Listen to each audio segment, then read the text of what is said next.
Morning, everybody. Happy Monday. Happy Monday. Hope you guys are doing well. Man, what a crazy weekend, huh? Zizi, how you doing? Wonder Dot, I have a question. Why does EU only have 200 challenge slots but NA has 250 while EU has a bigger server population? I don't know, actually. It's a good question. Doesn't seem very consistent. I thought EU had more challenges than 200, but I guess maybe they only have 250. Yaman. Hello. What up, clearly? It was a PP weekend. It was. If you guys missed it, I was thinking about starting off my stream just talking and chatting a little bit, kind of doing like catch up on the news type stuff in case anyone missed it, and then maybe like look at some. You guys need to see this clip. You guys need to see this clip before we start today. It was the winning interview with Dish Soap and the Latam casters. So let's first start. Oh, actually, there's also a league cinematic. Death is simply another. All right, so let's start off at the very top. If you guys missed it, Dish Soap won. He won the Tactician's Cup #2, which we're all really happy about. But after he interviewed with me, he needed to do an interview with the Latam broadcast, and it's just very cute because Dish Soap is just not. He's not really like a guy that likes is jonesing to be on cam and do interviews all the time, but it was really funny. Let's just watch this. We don't call you Dish Soap. We call you Big Soap, El Jabonzote. Do you like the Latin nickname we have for you? Hold on, so let me change my cam. I realize I'm blocking his face. All right, here you go. There you go. Let me take off the tracker. Okay. We don't call you Dish Soap. We call you Big Soap, El Jabonzote. Do you like the Latin nickname we have for you? Jabonzote? I don't know what you said. I'm sorry. Okay, we don't call you Dish Soap. We call you Big Soap. So in Spanish, soap is jabón, and we call you Jabonzote. Do you like the nickname Jabonzote? Sure. It's a good nickname. Okay. I can't really understand it, but, yeah. Dice que no entiende, pero que le gusta. Caesar's trying not to lose it, man. He's just like. We call you Dish Soap. Soap. We call you Big Soap, El Jabonzote. Do you like the Latin nickname we have for you? Jabonzote? I don't know what you said. I'm sorry. Jabonzote. Okay, we don't call you Dish Soap. We call you Big Soap. So in Spanish, soap is jabón, and we call you Jabonzote. Jabón. Do you like the nickname Jabonzote? Sure. It's a good nickname. He's smiling. And then there's another clip. There's another clip here as well. Ana Buamo. You have to scream Buamo now. Buamo! I can't understand. I'm sorry. Can you say Buamo? Final question. Just say Buamo.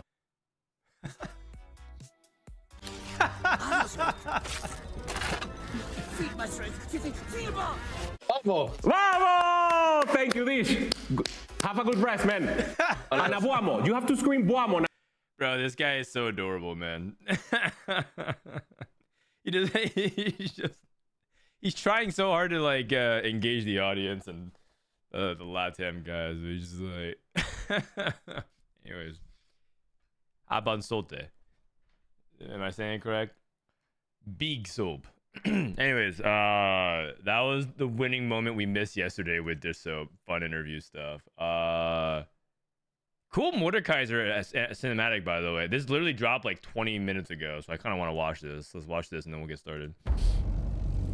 Mordekaiser. I am Sanuzal, unconquered king of the Noxii, tyrant of the great grass ocean, follower of the first truth. The strong eat, while the weak have no offerings for their gods. No hope for eternal glory in the Hall of Bones. For them, a reckoning awaited. So I darkened the skies with the ashes of the unworthy, and built a kingdom upon sacrifice and blood. In time, I left the husk of mortality behind, and prepare to learn the final truth. Ooh. That was a sick transition. There were no gods. No Hall of Bones. No eternal glory.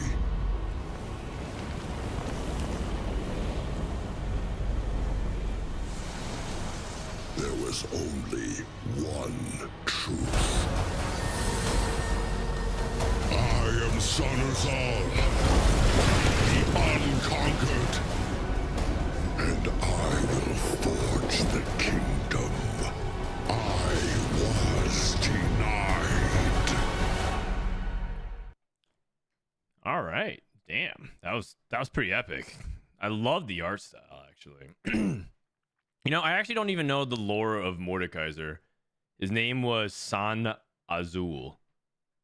Or Uzal, sorry. Azul. I wrote this backwards.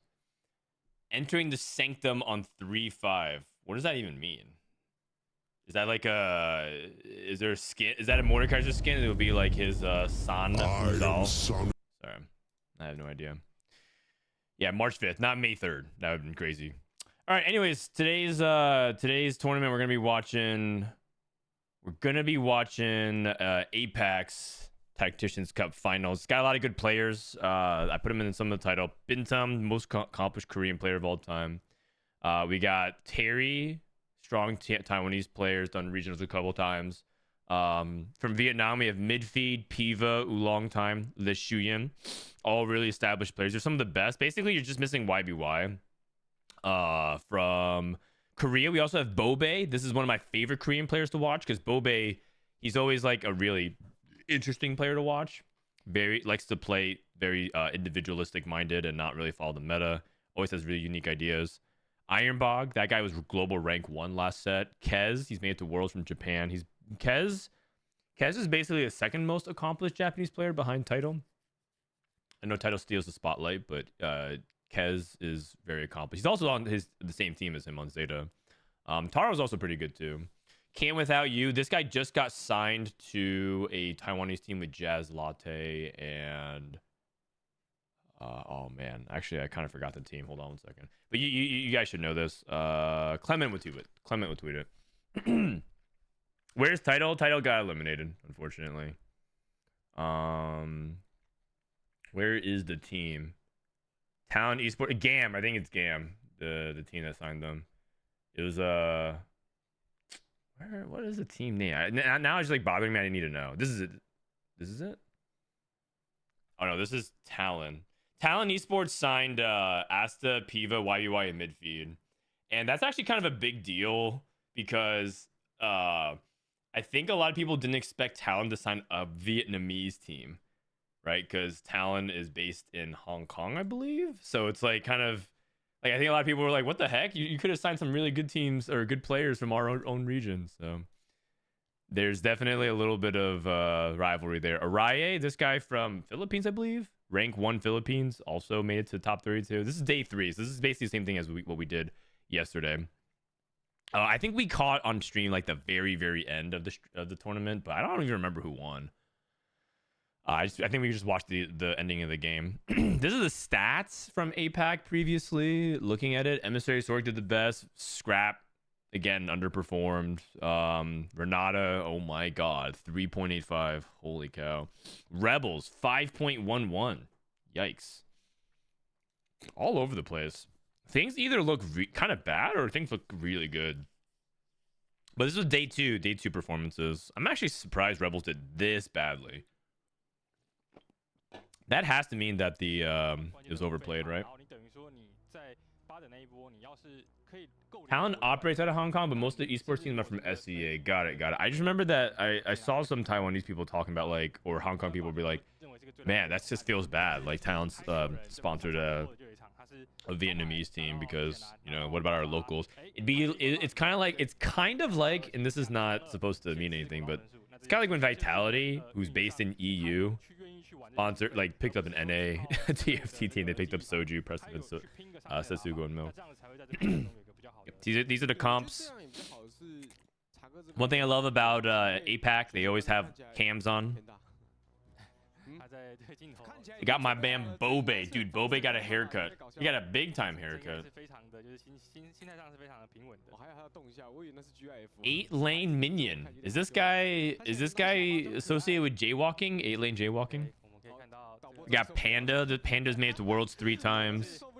Greentea's made it to, I think Greentea also made it to Worlds 1 time. We got FIFA. I don't know much about FIFA. Does T1 operate in TFT? Yeah, they have a TFT team. Their team is sorry. League of Legends. Binteum,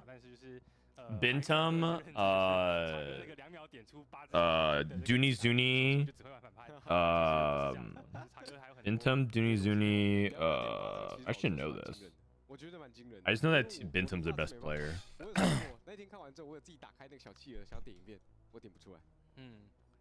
SCSC, that's right, the guy that did well in Set 4 Worlds, and then Bobae. Bobae's actually on T1. Wait, Bobae's still on T1. Oh, okay. Yeah, they actually don't have it advertised right now, but Bobae is on SK Telecom T1. Pig is an interesting name. Yeah, it is. All right, here we go. We got Echo. I gotta take this out. We got Echo. Let me put up the thing here in the bottom left. APAC Tac Cup, Day 3 Finals. This is game 1 of 7. This is the Echo Prismatic Party. And I'll put up the thing in the bottom left. Boom.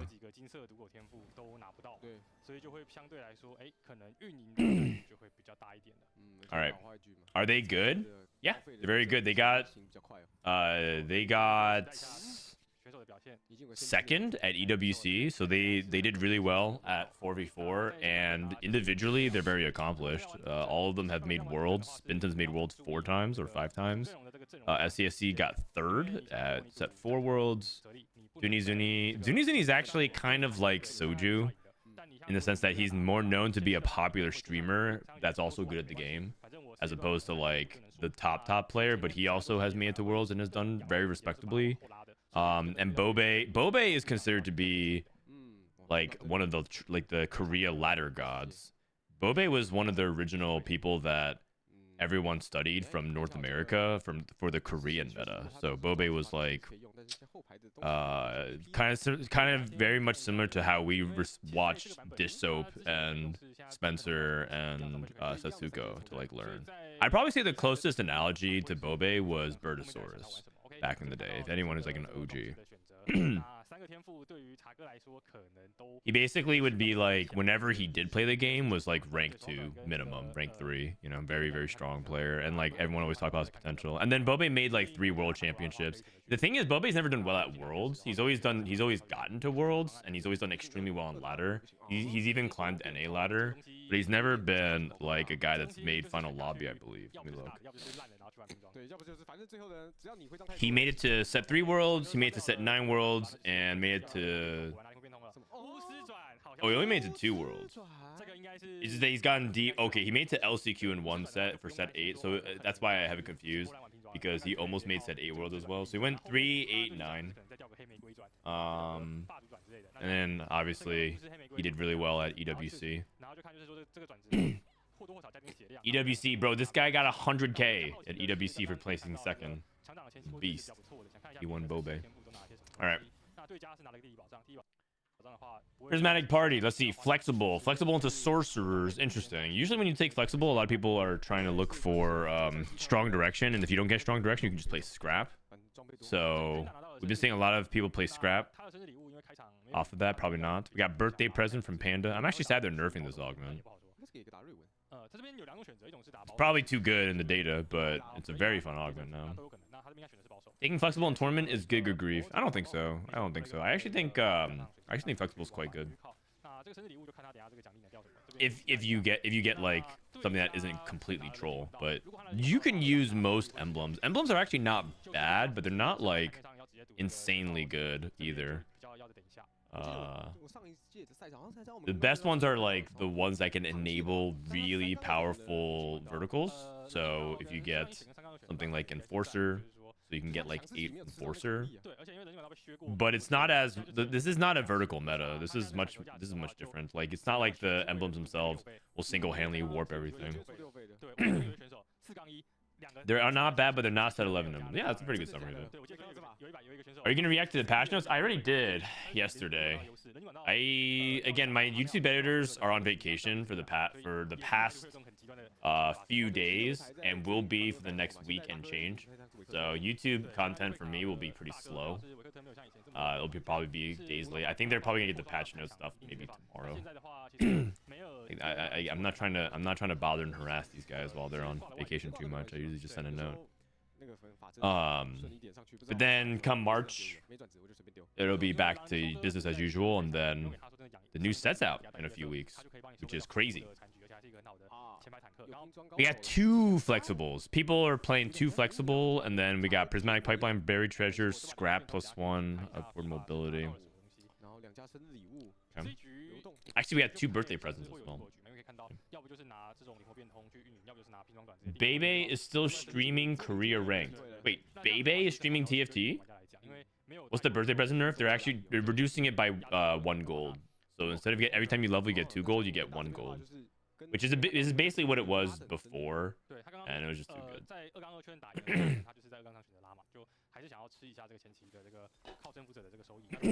Why is it affected that much? It's because for each level, so you can think of it like you get like 6 to 7 less gold on the augment, but it's about the drip economy. If you get a little bit less gold, that means you're less likely to make interest gold, which is less likely to make other gold. So if you get 2 gold every time you level, you're able to make more interest with it, which gives you more gold long term to roll once you get on birthday present, or save it to go to 9/10. And birthday present itself is really good once you can get the 5 costs, because as you guys know, 5 costs are really good at the moment. And so as long as you're good, as long as you're strong, if you're a strong tempo player and you're able to like manage what you're playing accordingly, for the most part, any 5 cost that comes out, you should be able to spike decisively and then stabilize and go to 10. And with that like 2 gold, you'll be able to get to 10 pretty consistently.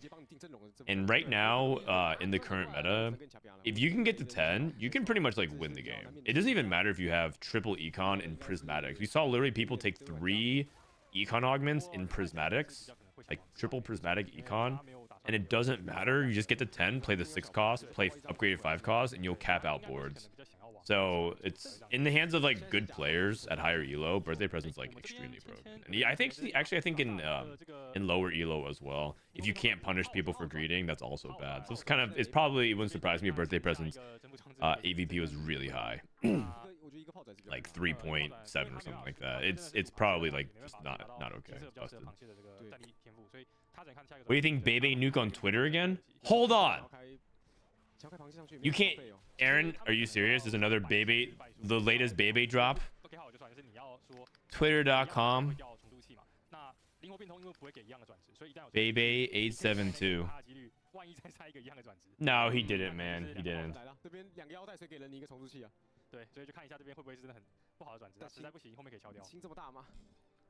I'm asking when you think it is. Oh, dude. That's a 1-second timeout, man. Come on, you can't do that to me. You got me all excited for no reason.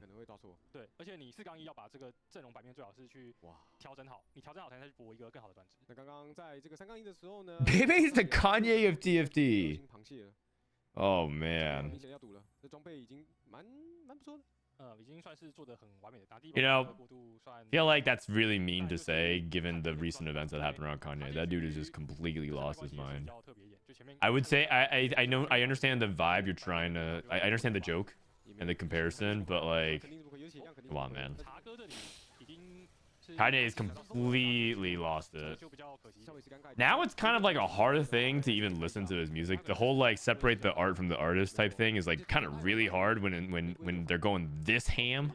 When he's like quintupling down on Nazi support and racism and bigotry across the board. It's like, dude, no one's on your side, man. Like, even the people who usually are like based are just like feeling uncomfortable because it's just like, okay, this guy's like, obviously you're just supporting literal insanity. Like when you even lose, the people who usually be like, oh my god, base, it's like, oh jeez. He literally has merchandise of like, yeah, like the Nazi swastika code. It's just like, I can't really justify the analogy. I understand the vibe you're going for, which is just like losing all support and going crazy on Twitter, but what up, KP? Kevin, are you qualified for Worlds? Chat, be cool. Kevin Parker, lead singer of Tame Impala, and soon to be set 13 world finalist. Through qualifier points. He's graced us with his presence. I couldn't stay up late last night to watch. Who won? Dish Soap. Dish Soap won the America's Cup. You know, the top 10 of the Americas was crazy. The top 10 of the Americas final result was like something that we would power rank straight up. And then they come onto the post-game show and yap about like, man, you know what? This game is all luck. Again, Soju drops the game is all luck, and then Dishop agrees with him. And then I read the results of the top 10. It's like Dish Soap, Spencer, he first rated to win a cup last set. Rainplosion, Wage and Iverson, Setsuko, right? These are people who are literally finishing in the final lobby in the top 10, and I'm just like, this looks like a ladder snapshot.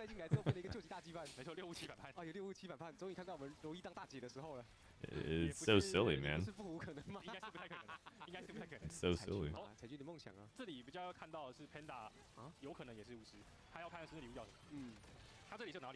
The bug occurred later in the game. Yeah, actually, I saw. Don't. No need to actually like cover it too much, but we talked about it for a while.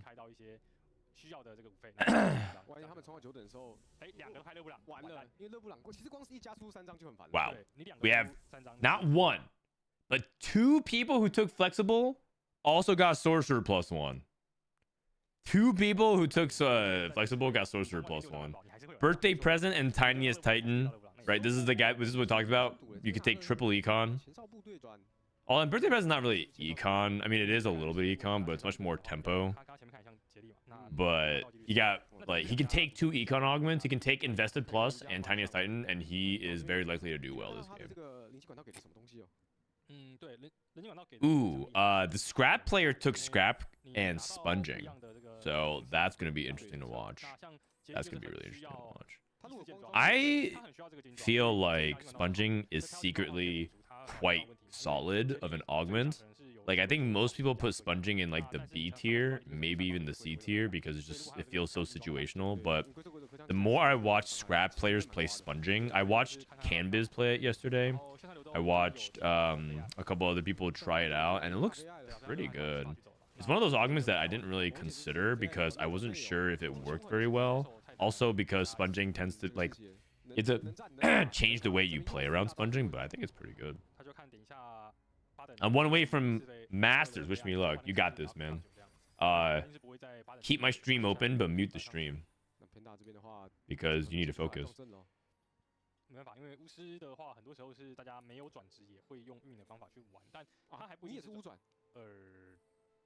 Where do you rank this set when looking at 1x sets? So 10, 11, 12, 13. I think this is my I think I go 10, 13, 12, 11. 10, 13, 12, 11. In terms of pure enjoyment, like overall ranking score. I don't even think that's like a pretty unpopular take. I think that's the most common take.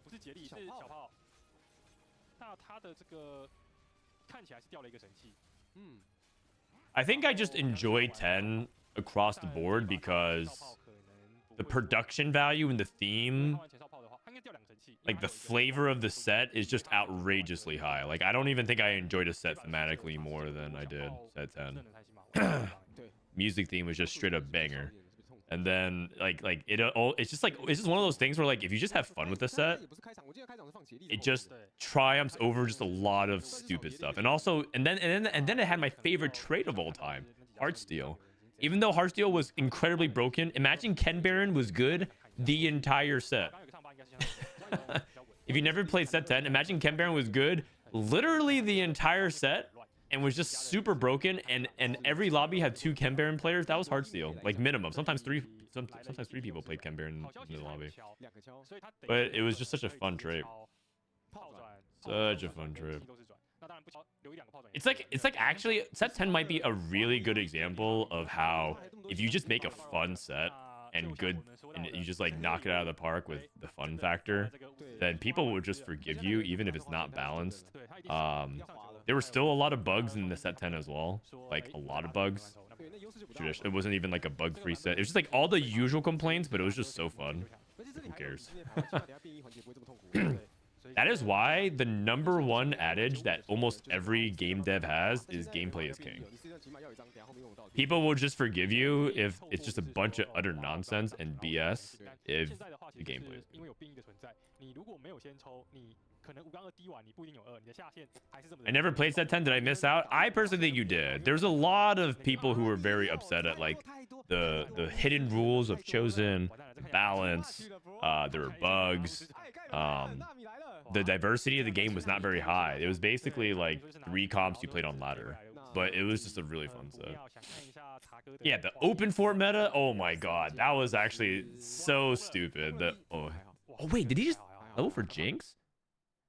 Oh, he's playing sorcerers. Okay, I was like, dude, if this guy's playing rebels and he hit Jinx on birthday present, that'd been crazy. So 3 people are playing Sork Tree at least. We got a Renata player. We have a Scrap player.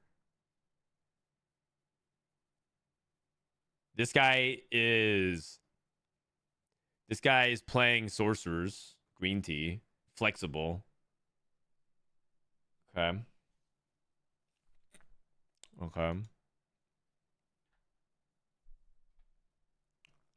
I like hearing the casters a little bit. Just see if they get excited, because as you guys know, Korean casters get so high. Actually, I think this is the Taiwanese casters, because they have it in English.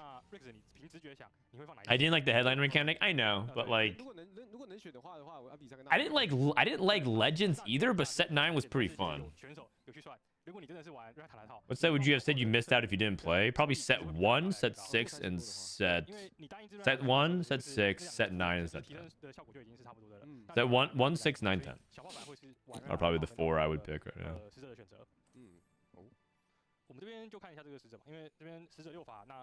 And it's funny because there's a lot of problems with all those sets, like many problems. Set 9 was funny. Yeah, set 9 was funny. It's also like, if you're a League of Legends fan, set 9 like reconnected you to like the base of what League of Legends was, because it's Noxus versus Demacia versus and you had like Freljord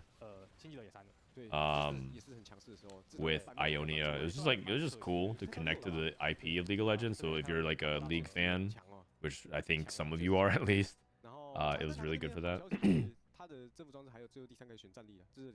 How do you remember them so well without mixing them up? Because I am terminally online when it comes to TFT. I don't think you guys understand. Also, I realize we're watching at 720. My bad. Let's put on our glasses. 6 Visionary online now. I was like, why is it so blurry? I didn't even notice. Because you guys need to understand something. How do you know so much? Blah, blah, blah, blah. How do you do all this? Because I literally do only TFT and hang out with my family. And like every now and then, I work out and go see my friends. Like maybe twice a month. It's like literally all I do. In Street Fighter, I mean, I do play Street Fighter, but I played yesterday. And I think I'm at the rank where stupid gimmicks don't work anymore, and so like I can't do a bunch of neutral skips and like fake frame traps and without getting punished, because I'm now going against people who are playing on secondary accounts who have like 1,000 hours in the game, and so they'll just like punish me if I do something stupid. So now I have to actually play honestly and buckle down. That's a lot less fun. I have to play kind of honestly. So we'll see. Can you do the Daigo parry? It's a lot easier to do Daigo parries in Street Fighter 6, I think. But like parry like all bunch of multi hits. The key is to land the first one, I think. Ooh, share your energy. This guy's playing flexible into Twitch. Do you guys see what happened? This guy took flexible, sorcerer +1, called it chaos into double Zeeks, and is pivoting to Twitch. Dude, this guy actually literally took flexible literally. He took flexible quite literally. He had an experiment +1 with the bruiser, and it's just like, yeah, I'm Twitch. The Sork +1. Wait, did he reforge his Sork +1? I think he did. Where's his Sork? Oh my god, I don't even see a Sork on his board. I think it turned into like Artillery's Emblem or something. What the heck? This guy's gaming. This guy is hard gaming. He recognized Sork was like 4-way contested and said, yeah, I guess like I'll play Twitch.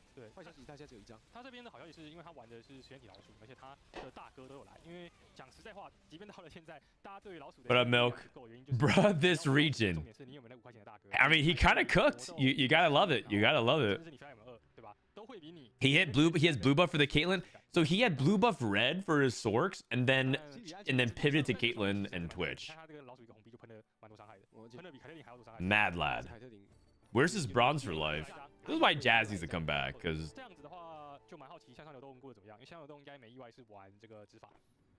wild stuff. This region must be the LAN of Americas. Wow. Where's FIFA from? Is he from Taiwan? He's from Taiwan. Taiwan's pretty good, man. That's disrespectful. Do you think TFT has become harder or easier through the years? Much harder. Much harder. Anyone who says easier is not paying attention to the macro scope of thing. TFT was way easier. Like they just keep adding more complex systems to the game. The game becomes more complex because of augments. I know some people would argue otherwise because like, oh, you just click your augments and you play your augments, but the game was so much simpler without augments and more boring. And then they added portals and encounters, which was very different from opening carousel. Then they add other things like set mechanics, which are very complex. Charms itself, like last set, Charms was a very, very intricate and complex mechanic. That like, imagine trying to introduce Charms while playing set 1 and set 2. It's just like the game was way simpler. Also, I think it's like added to the fact that there's only been a handful of times where you could truly 20 out of 20 hard force one comp. But in the past, every set, no matter what, there was always like 1 or 2 comps that you 20 out of 20. There's nothing that you truly 20 out of 20, except for like maybe Fairy Callista last set. I'm trying to think like the true 20 out of 20. Maybe Heartsteel in set 10. Truly 20 out of 20. Maybe. Because Heartsteel you just had to play as a mid-game cash out trait. And then set 9. Oh god. Multicaster set 9. Or you could force it. But even in the worst of the metas of the past couple of years, you don't really truly 20 out of 20. You like 16 out of 20, 12 out of 20. But in the past, you guys don't understand. Milk literally he would try to play the game. This is what Milk would do. He would try to play the game and then realize one comp was the only comp he should be playing, and he would just play that and get rank 1, rank 2. That was every patch of every set. Every patch of every set, I'm just using Milk as an example. He was always like, okay, he would be like, okay, let me try to play this meta, and then he realized, like light was broken, so he had 20 out of 20 light in set 2. Or he realized that like in set 3, like Zaya was broken, you had 20 out of 20 Zaya or something like that. Like that's what the game was. Or Nocturne, you would open 4 for the spat every game in Nocturne. That was just what the game was. The game has gotten way more complex and dynamic.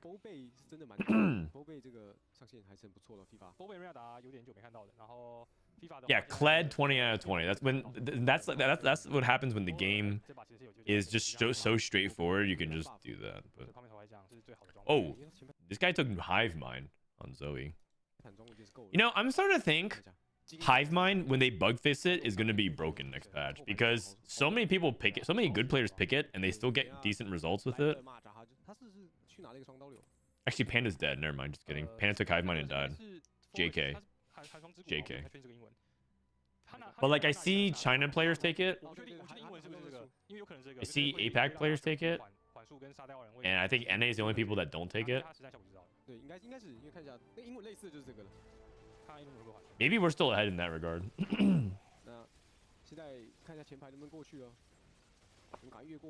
I started playing this deck because my friend got me into it, and yesterday I hit Diamond 3. Congrats. Also, don't look now, but FIFA, it looks like he's winning out. This guy hit the turbo nuts. Double Zeeks, Call the Chaos.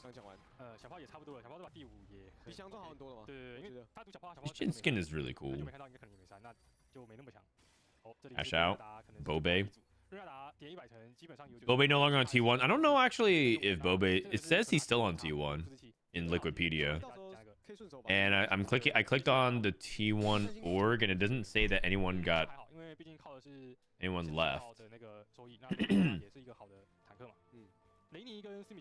It says that the only people that left T1 is Corpic and Bebe.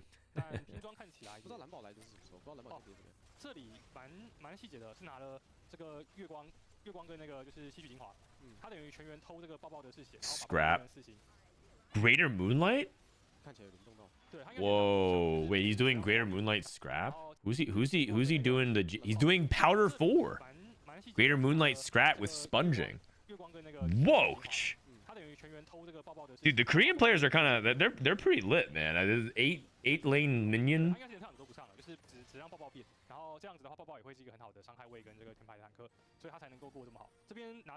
And they're buffing Powder. This might be real tech next patch. Like next patch, if you get like a Scrap +1. Well, they're nerfing Scrap, so maybe it's not so much. Powder 4, huh? Is this 8 lane Jaywalking's little brother? I have no idea. Maybe it's a clan. Maybe it's a clan. Maybe it's his friend. No cam, no picture. I don't know.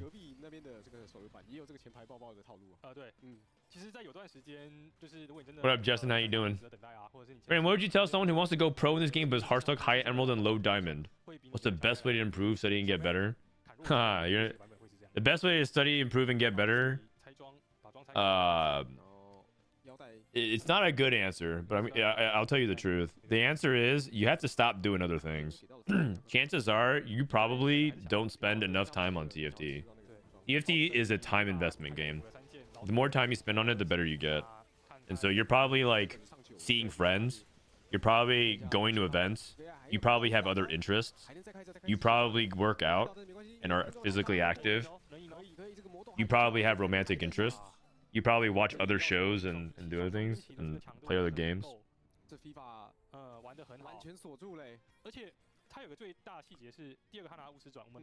You probably even see your family from time to time. And the reality is, you could probably do 1 or 2 of those things on top of TFT. If you are doing like more than 1.5 of those things on top of TFT, you're probably not gonna get better at TFT.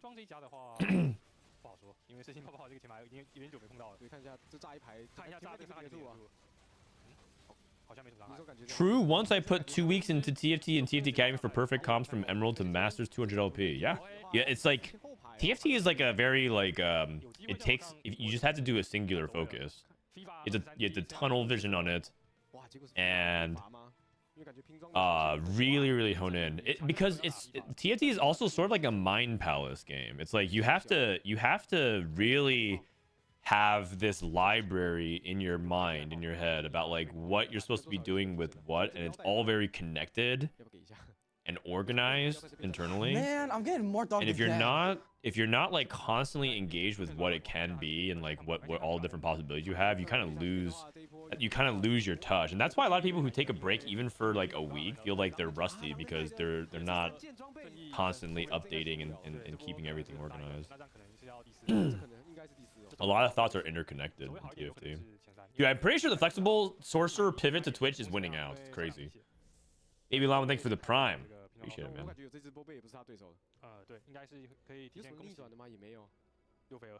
I feel like you could argue that about any game or sport. Like, what things don't require 100 dedication to be the best? Probably TFT, actually. We actually, like, isn't Weijin a really good example of that? Or Mismatch Socks? They also do other things. They have jobs and families and whatnot. But the reason why I say that is because at a certain point, you do have to commit a lot to TFT to get good the first time. I actually think TFT is a game where if you really spend and no life the game to get truly good, not just like you climb the challenger of one patch because you learned what was broken. Dude, this guy's so sick, man. I can't believe he actually won the game with Twitch. If you guys are tuning in, this guy took flexible, sorcerer, and then realized it was a 4-way contest for sorcerer. Oops. No, I lost it. And then pivoted into Twitch. He reforged his sorcerer emblem and pivoted into Twitch because he had like, and then like decided to commit to an experiment board. Like he reforged his emblems and just said like, yeah, screw it, I'm gonna do something else, and then just decided to play Twitch, and then got to 10 and found Warwick and won the game. Kind of crazy. But if you spend time and effort to get good, like truly good at TFT one time, you don't have to spend that much more effort after that to learn how to be good again.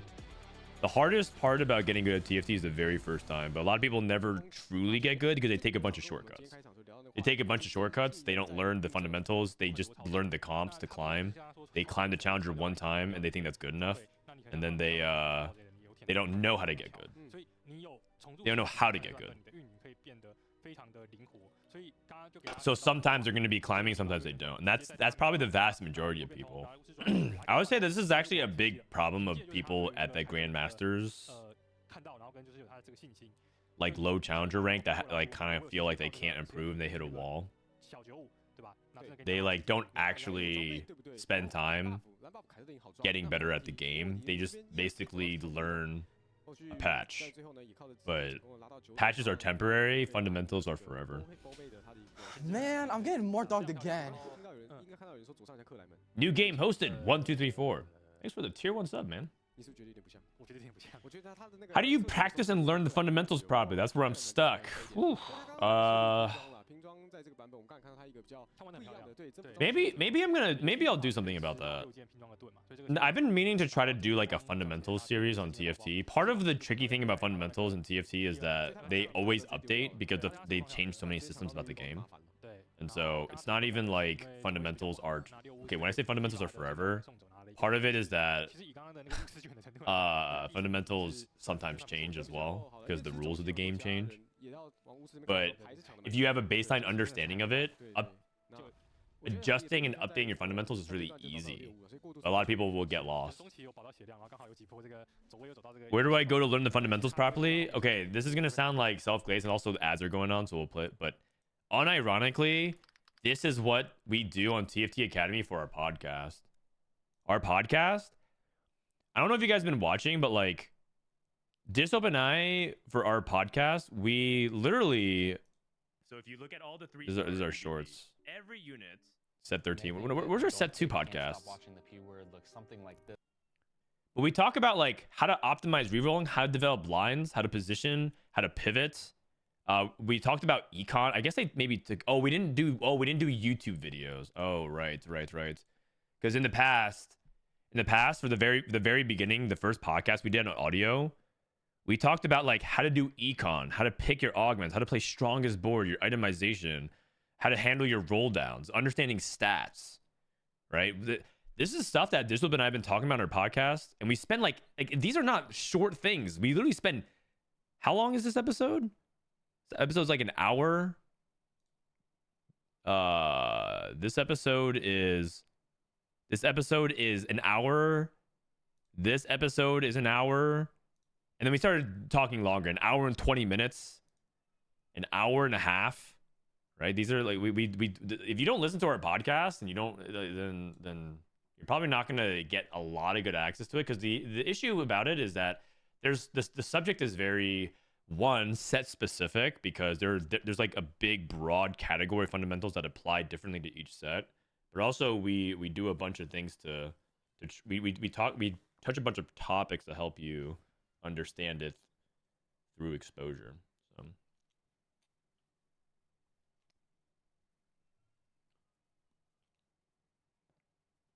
To become better, you just need to learn and copy what professionals do. Sort of, yeah. I mean, the thing is, that's one way people can learn. A lot of people can learn that way, but the reality is, believe it or not, there's a lot of you guys in chat who watch streamers all the time, and you guys are still hard stuck. So it's not exactly true. People who say that's all you need to do don't really understand that that's how your brain works, but that's not how it works for a lot of people.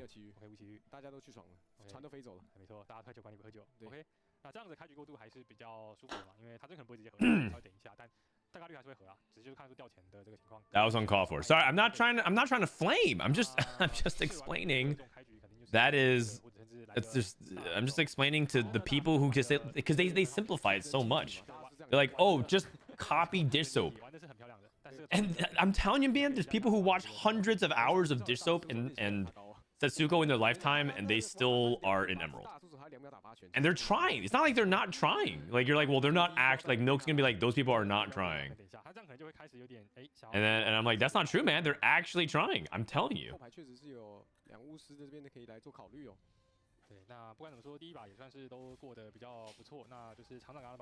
It's like saying, want to be good just because. Yes, exactly.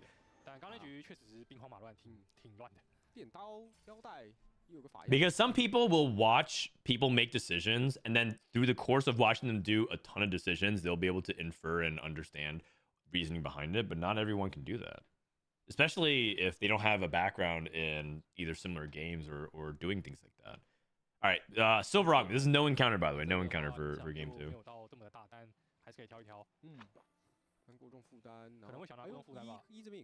How can you be mean to Precedent? I don't get it. He is so wholesome. I agree. Well, I wouldn't say wholesome. But he's a nice guy.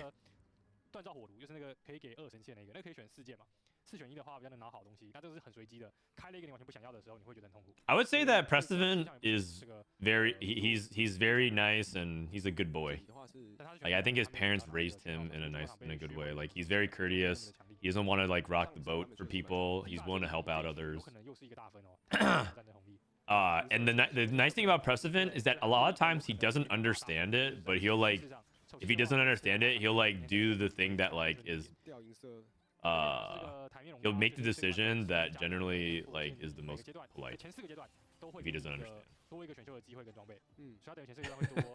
Like, it's not like Precedent's like the most aware person, but like if he doesn't get it, he'll just be like, oh, I'll just like do whatever is like the most polite option.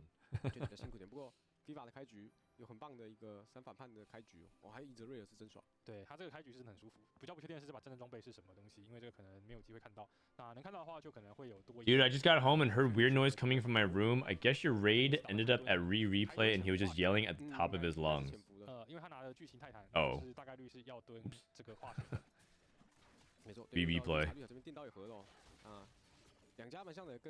Titanic Titan. Titanic Titan at 2-1 with no Chem Baron. Oh, this is 8-lane minions cam. They have it up. So 8L jaywalking, 8L minion. There's gotta be something that I'm missing here. Maybe that's like a group of friends. Like PMD. Oh, he's trying to get into Chem Baron, so he's just holding a Smeech. So he's gonna eventually try to play Chem Baron mid game. I can see it. That's pretty much the only reason why you would take Titanic Titans to play Chem Baron.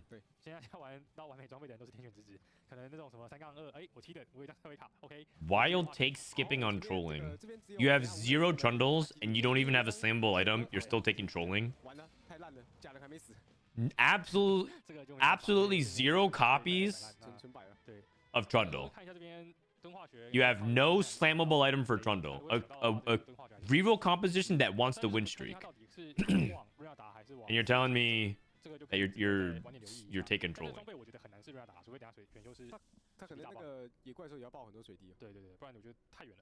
Be serious, man. Be serious. This is why some of you guys are not like truly serious about TFT. Not that you can't have fun at all. But like for the people who like want to climb, but they also do that kind of stuff, make up your mind. It's literally like saying, I want to get better at basketball, but all you do is take half court shots. That's all you do. Like, yeah, but sometimes it goes in. like 10% of the time or less, it goes in.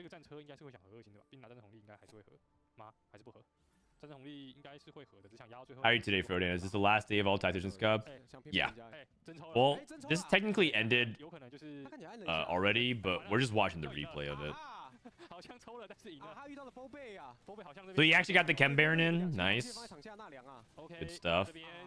Oh, but but then he wins. he took Titanic Titan. He finally gets Chem Baron, and then he wins. That's whatever. It's fine. You don't actually have to go on a true lose streak. You can just kind of like play for the 100 cash out. Because sometimes the 100 cash out just gives you Smeets and a duplicator, and that's honestly fine. But yeah, unlucky. How do you feel about the addition of Emerald? I think it's a little weird. But it makes sense from Riot's perspective, from the macro view. So basically, they made Emerald because of League of Legends. Emerald didn't need to exist for TFT. Emerald didn't need to exist for TFT, but it existed for League of Legends because the gap between Platinum and Diamond, there's too much concentration there of the player base, because League of Legends has a very interesting, very common but interesting problem of like their player base is aging, and the skill floor for each, or basically everyone's getting better at the game. The Platinums of today could probably get Challenger back in the day. Yeah, that's probably too much of an exaggeration, but the Platinums of today are like way better, way better at the game than we were, 10 years ago at League of Legends. So the reason why I don't say that is because I've never been Challenger in League, so I don't want to like devalue that. But so basically, there's too much of a hyper concentration of players, especially because League of Legends also doesn't have that many new players. And so you have a bunch of people progressing over the years, and all getting better, but not too much new blood filling out the ranks. So the distribution curve is like kind of weird. So they made Emerald to help this distribution between Plat and Diamond, because it just feels like there's so many players here to spread it out. But then they recognize that League of Legends and TFT are very interlinked, because people associate being Challenger in League and being Challenger in TFT, and they kind of use similar rank systems. And they also probably felt like in TFT, a lot of people stop at Masters anyways, so they're like, oh, well, let's give Masters more of a prestige, and let's link up TFT and League of Legends rank. And it'd be weird if Emerald existed in League but not TFT, but it's like in the same client and everyone uses the same ranking system. And also, like, maybe our playtime for player hours will go up, so on and so forth, and yada. And so they're like, wow, you're a genius. That's why you're in charge of the player matchmaking system. And so they said, yeah, let's do it. I think it was kind of unnecessary for TFT, but that's probably what happened. That's my guess. I'm completely talking out of my butt cheeks, by the way. I have no clue if this actually happened, but that's my guess.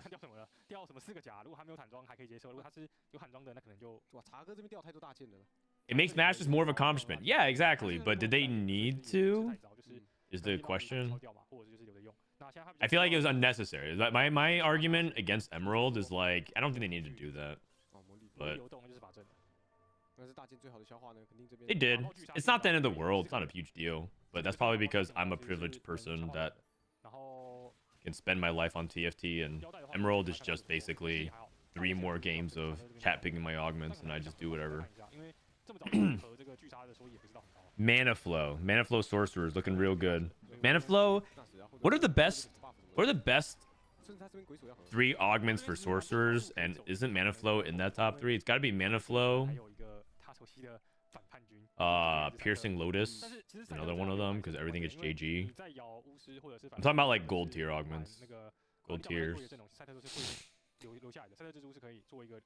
Blazing Soul, yes, thank you. That's the big 3. That's the big 3. How do we feel about Milk being a chatter, not a streamer anymore? I kind of like it, honestly. I kind of like it because I kind of like hanging out with Milk. I know some people think that like when someone hears me interact with Milk, they think that like I hate every second of it. Like, oh my god, look at Frodan's face. He can't stand it. I actually like talking to him. Even when we disagree on stuff, and Milk and I disagree on a lot of things.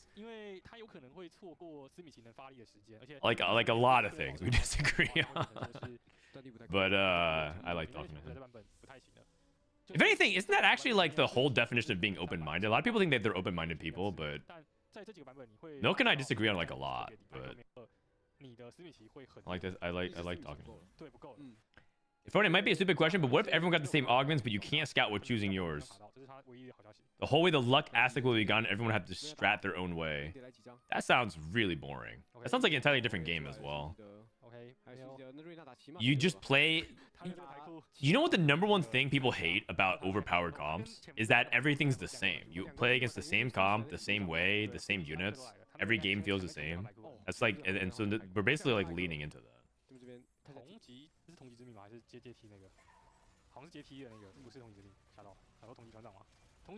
TFT doesn't use iron and bronze. It's because people don't actually. That's not true. There are people. One of my friends is legitimately bronze in TFT. He works at Twitch. He plays TFT like 3 to 4 times a month, and he's legitimately bronze. Legitimately bronze. And he messages me every time he like gets like a top 2. He studies nothing. He doesn't watch any streams, but he likes TFT a lot.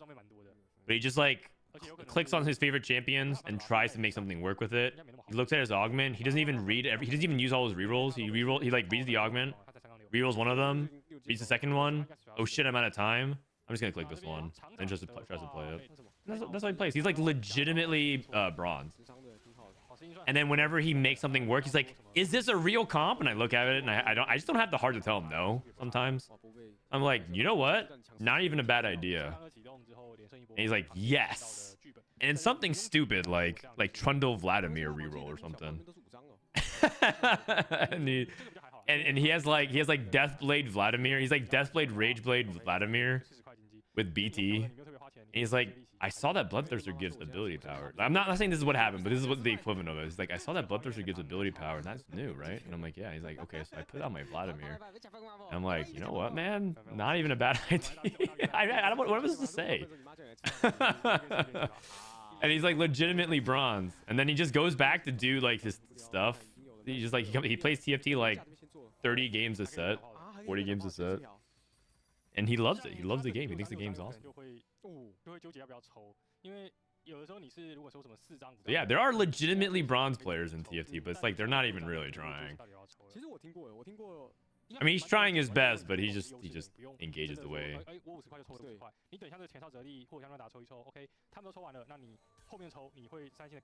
All right, so Clockwork Accelerator into Zeri, double Rageblade, no healing. I'm pretty sure Gunblade is sort of mandatory in these setups because then late game you run into some real problems where your front line can't hold against the pressure. Like you'll be fine here in the mid game, but I'm pretty sure Gunblade is very important. Like I'd rather have Gunblade and sack a second Rageblade, and then put the Rageblade on somebody else because sustaining your front line. That's the entire reason why you play Sentinels. If you don't play Sentinels, then I feel like you'd rather just play the Watchers. But Watchers are bad, so whatever. Thoughts on the Urgot nerf? I talked about it in my patch notes rundown. I feel like Urgot's dead. They nerfed Unleash the Beast as well. They didn't just nerf him, they nerfed his best augment. And Urgot was pretty much just played with Unleash the Beast at high elo. There's a couple of exceptions, like sometimes you play too healthy Urgot, sometimes you played like Artifact, like you pop the Intervening Locket and you would play Urgot. Sometimes you just play Urgot out of necessity because you are low rolling and everyone else is re-rolling Zeri and Renata and Nocturne, and they're like pulling it out, and you're like in a re-roll dynamic and you just have to commit and you play Urgot for like a top 5, top 4. But Urgot was not really good. Even then, that's not like a good Urgot spot, so it was like kind of an unnecessary nerf. But I would say it's a pretty heavy-handed nerf. Maybe a necessary nerf based off the metrics because Urgot's still really consistent. But it's like one of those things where stats on these comps are always hard to evaluate because it's still averaged a 4.2 in tournament. So like at its core, if you just look at it, Urgot is still an overperforming composition relative to others. But that's because people only played him from like the good spots. It would like be it would also be equivalent of nerfing Twitch because it also averaged a 4.2 in tournament. Believe it or not, Twitch averaged really good stats this past weekend. Twitch averaged like a 4.2, 4.1. But everyone knows if Riot nerfed Twitch, they don't know what the hell they're doing. They didn't. But like if they nerfed Twitch, they buffed Twitch if anything, right? But they nerfed that comp, people would just be laughing at them because people like only would play it from the good spots, and that's kind of what Urgot is. So you wouldn't really need. I don't think Urgot needed to get nerfed that much. If anything, I feel like you would nerf his best augments, like maybe nerf Intervening Locket and you nerf Unleash the Beast. But then I think Riot doesn't want to go the other way of like, okay, well we nerfed this augment because of one unit. Now it's unplayable for everything else. So their hope is that by nerfing Urgot, you would still be willing to click Unleash the Beast for other comps. They don't want that relationship to happen.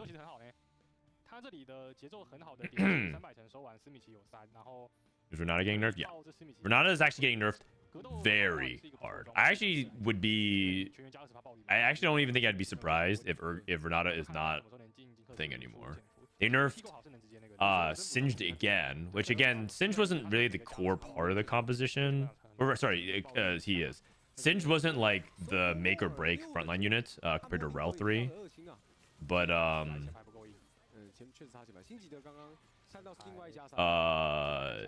they're nerfing Renata's damage like a lot. So it's just gonna be much harder to be stable on stage 3. You're gonna like there's been times where people don't play Archangels on Renata and you got away with it. You can't do that anymore. And that's just like all kind of snowballs into the fact where like Renata is probably going to be like a pretty weak comp. To which I say good. Renata lovers need to get banned. Are you surprised they never buffed Mbessa? They buffed her last patch, but it was like a 3 AD buff. I think they're worried that Mbessa would become too good. Because there's like so like Riot has like the idea of like power budget of champions, and so when a unit is like very versatile and splashable, has good traits, and has like the ability to like do backline access and things like that, they try to reduce the amount of like damage they do or utility and things like that. They can't just like do too much. And I'm guessing that if they buff Mbessa, it would be like way over budget for like how they balance things. But I feel like they could buff Mbessa a little bit. A little bit.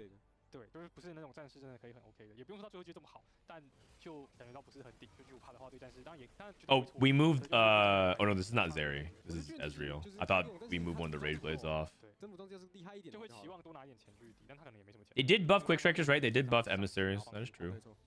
That is true. Zeri Watchers will be broken now with the Sniper and Watcher buff. It might not even be Zeri Watchers. It might be something else. It might be something else. But I do think that if snipers aren't playable now, like more than 2 snipers playable now, then I don't know what will be, because there's got to be something. There's got to be something. The sniper emblem itself looks really good because of how much base damage you get. And then range extension is generally really good for melee. There's got to be something. I'm assuming that 2-1 snipers prismatic with an IE is there's got to be something busted there. Like maybe something I'm not even thinking about, like Gangplank or something. I have no clue. But there's got to be something.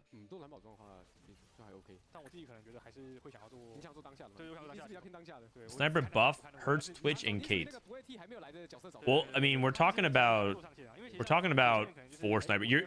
You're imagining that it's hurting them in their current framework, but you have to rework the framework.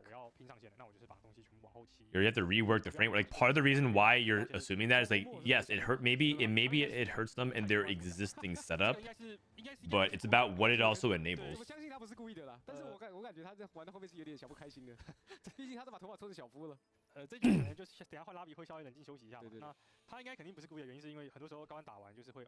Big roll down, Alawi 2 playing Infectious Anomaly Academy Sentinels. Didn't Mort move to Washington? Yeah, he did. He did. Mort lives about 2.5 hours from me. In fact, I think we're trying to organize like I think Bryce and Mort were trying to organize like a meetup. Maybe I'll crash the party. Maybe we take my family and Bryce's family, all go visit Mort Dog's mansion.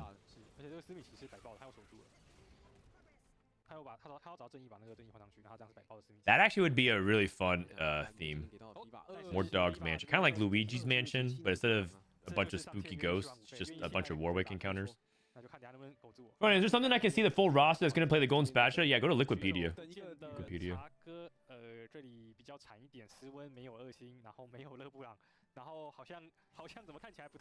How many square feet is Mort's place? I have no clue. I just know that he bought a literal plot of land that's really cheap in the middle of nowhere.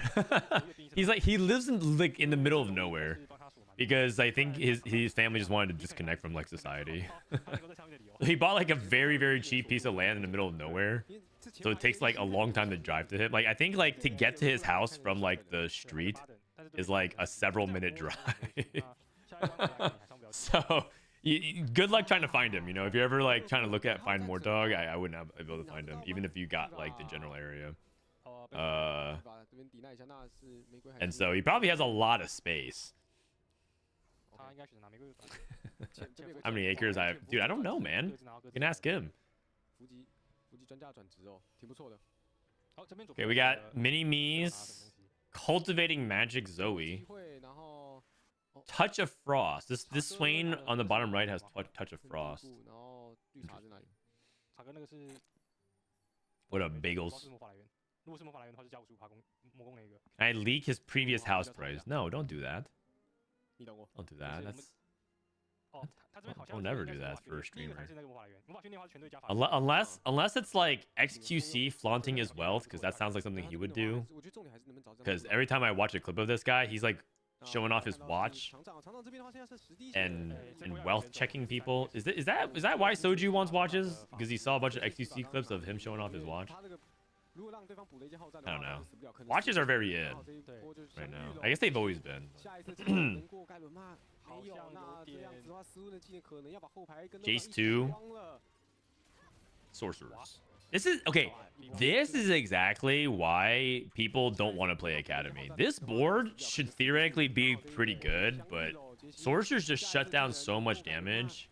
And Swain 2, Nami 2, LeBlanc with no items. With no combat is just like holding the line against Jace backline, and like even if you cap out with Jace, it's like Academy has to be played from really far ahead, and your win condition, no joke, is like getting a 10. It's not bad for top 4s, but this is why a lot of people avoid the line. Real rich people don't flaunt their wealth. Maybe. I guess it depends on like Some people's category or definition of rich is different. Some people's definition, but like I'm pretty sure in gaming that is not true. I'm pretty sure in gaming people love flaunting how much money they have, and not necessarily like in a way that's very in your face, like look at how much money I have, but it's like whales exist in gaming for a reason.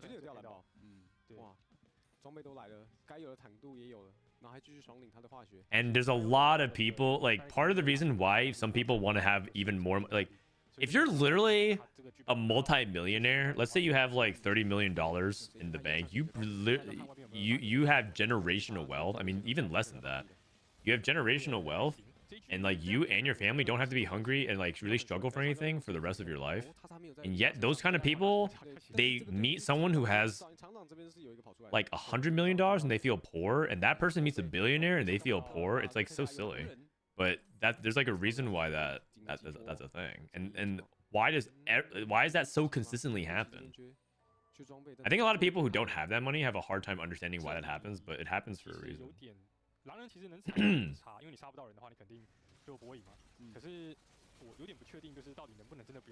I'm just saying, if I have $30 million, I mean, I'll probably actually literally be doing the exact same things I'm doing right now. So that means I'm truly happy, because even if I snapped my finger and I became $100 million rich right now, I think I'm pretty sure I'd be watching APAC Tactician Cup finals.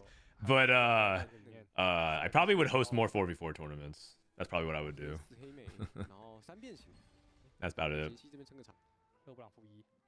But for some people, it like would absolutely change everything about their lives and whatnot.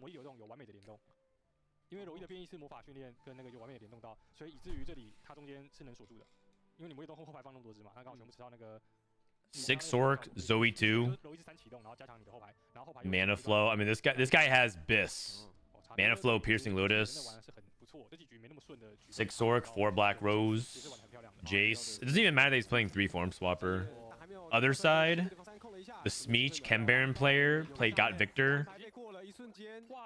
Nice job by Adel Minion. I'm pretty sure the Chembaron Smeech line is probably the preferred way to play it now. We probably should make that the forefront of the tier list. I mean, the tier list is valid for like one more day, but we'll make some updates to it. And that's how you know the TFT Academy tier list is actually goated. The patch is over. It's like the lowest point of interest of the tier list, but we updated it. In like very similar patch for the past month and a half. We still make updates every day.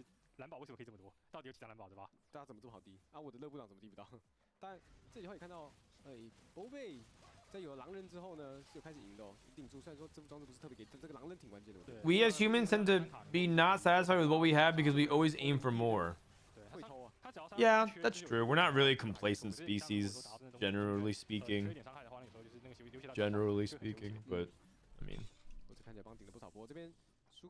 hard to say now. There's so many of us that you'll find millions of people who do the exact opposite of what you generalize. There are so many humans on this planet now that you could find millions of people who like are a specific type of person. Yeah.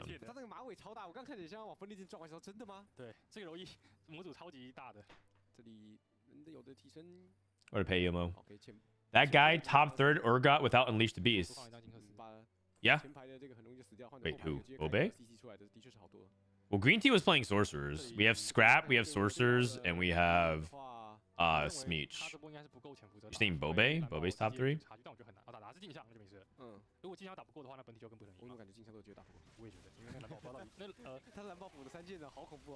Yeah, 3rd is good. But like this is actually capped high roll Urgot reroll, and he gets a 3rd, which is not necessarily like, as a lot of players wouldn't define this as a very good comp. You guys should not be. There's a lot of players who actually ask me for help. They will pull up a profile, and this profile will be like 3, 3, 5, 6, 3, 2, 6, 7, 8, 3, 4, 3, 5, and they like are not climbing, and they would ask for advice, and I look at their profile, and it's because they're playing so many comps that they cap out at 3rd. And so naturally, if you're doing that because they don't want to play the good comms, they want to play like off meta, you're gonna just not hit certain placements, which means your AVP is lower. And so if you play like if your definition is like, well, this is a good comp because it gets like third and fourth if I high roll, you have to really recalibrate. This is actually something that I believe was a weakness of mine a while ago when I was like trying to climb. I think Milk could testify to it. It's like you just play bad comps, or so to speak. Not like bad comps, but you play comps that like are susceptible to low rolling if things aren't even going your way even a little bit, and you are giving up opportunities to play the good comps. So you have that's why it's like that's why a lot of top players will say weird stuff and use adjectives that don't make sense. This is not even good. This is a bad comp. This thing is trash, and it's top 4, right? They're saying things that are really confusing, but that's because that's what they're trying to communicate. You have to play for your best average placement. So if you pick a composition that naturally the highest placement is 3rd, but the lowest possibility is 8th, your range is not as good as playing for something that can go as high as 1st, but you're probably gonna go like you can go 8th for sure, but you're more likely to go 1 to 6. Midfeed with a 1-1. Vietnam, Taiwan, Korea, SCA, Korea, Taiwan, Korea. Looks like Korea still. I still peg Korea as the best country within APAC, but Vietnam is like very much up there because they're just like newer. They've only been playing for a few sets now within APAC. But I'm pretty sure it's like a 1-2 race between VN and Korea. VN and KR. I think that's probably changing very soon, if not already has. Like a lot of people would argue that VN is better sub-region. SEA is like a conglomeration of Philippines, Thailand, Singapore, Hong Kong, stuff like that. So it's like they're like APAC within APAC, you know. VN is better. It's not even close. KR sucks. Well, the results skew towards KR across the board so far. So VN might be better, maybe, but actually, okay. Actually, I have a question. Milk, name me 5 VN players. Vietnam is better. Name me 5 VN players.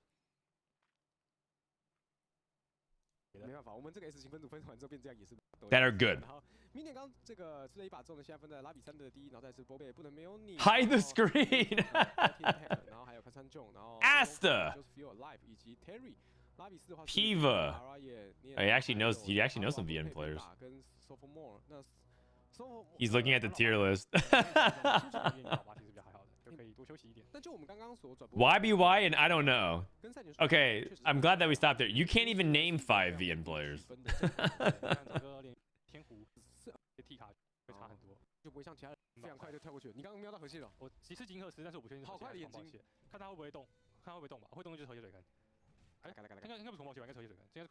Five is a lot off the dome. It's really not. If I asked him to name 5 EU players, he could. If I asked him to name 5 CN players, he could. If I asked him to name 5 Korea players, he could. But he can't name 5 VN players. I've been testing a few things, and sponging has really good synergy with scrap. Agreed. I actually been seeing that more and more. That's one of the things that we should update about the tier. You know what? I'm just gonna update it now before I forget, because all these like small little things, like oh, this augment's good for this comp, is like stuff that we should update into the tier list for TFT Academy. Okay, what do we do? What do we got here? So you guys get some behind the scenes. Let's replace. Wow, all these are good augments for scrap. Let's replace top of the scrappy. That one's like self-explanatory, you know. Like some of these augments are like to help people understand. Also, is this item prior right? This item prior right? I mean, this hope touched it, so I'm not. I'm not gonna mess with that, but Let's just do that for now. Boom.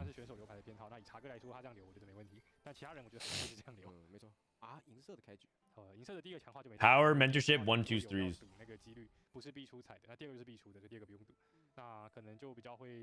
Jordan, your Carl bot is in Discord is broken. It doesn't ping when you go live. All right, can you message Night Savior about, or just ping Night Savior about that, Ash, for me real quick? Since you're in that channel.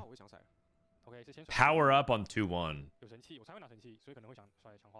Why is sponging good on scrap? Because the extra items you get count towards your scrap shield. The extra items you get count towards your scrap shield. I think you want to, and it doesn't really matter too much about the items you get, because what I saw people scrapping was just like stuff that just like didn't really matter very much. They're scrapping like redemptions. I mean, Val's pretty good. Val's one of the best things you can sponge. But it was like multiple Last Whispers, because they had a Last Whisper or something like that, multiple red buffs. It didn't really matter very much. They're just getting a bunch of scrap value, so it was good. Look at last regionals, all KR at the bottom.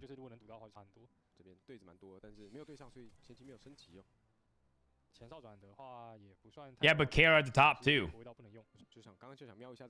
KR at the top as well.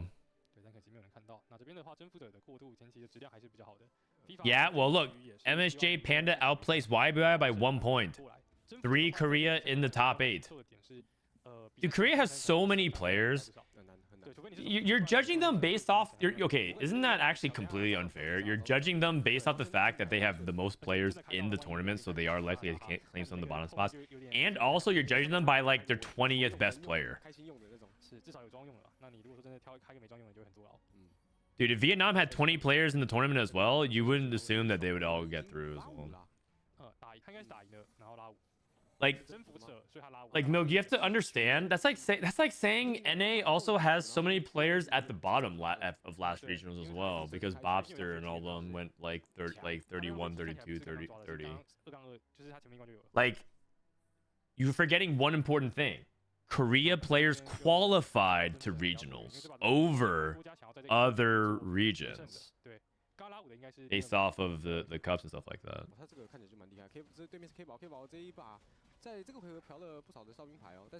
What do you think of Soju's rant about Latin BR being not deserving, having 75% of the tournament spots that they have? I think that they already cut a significant number of slots. And for them, I think that it's an easy thing to say to make you feel like these cups aren't worth playing, whatever. But the reality is, they already have very few slots, or they have fewer slots than they've had before. Ever since the merge, if you put yourself in the perspective of a Latin Brazil player, all you've ever had for the past year and change is less slots and less opportunities. And like, NA players use their voices to not only say that they deserve even less, but they also make a lot of sweeping generalizations about their region, and even say things that's borderline hateful. And if you're a player, even if you're a player that agrees with it, if you have a good form of, if you have a good amount of self-esteem and pride in your region, it's still not nice to hear about that. And so I think that, in my opinion, I think NA streamers need to tone it down. At this point, it's like a horse that's beaten to death. They've lost a lot of spots. They've continued to lose spots, and it's like one of those things where it's almost like it almost feels very much like a superiority thing. It's like I actually just don't like that kind of language that much anymore. I understand why they say it though, and I'm not gonna be like, you guys should stop complaining about this, because in reality, I understand why they feel that way, and if I was a competitor, I also too would feel like that kind of spot distribution matters. So ultimately, like yesterday, for example, they were complaining about it on my co-stream. I'm not trying to shut that down. I understand why they say it, so I let them say it. But I personally don't like it that much. I think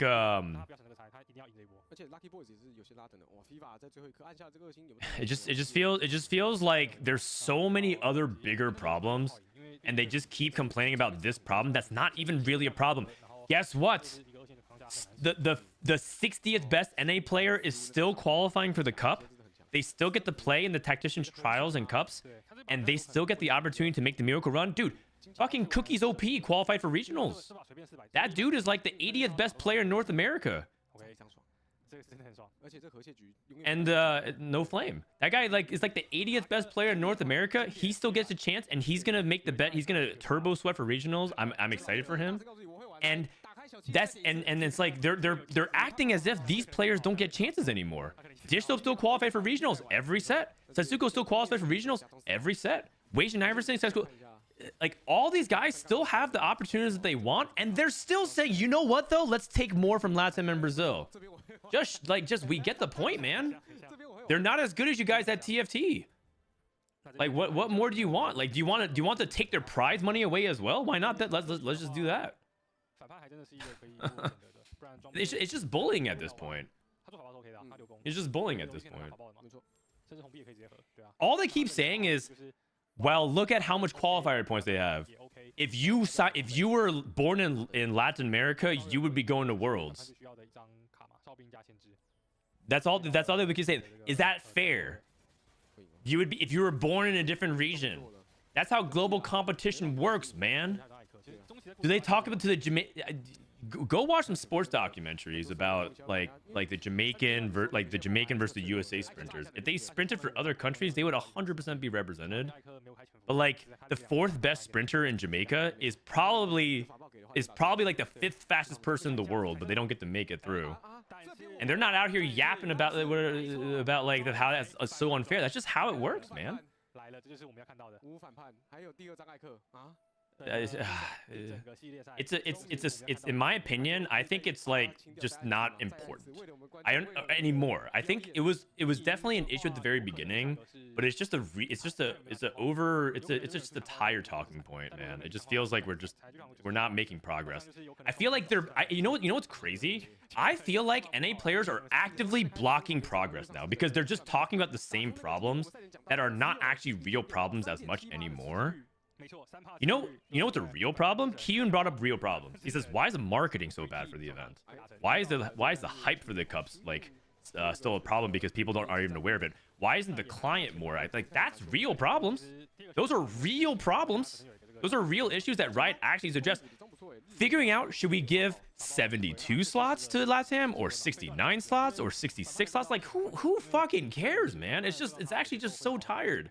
NA streamers are actively blocking progress right now because they just think that the issue that they need to talk about is like, it's not fair that a person who has 115 qualifier points goes to Worlds, but I need 150. It's just not really the issue anymore, in my opinion.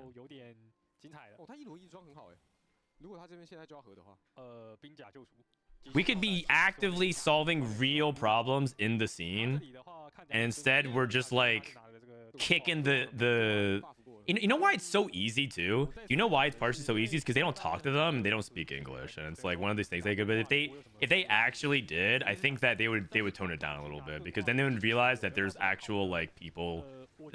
I think they're starting to lose grasp of reality. It's like part of it is that they don't talk to these guys. I think they need to do that. And that's why I think it's like, that's why I say it's borderline. That's why I say it's borderline hateful. That's why I think it's like rooted in ignorance, and I think that they need to stop or tone it down a little bit. Anyways, that's like a really long yap session. Early game's over. I'll read chat now. Alright, we got silver. Okay, this is exactly why power up, by the way, is kind of sketch. This guy took power up into Rebel Crest. So this is exactly why people don't like taking power up at 2-1 specifically, because this is not exactly that good, and it doesn't do much for your early game. That being said, Greentea is still streaking, so if you take power up and you have a really strong opener, it's not that big of a deal. but it's also not that good. 已经没有办法跑了吧？已经是暴姐 Not 妹 that 花 good. 对，已经遇事不决要转拼装了。对，遇事不决就是拼装。那这边的话 Oh, this is this is not about Soju, by the way. I actually think Soju is like one of the least, like out of all the people who talk about this subject, I don't think Soju is actually one of the biggest offenders. 纯法系的这个， I think it's more one of the things that just like basically Soju brings 因为你很容易没有艾克跟蓝。 Soju brings like the same level of yap energy to every topic, so he almost makes it sound like every topic's like the end of the world. That's just like how that's just his yap, but like 有艾克跟蓝宝， we're talking about his clip, but yeah, but he doesn't bring it up nearly as often as you do. For example, Milk. 肯定选大金永六。对对对对对，就你如果是刚刚说 OK， Like he doesn't talk about it anywhere near. I actually haven't heard it. I watched Soju a pretty good amount. I feel like he doesn't talk about that very often at all. 但是他这里有一眼还 But like for some people, it's like all they talk about. 一眼还眼不要再掉一件出来之后，正义第一件正义不知道后续是什么，那看起来是制造体系哦，只是想要 Like I would say the ratio of Soju complaining about Warwick and 6 costs 这个哨兵大头 relative to slots is probably like 50 to 1. I would say that he doesn't bring it up. I watch him a pretty good amount. I don't feel like he brings it up very often. 那就很舒服，变不到的话就会比较难受一点。其实这个压力化的期待还是不错的。对，这个装备有解析的话，应该是差蛮多的。因为 So I think someone's just saying like they just say it because they're asking about that as like a frame of reference. What do you think about that? 功能很多保险会比较差对，过度厉害，然后其实前哨部队也不差，那些双方。可是什么事 And quite frankly, the more I think about it, it's not actually a big talking point as much anymore. 但我自己 So maybe I'm misunderstanding. I don't want to hear the talking point that very much. I think it's because of yesterday and because someone brought up the question. But maybe we're not even talking about it as often as I'm making it out to be. I could be doing the thing where I'm making up an issue that's not even real and getting mad about it. I could be doing that as well. 这个我会玩。 Be careful of people like that. 金克斯柔一大妈自己二。 All right.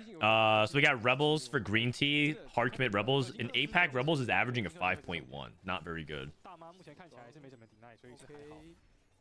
Why did he trap his Ezra in the corner? Probably by 会 accident. 拿的，不过没关系。 Probably by accident. You're not supposed to trap your corner units. 会玩还是会玩。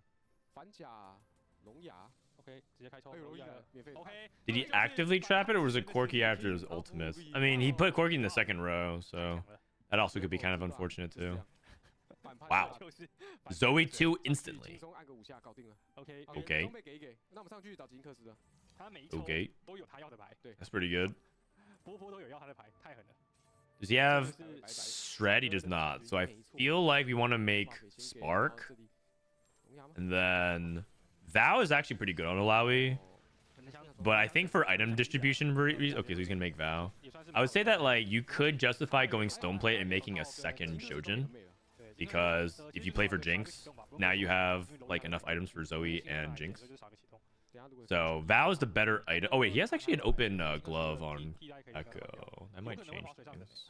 我觉得感觉这边 Wait, isn't that actually more of a reason to slam 2 items here? Because then you're not floating 3 components, you're only floating 1.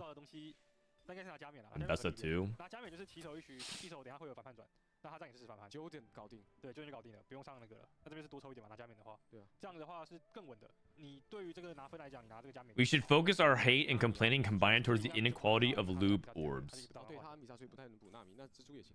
对，不可撼动。那这里厂长好消息是有一张艾克。 Yes, agreed. 只有 Can I call you 这个 about what? 光也算是好装备 If we're gonna talk about 4v4 and slots in NA, 去管理图奇吗？ I need a cooldown. I need a cooldown because I just finished ulting. I need a cooldown. 没5v2可能玩不了。他这个没有5v2，感觉是凶多吉少。 Ah, he trapped his Mordekaiser. Oh no. 卡住了。 Oh god. 他这个一定要有一张5v2，不然我觉得应该是倒了。哇，情绪管理。其实他这个是好的。 When do you solo frontline Urgot? In the mid game usually. Late game is a little bit hard to solo frontline because there's just so much DPS. You don't want him to get bursted too hard, or if you don't even have Unleash the Beast, you don't want him to get CC'd too hard. 但他这个气感觉是要换的。 You know, like if you play Urgot solo frontline, he just eats the Zyra ult. That could matter. 都是异形，不该异形的呢也是异形。对，很惨。 He misses you. What do you want to talk about, Milk? 画面这么像在电影院玩游戏。 What do you want to talk 有 about? 点像，而且好像在吃爆米花的感觉。 I do want to actually add commentary to this tournament. I don't want to just like turn it into a Frodan talk show podcast. Although honestly, I might do that a little bit. I might dedicate a small portion of the day to just talk about current issues in TFT. 所以 Maybe the first half an hour of the stream, we just do that. I have a bunch of clips ready, agendas. We just talk about some stuff. The fall of Americas compared to other regions. Let's talk about that. No, this is actually a good talking point. I actually would be interested in talking about this. Let's talk about it on the co-stream. Oh, wait a second. But it's gonna turn into like it's gonna turn into some other kind of. Actually, I know exactly where you're gonna branch off of.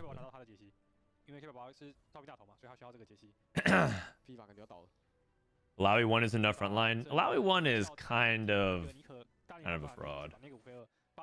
She's really good. If you hit her early, stage 2, stage 3, early Alawi like doesn't die. She even generates a decent amount of damage. But at this stage of the game, 4-5, Alawi 1 ain't doing anything. No way it'll be actually 5 minutes. Exactly. It'll be like 5 minutes of milk talking, but then I have to reply. And then when I reply, he has to reply. And then when he replies, you know I have to reply. So it just becomes like this. And then after I reply to his reply, then he has to say that I don't understand and then reiterate his very first point. And then you know.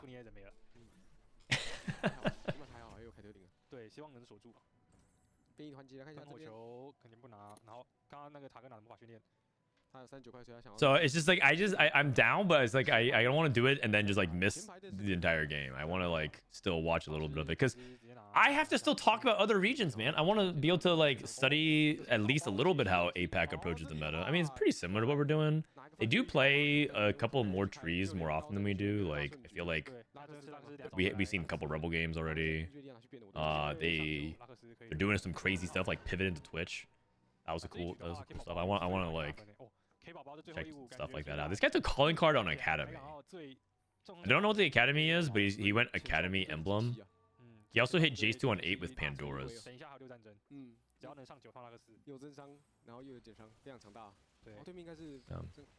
What's your opinion on Pandora's bench?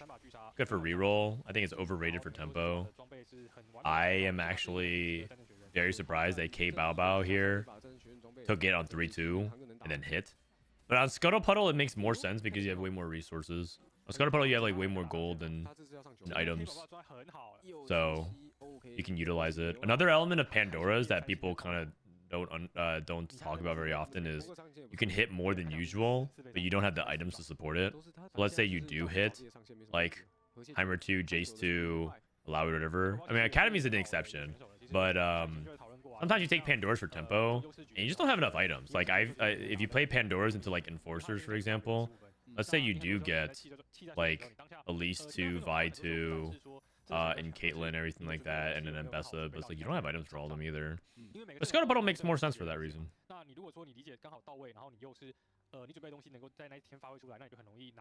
Oh, this was a remake game.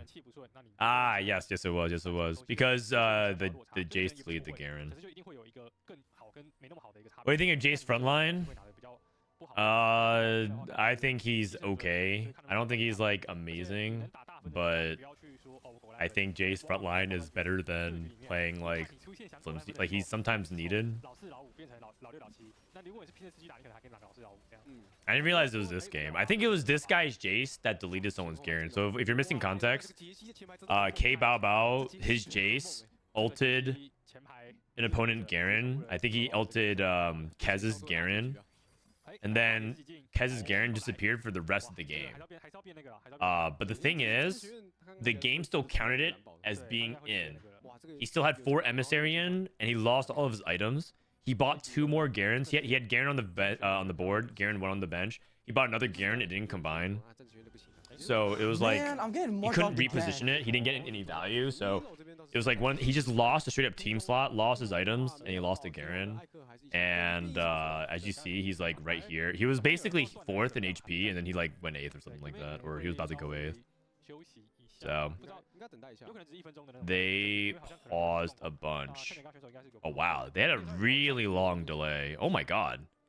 对，可以聊一下，现在版面上可以看到，因为像刚刚有提到厂长 They had like an hour delay. 就比较尴尬嘛，他是没有那个艾克2也没有来。 Oh my goodness. No wonder the VOD is 8 hours long. I was like crazy. 其实感觉走不 They 远 paused for an entire hour? 可能有没有可能这个飞机2 Right. 跟这个船长2能够帮他多说一点血？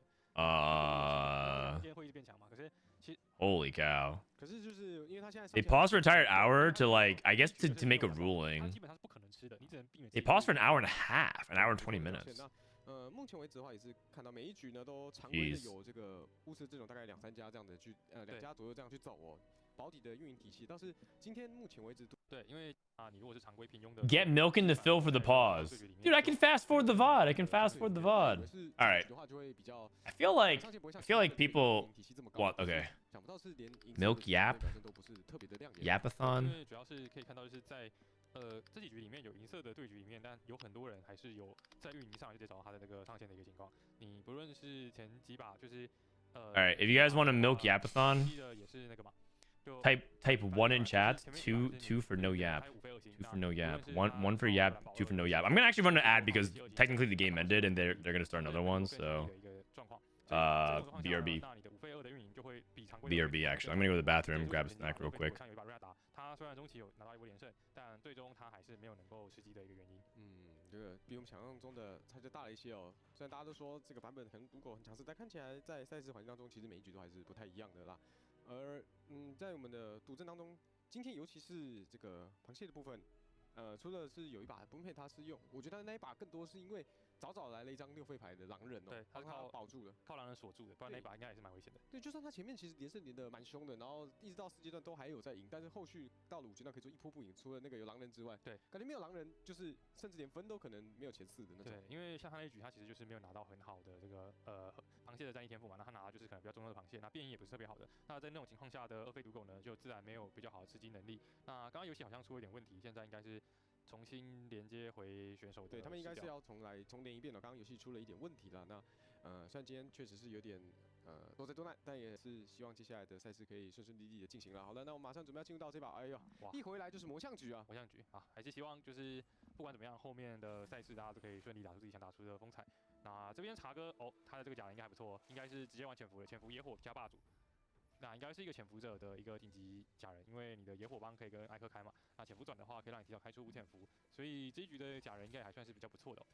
确实，因为霸主跟另外2个的联动就比较低了一点了。但是像刚刚 NYE 老师提到，尤其这边也有开到野火的话，艾克的上限确实高啊。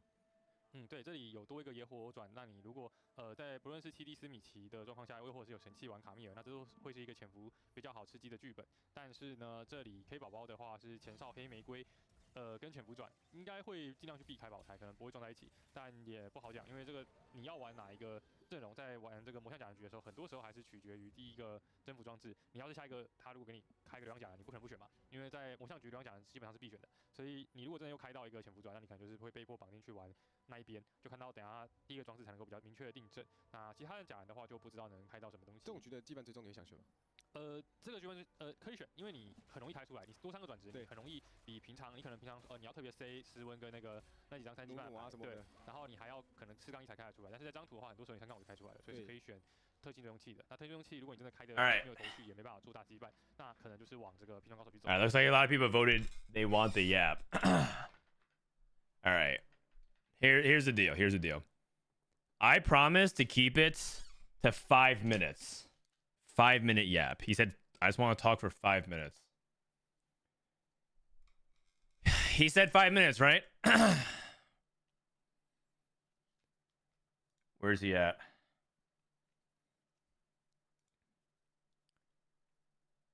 Milk. Go to the channel. All right, hold on. I have food coming in 5 minutes anyways. All right. I need a timer. Also, wait, how do you get food, by the way, usually? Like, how do I get food? Hold on, let me restart this. Yeah, this is my first. Like, I'm actually confused about life. Okay. All right. Is this what you want to spend your 5 minutes on? I'm starting. I'm starting the timer. I'm starting the timer. I mean, the thing is, my food comes in 5 minutes anyways. So it doesn't really matter too much. Okay. Well, it comes in 7 minutes actually. I ordered kava because I don't know what else to get. Shrug. Well, my wife Taylor usually gets me food if I'm on a show day, but for today, for example, I just have a little protein bar. It's not nothing special. Oh. I just want to you see like the merger, like, all right, at the end of the day, who was the best? What was the best region before the merger? North America. Yes, and now which region is the worst regions after the merger? The Americas. Yes. So like 1 year ago, I think NA or Americas used to be the best. Also, like, not only that, but like, I think we were the best. We also have the best stats at Worlds, right? Do you have any furniture? No. Is my room sound really echoey? Not really. I mean, I hear echo myself. Yeah, My a room little bit, but it's not that big of a deal. Literally empty. Milk moved to a new apartment. I guess he hasn't furnished it yet. Yeah, I'll put some stuff in You here. guys know that Milk is renting a bed? Like he actually bought a bed No, subscription. I bought a bed. He bought a bed subscription. They like deliver like mattresses and stuff like that. No. As The a subscription is like, you know, 8 Sleep. It's like, so my side's cold. Cause my girlfriend's like always complains that it's too cold. So it's like now it's like her side and my side. You bought a subscription for that? Yes. I mean, it wasn't that. To make your bed like, colder? Yeah. Cause that's what stats say. So I look at the stats and I'm like, good enough for me, man. Okay. Yeah. It's like when I come to your house, like, you know, the rule is like never touch someone's AC. I'm gonna touch your AC just because the stats say to touch your AC. Okay. Yeah. Oh, we're running out of time. Okay. Well, what I'm saying is, right? Do you know when I realized we were fucked? When? It's basically, okay, I've always laughed at EU, right? I was like, EU has always sucked. I think EU has never been better in NA until post-merger. Like literally nothing changed about NA, nothing about EU. But for the first time, I felt like EU was like better. Like even like before, like, you know, like Worlds or anything, before in the 20s. And that's because they have like, they're all playing for World slot because they have like 4 qualifier, like, you know how format works? Like, you know how we have like guaranteed World slots? What do you mean? Okay, so basically NA, we have a guaranteed slot to like NA, BR, and LATAM, right? Mm-hmm. But in EU, I think they have 4 slots. And also because we have the worst AVP, sometimes we lose more slots because of the merger as well. Because I'm just saying the AVP ain't too hot. Only other regions. It's also true. I mean, stats literally say that like it's not even flame. It's just like the stats literally say that BR and LATAM are the 2 worst performing regions, right? I'm pretty sure at Worlds historically. You've add it all up, yes or no? Yes, because OC's done well, Japan's done well. These are all the smaller countries. Yep. Yeah, so the 2 worst regions are. All right, so basically, we were just talking to them, right? I'm just like, every single time, I'm just like, how the fuck are they so good? And because every single cup, they're literally just sweating their ass off because they all have so many slots. Because they have so many slots, like they sweat all the cups. You know how like if there's only 1 slot, it's like, it sucks to try really hard and fail, which is probably gonna happen in NA if you do like go for the World slot, you know. So what a lot of people do is just don't try. It's like kind of like ladder, you know, like there's like less ladder slot top shots now, so it's like, if you're not going for like top 3 ladder snap shots, you're not going to try at all. So it kind of like snowballs down all the way to ladder. Yeah. The because it feels like Setsuko, Weijin, and Disop are just going to take it almost guaranteed. So yeah, so like try it. No one fights for 4, so people try less, and no one's going to fight for 5th. You know, so people try less and less and less. You know. Yeah, but you remember like right. the old sets when it was like a lot of ladder snap shots, like everyone was trying super hard and everyone was talking about the game, you know? Right. So basically what I'm trying to say is like the cup snapshots or like not the cup, like the cups, right? It makes it so like EU tries a lot harder because they have so, and that's what they said too. Like they didn't start practicing for they're scrimming every single like the first cup, second cup, and third cup. Like they're all trying super hard just because they have so many slots to Worlds. So you want more slots for Worlds? No, I mean, I don't really care about this. I'm just saying why I think like EU so much better than NA. It's because like they're trying harder for longer. Oh, you think EU is so much better than NA? I don't think they're so much better, but like it's like the thing is like EU used to be a joke, you know, and now they're actually better than NA. Okay. What I'm trying to say is, pre-merger, America was the best. Not only was the eye test we were the best, stats we were the best, and now we're the worst. That's all I'm gonna say. And time's out. GG's. All right. GG's. Vanish. Hey, no, not bad. That was actually that was an acceptable amount of yap. GG's. 因为你等于说有超级多的额外装备，那肯定是最好的。没错，等于直接塞一个额外装 You 备。 know, I think I pretty much agree with Milk at its core principle. Actually, if anything, is it hard to disagree with what he's saying? I think a lot of his core points, EU is better than NA now. 就是给艾克的强化的都有哦。 EU is better than NA now. EU does have more slots. There are more people trying hard. Imagine if ladder snapshot was, let's say the ladder snapshot for the cup was only like 5 to 10 people. It's not, there's not as many people trying hard, but because there's like 27, 30 slots for it, you see so many people trying to get to that cutoff range. It makes it much more exciting. I think that's kind of the core of this point. I think he feels like there's almost too few opportunities relative to EU, and EU has a lot more opportunities, so therefore people are trying hard. At least on paper, I don't think actually anything he said was kind of wrong there. You know what? That actually might have been a most reasonable Milk take I've heard in a while. 就是上这9点的是有上线那边，后续 I enjoyed that. 这副装置我们就是看一下，其实三刚刚那边也蛮精彩的。对，就看等下后面有没有人出比较合理的。哇 ，Lucky Boys 的相较之下，不知道这把战争不知道纳什的这个主见有什么。I mean, it wasn't even that bad. How many of you guys braced yourselves for that? Like, I was clenching a little bit. I wasn't sure how it would go. I wasn't sure if he was gonna go back on his word, but it was all right. 还是放后排好一点。对这个问题看起来应该是放后。 Just gotta time box him to 5 minutes. Yeah, 这边 true. 的话居转前哨怎么这把这么多？前哨反叛，对反叛的转职非常非常多。那其实是好事，因为它会让大家会想撞在一起。 Just so upset. I was confused why they were trying so hard for a cup, and then I realized that their cup 3 just gives 4 world slots. 反而对于其他几家如果 Because of the is it direct spots, or is just because of the 2 cup set? So they basically whoever does well second cup gets in. Let me see. Tactician cup. EMEA. 看起来我觉得4、5家要，因为这边就连他 Tactician's Cup EMEA. 那这里的话，地罗伊这把是赌命了，大家就看谁是人。It doesn't look like it. It's basically it's the QPs. It's the QPs. 那他去玩平胸高手，因为 Kbaobao 直接铁头平胸高手嘛，也是有人可以去玩平胸高手，就看谁比较。NA ladder is still strong. 跟大家去决，那就自己。Yeah. FIFA 这里是有一个巫师的转职哦。对，他这边有一个。NA ladder is still strong. You're not wrong. 他大概率是走巫师吧。拿了。I mean, a big part of that is because a lot of people come to practice on NA. But yeah, not exactly the strongest region anymore. 第二个转职有没有接着发进来嘛？你的3-1在这个魔象展局的时候，你去调整那个面板会是最为重要的，就宁可说 OK 我多出一场，那我可能也先会把它吃好。OK。After yesterday, I was about to quit the stream for tonight. Sorry, man. It was not that bad though. Come on, I think that's fine. I think actually a lot of his points were pretty valid, in fact. All right, we got top of the scrap heat, loot subscription, what doesn't kill you, red buff, or pyromaniac. I think APAC.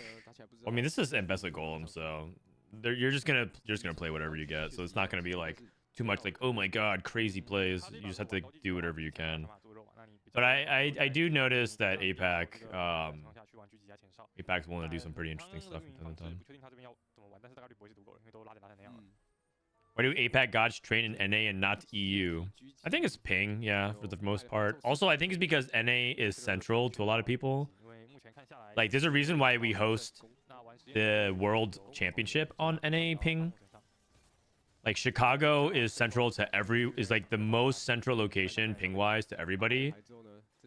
It's not true. Chaos, for example, said he had 300 ping playing from Singapore, and that's just like impossible to play on. So it's not true for everybody. But for the most part, it's like if everyone's staying at home, they play on NA for a reason, because that's like the best overall average ping that they could average for everybody else. So a lot of people come to NA to practice. I played on EU. My ping to EU wasn't even that bad. It's like 150, but it was playable. I had like some small things where like I couldn't, combine a 3-star in time, but not a big deal.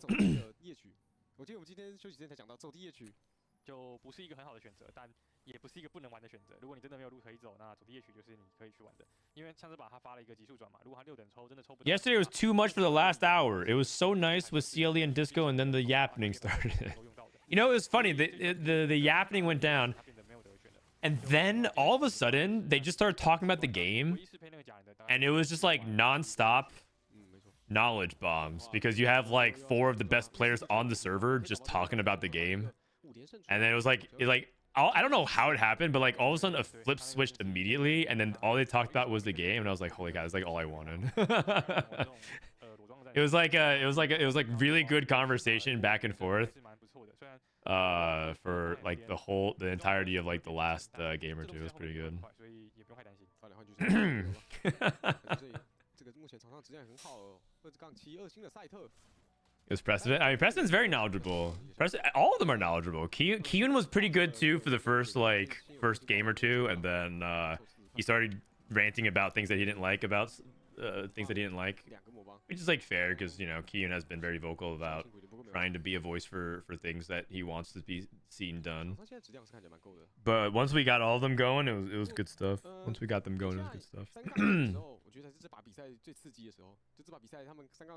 When is the day 3 VOD being posted? Let me ask. It's usually up in like a couple hours.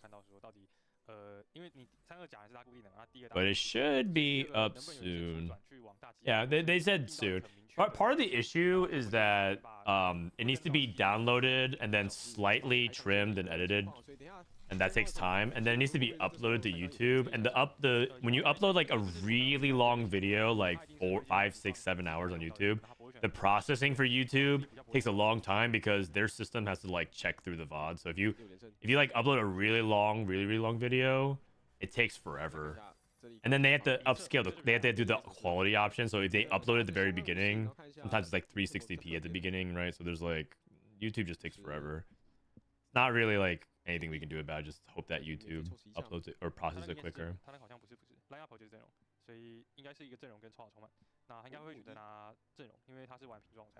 Support mining for scraps, get more items. Makes sense. Pretty straightforward. Loot explosion. Loot explosion with the with an emblem or firelight emblem as well as a ambush emblem. Really good.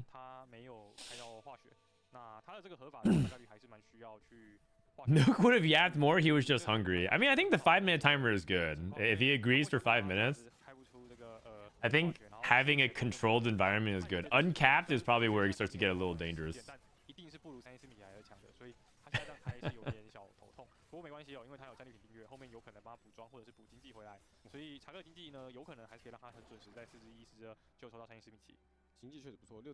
Okay, but this is the problem with ambushers that I have in general, is that your stage 3, unless you're like kind of high rolling, can be pretty sus.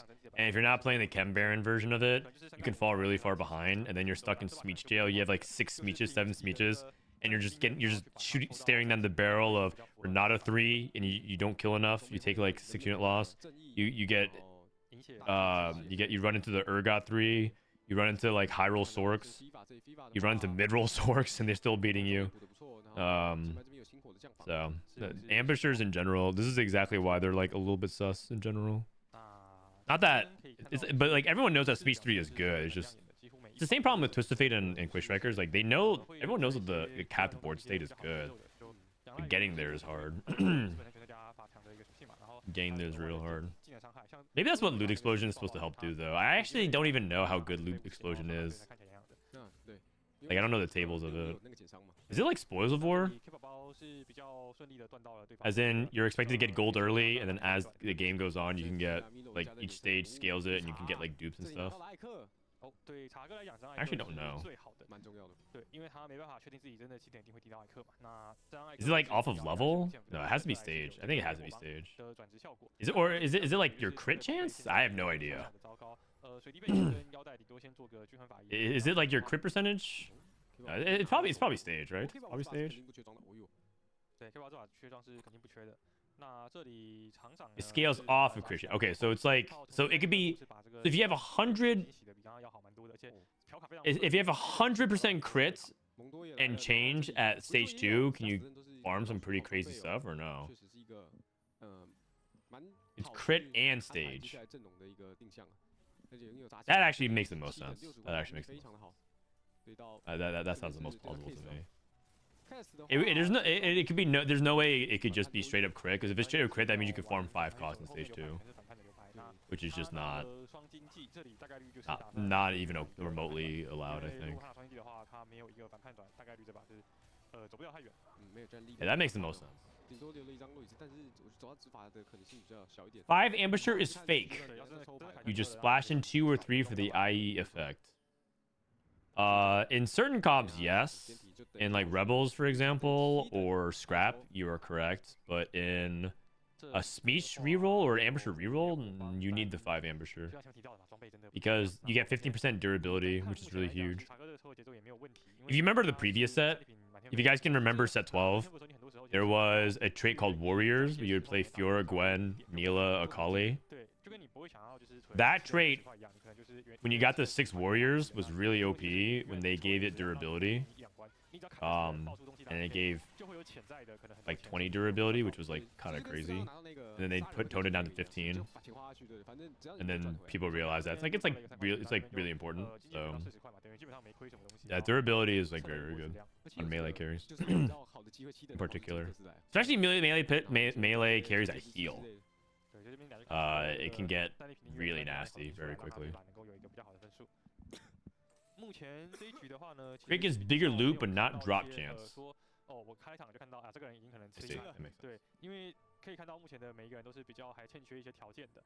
That makes sense. Okay. Those kinds of small interactions on some of these augments, I'm not like 100% up to date on. But that's why I have you guys around, the 1K challengers in chat. Thank you. Rumble. Can you fit Rumble on this board? You can. Just drop Vlad. Sorcerer, Watcher. Not even Watcher. You can play Rumble Corki over Tristana. Yeah, that works too. He's looking for 5 experiment. He's not actually a 5 experiment right now. No Twitch. IE.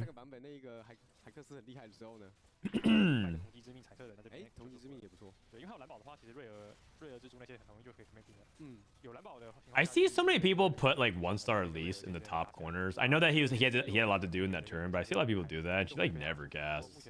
One thing that I try to do is like maybe put Elise back 1 row, but I also feel like she doesn't cast that way. I guess Elise 1 just doesn't do very much a lot of times. If she's aggroed like this, she's just like she's just a damage sponge, I suppose. Reinforcement, Echo 2 instantly. Echo 2 instantly. Another Echo. Looking for Corki, looking for Rumble. There it is. I feel personally attacked by that 1K LP comment. What do you mean? Everyone, people in my chat, it is known. Frodan's chat's LP, average LP is 1,000. He Zephyrs the Golem. I think you just want to get the Zephyr onto somebody so you can get scrap value. But I'm generally a proponent of like, if you're trying, unless you're like at like 1 life or desperately trying to like squeeze 1 placement out, if you're in this situation, just don't slam Zephyr. It's not worth it. Like you just slam it because you're like, okay, I should just like get it on. But I guess it doesn't really matter very much on powder. But I'm generally a good proponent of like, just don't slam it. Just like make sure you can get like a really good one next fight, because it might matter way more to be able to choose for the next fight if you're in this kind of situation. That's my preference though. Some people probably might disagree. How does everyone have Echo 2? Reinforcement Echo, and that guy found another Echo, and this guy Ember player just rolls down on 7 and finds Echo 2. That being said, this lobby power level is high enough that he also could just still lose anyways. This is Anvils Golems. He's still playing Smeech 2. Ooh, kind of close, kind of close. Kind of see what I mean though. Like he's still not at Smeech 3, and if he gets locked out, you just lose, win, lose. Be kind of tricky. What does this augment do? Which augment? Which augment? For which player? Blazing Soul for Lucky Boys. Off of Power Up. It's pretty good. The Ambushers one. Oh, this one. This one says that you basically get a chance of dropping loot whenever your ambushers get a kill. And the loot scales off your crit in stage. So the later the game is, the higher amount of crit you have on the units, the better loot you can drop potentially. Pretty fun. Who's playing the best in the tournament? This tournament? It's kind of hard to say because they hop around to different lobbies, so I don't see a lot of POVs when I'm watching it this way. When I watch a tournament this way, it's less about the individual players and it's more about the macro. Like, I'm not trying to pay attention. It's really hard to pay attention to, like, is this player making a bunch of technical errors or good plays? It's more about, like, how is the meta looking and, like, what is the lobby dynamics of how people are picking augments and things like that. So I can't really comment too much about, like, who's playing the best. I would say the most impressive play was when FIFA, this guy, took Flexible. He got Sorcerer. Took Sorcerer +1 on 3-2. He took a Sorcerer +1 on 3-2. So he had Flexible, Sorcerer, Emblem on 3-2. And reforged it because he recognized he was in a 4-way contested Sorcerer line. He didn't want to bot 4. And hard pivoted into Twitch. He had red buff, blue buff, and then an adaptive. And he just pivoted to Twitch. And he won the game. That was a really cool game. That was probably the most impressive play I saw. But I wouldn't say that I could comment on who is the best performing individual right now. Coolest play though.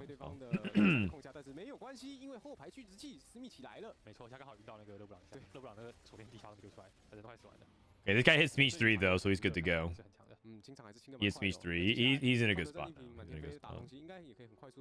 He hit Smeech 3 and he hit Camille 3, and he's gonna have items for both, it looks like, because of the and he has 4 Firelight. All right, his spot is that should definitely be top 4. 5 Experiment, Twitch, Rumble. He's playing Rumble GP. Rumble GP, no Rel. Usually if you play, like, I guess the Sentinels, but he's playing Malzahar instead. Oh, because he has Automata. I see. He's going at 9 anyways. Going to Shojin Malzahar in the back. He's trying to go for Mal's 2 carry. He still needs to hit Twitch 2 though.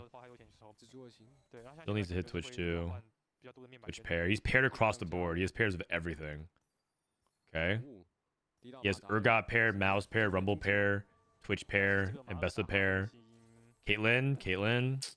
Wait, he has Sniper +1 on his dummy. You know what? Next patch, it might be a 4 sniper angle. When you have something like this, you play 4 snipers, and maybe you play 4 snipers at a mouse. I mean, this is also a golem, so again, the game is like very fake, but something to think about. You're a great streamer. Oh my god, the meme. Thank you, man. Literally first time chatter, you're a great streamer. That's like actually the meme. That's actually the meme. Thank you, man. Thank you. He pivoted from what? Sorcerers. Sniper Nocturne. That's what some people are like theorizing, but we'll just have to see. It's such a big... Oh gosh, the Zephyr is nasty. It's such a big change that it's like you can just make your predictions, but only playing and time emphasize will let us know. All right, Kez down to 10 HP, 7 Rebel. Okay, if he didn't get Zephyr, he needs that life because he needs that Jinx too. Lowy too, that's definitely helpful. LeBlanc pair. You look like a K-pop idol. Really? Wow. My skin is nowhere near as good as a K-pop idol. Dude, those Korean idols have like the most immaculate skin of all time. Korean beauty, the Korean beauty standard and 在拼装里面，艾克出 like 非常强大。 对，是一件好装备。 all that 有 is 些观 just 众朋友 is 说，为什 crazy. 么不出什么法宝正义什么稀奇？ They're on another 要 level. 出这一个坚定不移的心呢？对，主要在6拼装里面，因为拼装有大概2000的 Their skincare routine. 然后外加它原本的一般的 They also have makeup on. 接 True. 近 That's actually 到 true. 这个15%续战的。那外加金之刚也有这个25%， Nothing wrong with dudes wearing makeup. 那你等于说艾克开潜伏，你可以完美的吃到这个15%伤害减免，等于相当 You 于 think family would be the best reroll patch, reroll line next patch with the buffs to Pit Fighters, Family, Powder, Draven, and Vander? I think that is very likely to happen. And it's not because of just the sheer number of buffs. 哦，他是史莱姆。 It's also like what they buffed. They also buffed its late game. They also buffed its they buffed everything about it. They buffed the early game. 后续没看 They 到 buffed the mid game. They buffed the late game. They buffed the 这是一个 units. 星体的，然后 毫不浪费金 They 钱 buffed 对，毫不浪费金 the key items, the item holders of it. 那恶霸的阿卡丽的强度，我就比较 They even like increased powder as an out. So like powder could be like another way you could play family that maybe we're not thinking about because everyone's talking about like buffing Draven, buffing Conqueror, buffing Pit Fighter, buffing Vander. But they also but like powder could also be a legitimate like okay you're not playing the Pit Fighter Violet variation, maybe you're just playing Powder Draven, maybe you're just playing Powder AP family. I don't know. 真的很能顶。 Who knows? 再一波 It's entirely possible that it could be like not family Pit Fighter, it could be family Ambusher because Powder's just so OP. 阿卡丽 The numbers are just they buff the numbers like a lot. 阿卡丽直接飙起来了，好，很好奇刚刚的对局，那个阿卡丽这样。 Thanks for all the glaze, guys. I appreciate it. 就是 The new thing that I'm saying is glazing soul. I appreciate it, guys. 哦，他又多了一个后 Best 面 augment. 他全闪了，所以他其实这样就是回到了标准的这个前哨级数的一个情况。 Powder carrying family just blowing up half the opponent's team is hilarious. Yeah, it's hilarious now, except if that's what happens to you, it'll be less funny. Dude, this guy the Zephyr God? He just keeps landing all the perfect Zephyrs. I think my conclusion is APAC, Zephyring APAC might be free. 的时候人已经快要起飞了。 And that is, if he loses this fight, it is 1000% the diff. 对 ，Kbaobao 这一 If he bought fours because of that, 说是用，西风吹出来了。对对对对，几乎是靠自己的这个。 either that or Kbaobao is also the Zephyr assassin. 低了，所以他是想要上9的。 Because I don't think he's removing. I think he's hard calling out positioning. 在滑的话，其实我们可以看到，就是说，因为这把其实大上限比想象中要高蛮多的。嗯，那战利品订阅又没有喷到说超级离谱的上限。我们目前看出来，就是这边战利品订阅。 You're a streamer. That is true. How's Akali still carrying on stage 5? It's Akali never really primary carries. Oh, that's also another unit to watch out for. I know that people are gassing up family, but you have to be very careful that they buffed 4 Quick Striker, which is already a very good trait. Quick Striker is a great trait, and they buffed it. And they buffed Akali to cast more often, and that's a big deal. It's a very big deal. That's her primary damage source. 甲盖伦 So 开始先把装备操作完之后，开始第一排哦。 Quick Striker reroll could also be very good. 凯特零2星也可以。 Be 027 just be mindful of 这里 that. 其实我觉得应该是拼加凯特零，因为开始拼加凯特零。哦，但没 Be 夹了。 mindful of that. There's an equal chance. Okay, not an equal chance. There's a very good chance that. Oh my God, this guy cannot stop getting Zephyr'd. Wait, was it a slam? Let me see. 然后长岛这边确实给他一个。 Oh, it was. 有启动这个启动 Dude, this guy just can't getting Zephyr'd though. 哦，然后长岛这边的话呢，他的也图纸有了。推他的这个推也推到了史密奇。 I think he might be bot 4. 刚好在和这个凯特有关系，但是没关系，应该是。 No, he just has more raw power than this guy. 潜伏者应该是爆他。 Never mind. OK，那查哥顺利是。 I was going off of the previous fight. I was going off the previous fight. 遇到了史密奇后排。 It's a top 4. 前四名 Just barely though. 又赢了一家，应该是把可能是 EQ 还是哎呦 Middle 把。那这一局这三。 Why did he love to play LeBlanc? LeBlanc is her ability is basically 对， like adding damage amp to your units, sort of. 再起飞一波。是 The units take more damage, right? The units that get chained. So he has a little bit of utility in that aspect. If you define that as utility. 在上面感觉不太能看，又来了关键对位，这边对到立轩，这个吹风是吹后排哦。 Another hard call out by Kbaobao. 吹阿卡丽，堪比 Okay, he gets on a pretty good unit. 小比萨成绩有些 Pretty good unit. 有一只梅尔啊有点，难赢这架估计。嗯，这梅尔 I guess he couldn't really miss by positioning it around there because it's either Ambessa, TF, or Akali. So pretty good guess. Dude, this Kbaobao guy is the Zephyr assassin, and I'm also starting to think APAC is just. This might be a weakness of the players from what I've seen so far. It could just be these guys. It could just be one game. But they eat the Zephyrs. They eat the Zephyrs. Why do pros include Rumble in every comp? That's a good question. I think if you don't know, if you're not familiar with like the 5-cost power levels, so I guess the first thing I'll ask right back is what's your guess? Why do you think that they include Rumble in every comp? Like, what's your assumption? Because I'm curious what you think. Why that's the case.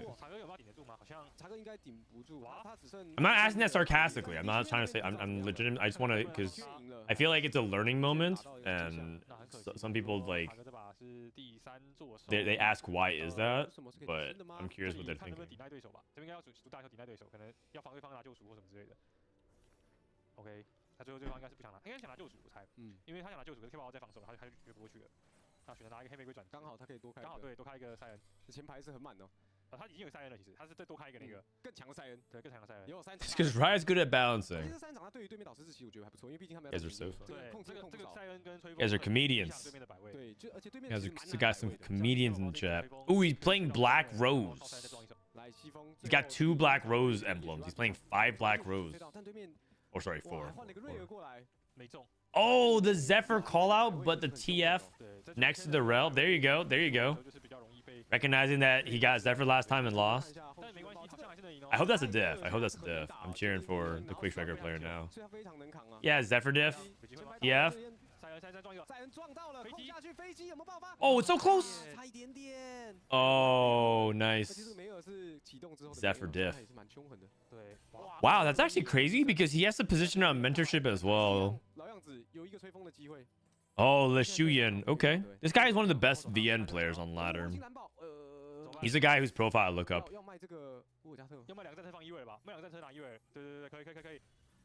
Also, is this his monitor? This is a weird looking monitor. I think it is.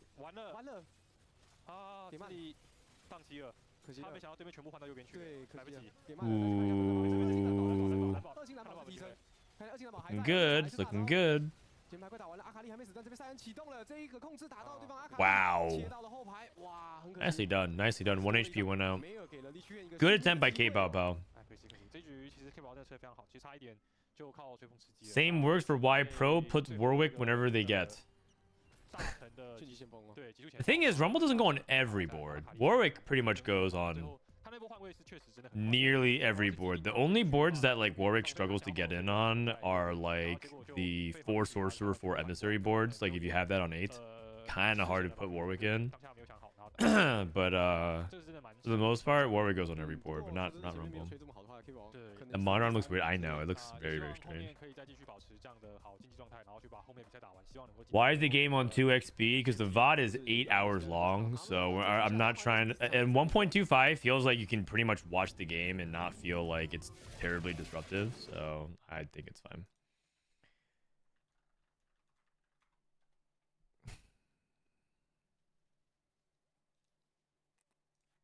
But the answer of why Rumble goes on to a lot of boards is because 1, Rumble is extremely powerful, both for damage and his utility can be really nice. 2, Rumble scales. So the longer you play Rumble in, the more powerful he gets. And yes, you're investing gold into him, but he can do a lot even with very little invested. 3, Sentinel is just one of the best splash traits you could possibly put into your composition, even if it's not your primary focus. And then you also look at Scrap. He can always like absorb an extra component, so like he's very useful in that sense. And then the last is that if you survive long enough, Rumble can actually sort of supersede your primary carry. Like there's a lot of situations where you would actually in academy boards, Rumble is actually your final AP carry. It's not actually Heimerdinger. And so even though you have like this death cap on Heimer, sometimes in situations you would rather just have like 3 items on Rumble instead, and he can carry, and then Heimer can just hold like a blue buff and like a utility item in the back. and then Rumble will out damage everything, because in the late stages of the game, there's usually two things that are most important in TFT, which is AoE and burst. Usually those two things drive a lot of, and then there's like a third element of it, which is like CC. AoE, CCing, and burst are king late game. And so if you're able to like, I mean, first of all, Rumble is AoE and burst, so it's kind of crazy.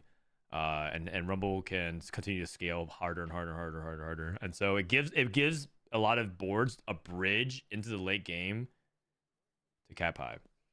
So Rumble is just a really, really good 5 cost. He's probably one of the strongest 5 costs they've made in a while. But also you have to invest a lot into him to make him good.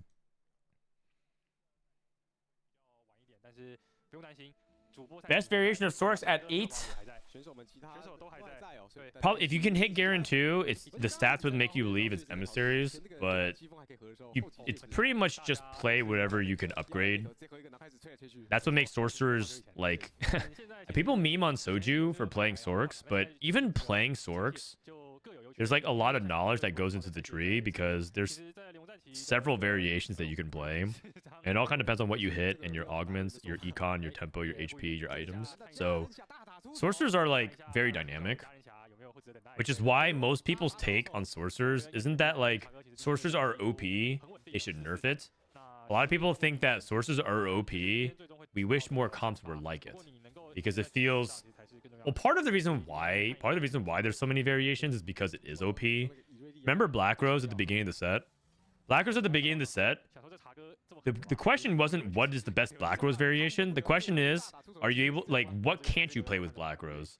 You played Black Rose Sorks, Black Rose Visionaries, Black Rose Dominators. You played Black Rose Form Swappers. You could play Black Rose AP Flex, like just Malzahar with random stuff.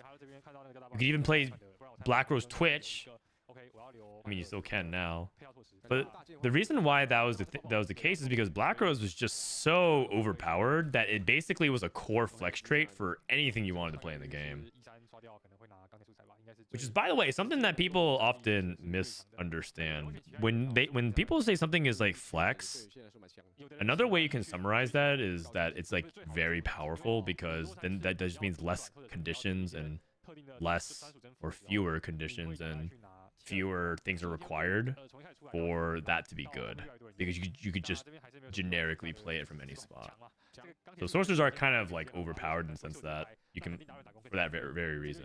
Part of the reason why there's so many different variations of Sorks is because it doesn't matter. Swain 2, LeBlanc 1. Play whatever front line.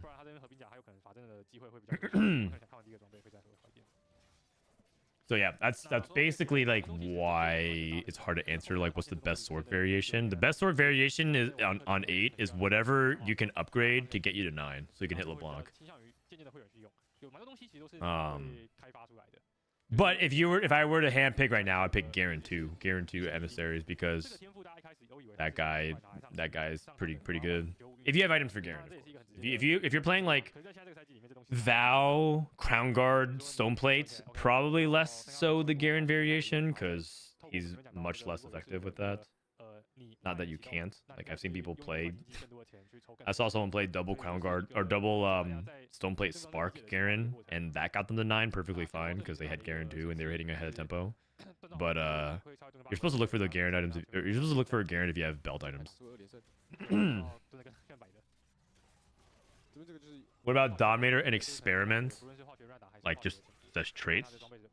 Dominators are pretty weak right now. Largely, more dog talked about this, largely due to pace of combat. Sorcerers are so fast, upfront burst. Ambushers jump your back line. Enforcers rush you down. They just try to target and kill things as fast as possible. There's very few matchups that like let you scale up. Scrap being one of them. Scrap is like a grind you out over time comp with just a bunch of shields, and then slowly but surely like have their single target stuff focus things down to kill it. So Dominators just don't have many good matchups in the meta because it's too fast. Like Dominator is like one of the things where like halfway through the fight, 15 seconds in, they hit their stride, and you just don't get that time in the matchups. And then Experiment. I mean, Experiment in general is just kind of weird because they're also a ramping comp in some ways, because you're dependent on Rageblade Twitch to try to like finish everything off. But it's also kind of like a stat pile comp. Like you're trying to just beat them through like a bunch of random stats thrown at your opponent, and you're supposed to like be able to flex with that. But the tricky thing about Experiment is that they're largely dependent on their 5 costs. Experiment is basically, I actually view Twitch and Soko very similarly, as in they are 4 cost carries that actually unlock off their 5 costs, or off the 5 costs that can cap their board. It does not really matter very much if you hit Soko 2 in the grand scheme of things if you're stuck on 8 and you can't hit Mordekaiser. And for the same reason, a lot of people who play Twitch might hit Mundo 2 and Twitch 2, but if they're stuck on 8, they can't go to 9 to play around Kate, Jace, and other 5 costs. You just don't do anything late game because the 5 costs are where the power of a lot of the comp unlocks. And so if you're stuck on 8, it's almost like being stuck on 6 when you're rerolling Renata, or being stuck on 7 if you're playing I was gonna say ambushers, but I guess that's not true because you could be fine, but you kind of get what I mean. You're just like basically not actually at full power. Maybe quick strikers, because quick strikers on 7 can't get like the 4 sentinels, so if they're playing TF Loris but like 3 sentinel or whatever, it could be kind of weird. Anyways, that's basically the main problems with those two traits at the moment. Where do you place APAC region this set? I think APAC's the strongest region. I would probably put them at 10 then. If you're talking about like their power rating and 10 being like they're the strongest, I'll probably say APAC is 10, CN is 9. I'll say EU is like EU's probably at a 7 or 8, and I think America's at like a 5. I think it's twice as likely someone from APAC wins than America's this set. I think we're very far behind.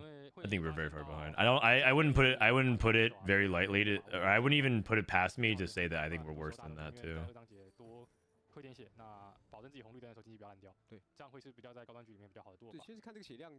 I feel like Source would be fine in the same new patch with Swain being worse and even LeBlanc 1 now being less stable. Source would feel the same. So right now, a lot of people define Source as like the best comp in the game. You think that's going to feel the same? Or you're saying like the play pattern is going to be the same?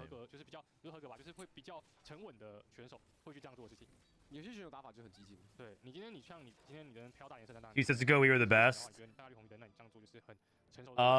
3 sets ago, we were the best. Set 10 was the last time I think NA was on top. I think set 11, we already were slipping, but Disoap won Worlds, so it kind of covered the gap a little bit. It like Disoap winning set 11 covered the fact that we actually had the worst AVP at set 11.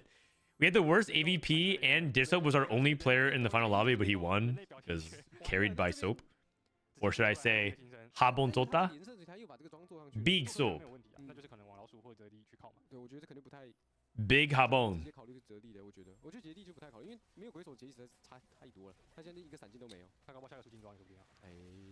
We actually had the worst AVP at 11 though.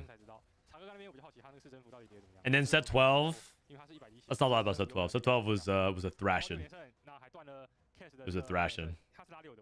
And then in Vegas. Okay, well Vegas, we set our best players, but sorry, not Vegas, Macau. Macau's stuff like the opens are always a crapshoot. You can't really judge off of that, but in general, and I didn't do that well at Macau. And then yeah, it might just it might be the beginning of the end, you guys. You know, we had our time in the sun where we're like, oh my god, NA is good at TFT. League of Legends fans rejoice. If you are a League refugee, we're good. But starting to change a little bit. APAC's starting to become the best region again, and all of a sudden, the winds are shifting back towards, well, and get dominated by Asia.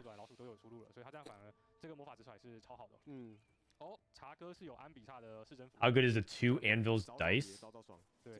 I don't know what you're talking about. 2 Anvils dice? I hope the final Worlds lobby will have at least 1-2 of NAEU. Me too. And I'm a little bit sad that there's a decent chance I can't cover the final lobby for Worlds this set. I'll co-stream day 1 and 2 of Worlds, but there's a pretty good chance I don't actually have the time to do the final lobby. So Which would be kind of weird, right? I co-stream day 1 and 2 Worlds, but I don't do day 3. But we'll see. 飞机是好的，可以，至少不用怕后面没有。There's naming a lot more Ginsus than EU and NA. 有可能是使者。I would say that 对，反正他这边。I would say that it's about the same. Because NA slams Rageblade and then plays Sorks. But I guess I would say that they're more willing to play Twitch, but that feels kind of fake because we saw like a flexible game into Twitch and we saw a call the Chaos into Twitch and we saw a Mbessa Golems into Twitch, which are just like all kind of fake scenarios. All kind of fake scenarios. Why not? Because I signed up for the Sage Am Slam and the finals and we won the tournament, and the reward for winning the tournament is we play Team Japan. We represent Team USA. Me, Box, Asa, and Scar represent Team USA. They've bought us our tickets. We're going to Japan. We're going to be doing stuff with Capcom and whatnot. It's going to be really cool. They said it was going to be sometime in March, and I was really hoping it would be the not Worlds co-stream or the Worlds weekend in March. Guess what? It was like, you know, it was a 1 in 4, 1 in 5, and it turns out it's the exact weekend of Worlds. So unlucky. But they said they'll try to accommodate as much as they can, so they'll set me up with a streaming PC and everything like that there. And Asa, Box said they're more than happy to like hang out, join co-stream, because you know we'll all be there. Oh, here's the monkey. Here's the monkey. Oh, I didn't change the. I didn't update it, but. 有没有什么操作？疯一点，这边大部分都拉等了，这肯定7等，反正绿茶是要上的。这7等上了，但是对他来讲比较不好，因为25块是弥补了那些比较没那么舒服的，对，对他来讲是一个比较亏的事情。选择最后。It'll be fun though. I've still been practicing some Street Fighter. I'm getting better for sure. Actually, funny enough, I am now higher rank than Scara.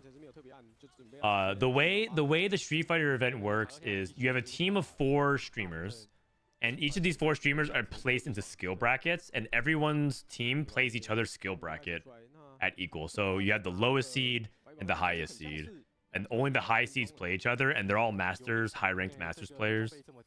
Box is our number 1 seed, for example. He's 1700. He's 1700 MR, which is, I would probably say 1700 is probably like low GM, like mid GM, low GM in TFT. That's my estimation.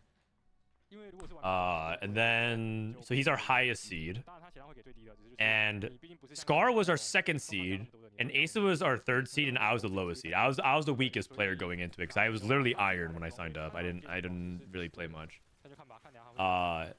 Then Asa no life Street Fighter. He played something crazy like 1,800 ranked games in like 2 weeks.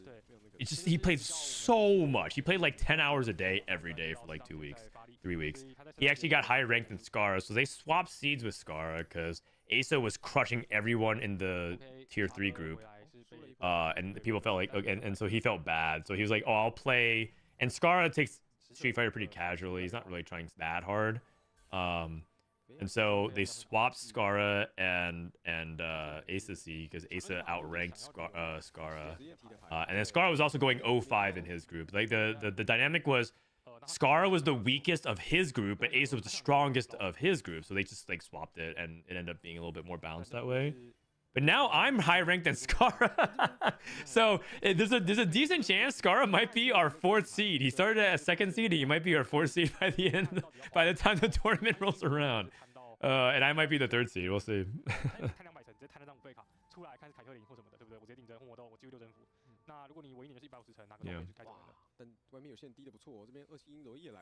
IRL interview if Title wins again. That'd be kind of cool, actually. If Title wins. Well, first of all, if Title wins again, I think I would just like lose my mind, and I'd be really sad if I can't coach stream. I would love to be there for when he wins 3 in a row. But if he does, yeah, maybe I'll be in Tokyo. I don't think any of you guys would happen to be in Tokyo during that time, but if you guys are, I'm down for one of you to introduce us to good food around.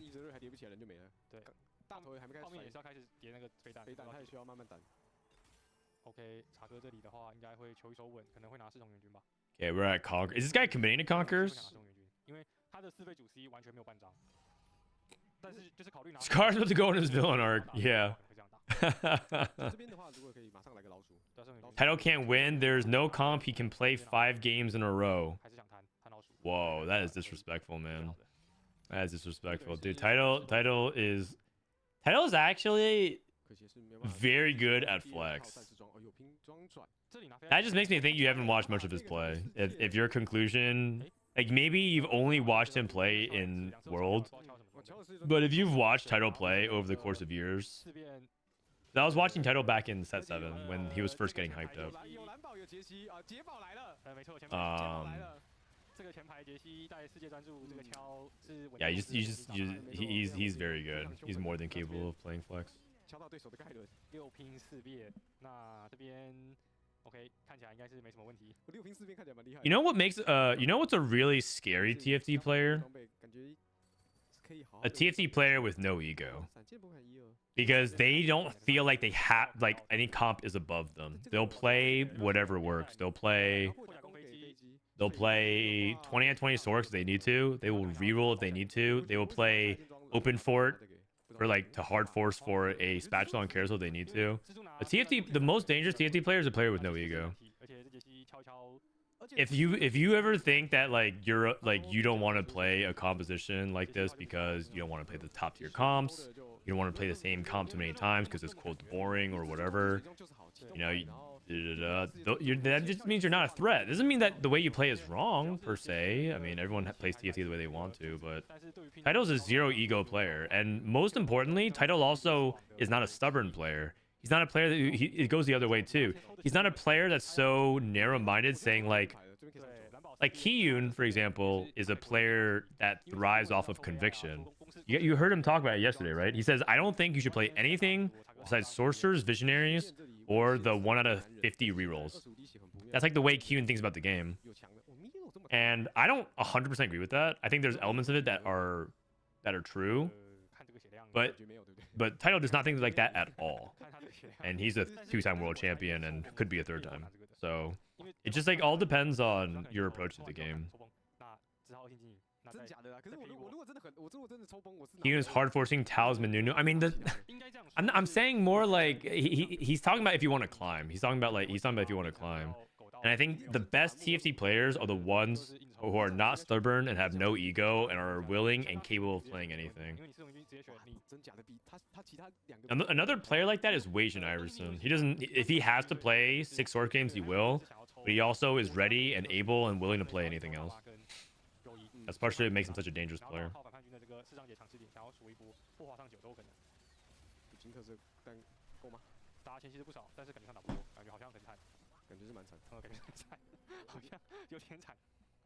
看起来是太妙，超级他 Me Nunu. Yeah, that's the conclusion. 嗯，如果 In top level TFT, how much do you think is luck and skill and percentage? 就一手拿到 Well, the answer is going to be kind of weird, but I'm pretty sure top level TFT 雷射 skill is 没有想要 about 80% of the impact, and I would say luck is about 80% of the 因为 impact. 这个东西对船长来讲是一个蛮 So I'll probably say 80-80. 它是事变，是有很完美的吃到船长的这个对抗数据的。应该是拿坦克克星。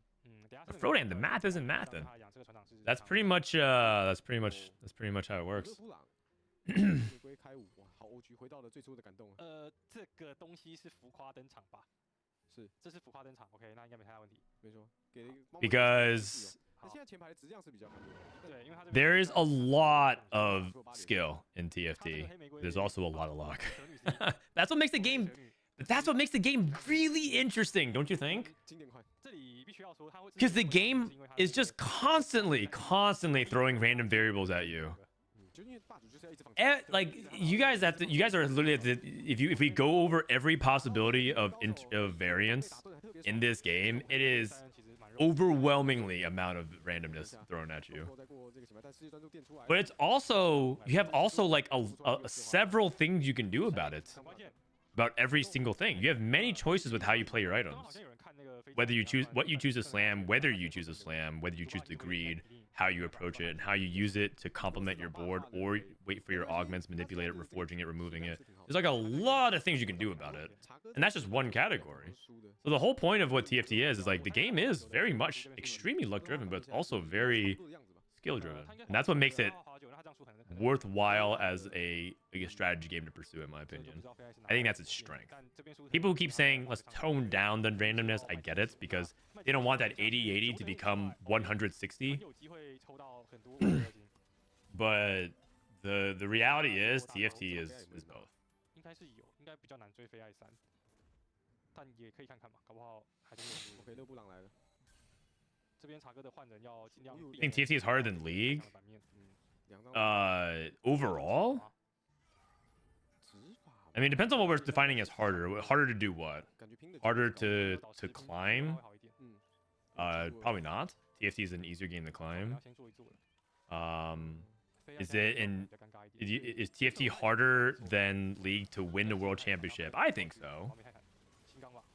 I think so. That's why I think that title winning 2 in 2 years is just unbelievable. This guy's playing 4 Enforcer, by the way. His board might look like it's pretty good, but he is gonna start falling off pretty soon. He has to transition kind of quickly to the Vi Caitlyn, if that's where he's trying to go. He has his anomaly on the Vi. I'm assuming he wants... Well, actually, he might be trying to go for 4 Form Swapper. Never mind. I think he might be going the opposite direction. He's playing around Jace backline with these items, and these are not Caitlyn items. So I think he's looking for a 4 Form Swapper game. He found the Swain. He has to dip out of 2 Enforcers. It would be Steb Loris out, Swain in, if he were to do 4 Form Swapper. Steb Loris, Swain, and then I guess you could just play either Emissaries or... Oh wait, he did swap Jace out. Oh.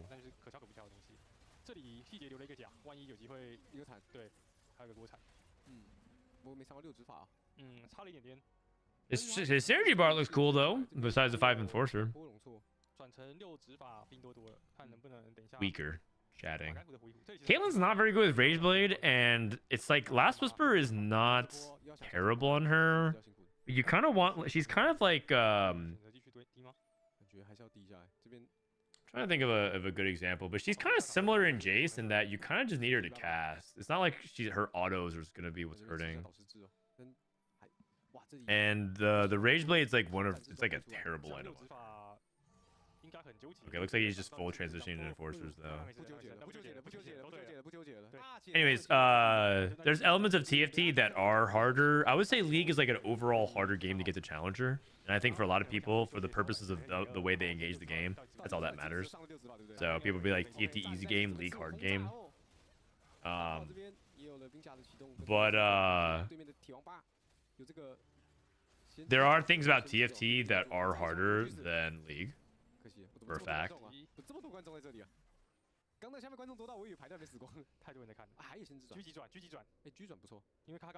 But also, I would say that League is one of the harder games to excel in the world, and I don't think that's like an important comparison. So let me ask you another question. TFT is a game of variance, and it's a strategy game. Is TFT easier or harder than a game like poker? Is it easier or harder than a game like Magic the Gathering? Is it easier or harder than a game like chess? And I think those are more interesting questions. Because to me, asking if TFT is harder than League is almost like asking is TFT harder than football. And I'm like, well, that's just not even really like a good compare. Like, who cares? Like, it's like 2 different things. League of Legends tests a huge different amount of skill sets, and even the stuff that's like crossed. Oh my God, his Vi's trapped. Oh, he got... Okay, so okay, just real quick, because I'm not talking about the game anymore. If you play Dramatic Entrance here, it actually holds the units in this spot as if the release is still there. But because the Vi is with Sniper and because the Loris is here, she can't do anything. Awkward. Some people call that bug abusing, by the way. I don't think that's bug abusing. I'm getting more dog. I think that's just clever interaction. I feel like calling that bug abuse is misconstruing the word. Asking for the prime.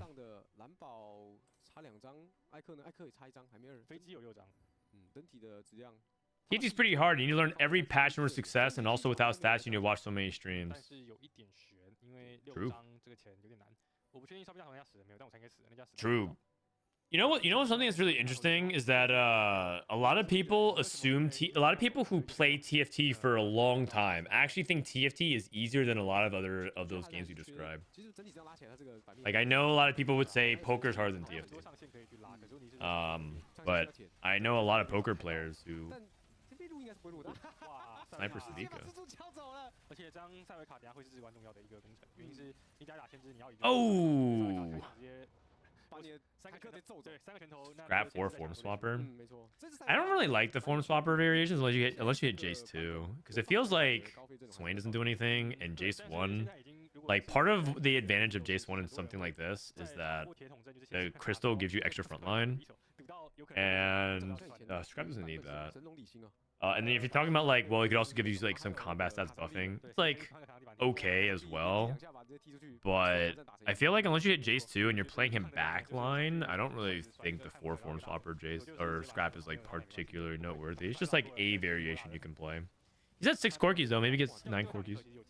Poker's harder for sure. Yeah, so a lot of people see a lot of TFT players say that, but there's a lot of poker players who would say otherwise.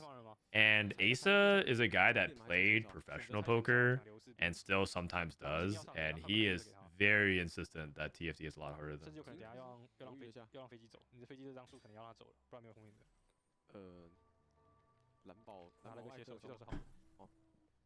但你觉得他这样18D 哦，18D 可能不太会一波倒。But I guess it depends on like what you define as easier and harder, right?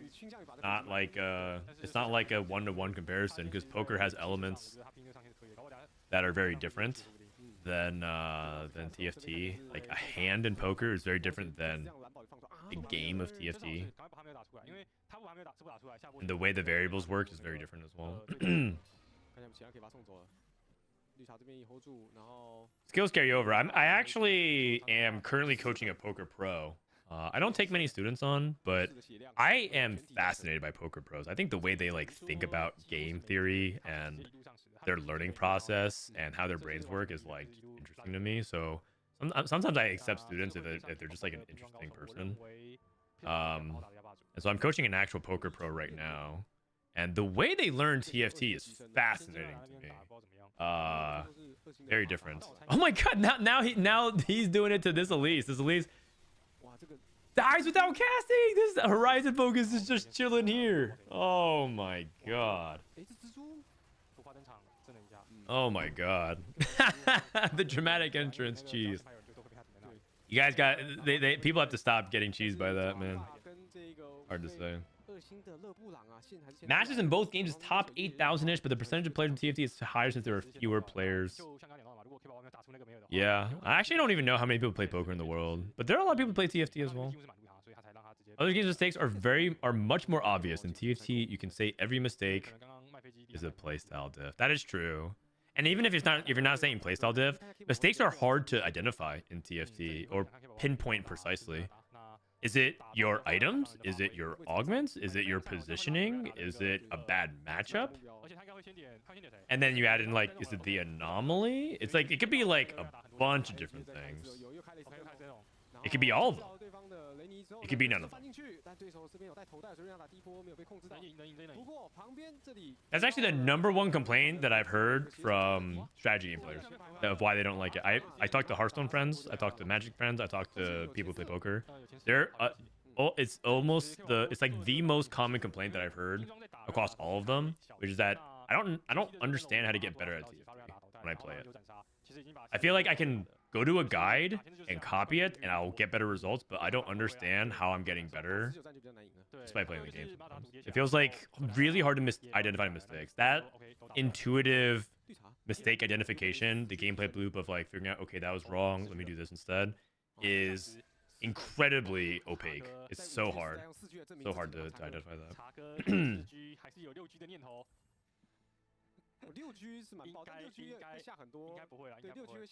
It just feels so. As a result, what do? You blame balance, you blame luck, you just say the game's not for me, and the addiction of learning how to improve 1% every single time might not be there. It's hard. So that's why some people don't have that worthwhile pursuit.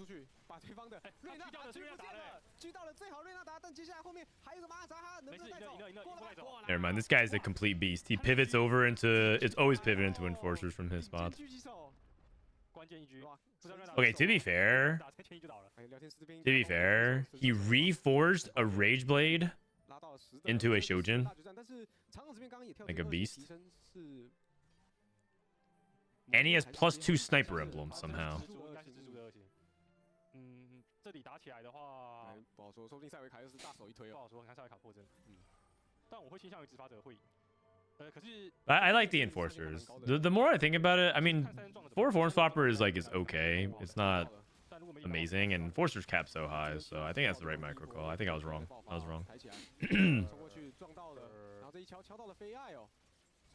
He won, so he's right. But also, I think that he has like his anomaly on Vi. He also has like Vi as his main carry. It makes a lot of sense to just slowly make your way into enforcers, even if you lose. He got second, but I don't think if he plays form swappers necessarily. Part of the reason why I think a form swapper could work though is just that the cap of form swapper is really high because it's basically legendary flex. You play form swapper and you can just kind of play other stuff. But with the anomaly on Vi, I understand like why he felt like it, and also he pivoted like a lot. He reforced his Mbessa and his Rage Blade items into other things. So he just like basically played pretty committed to enforcers from the beginning.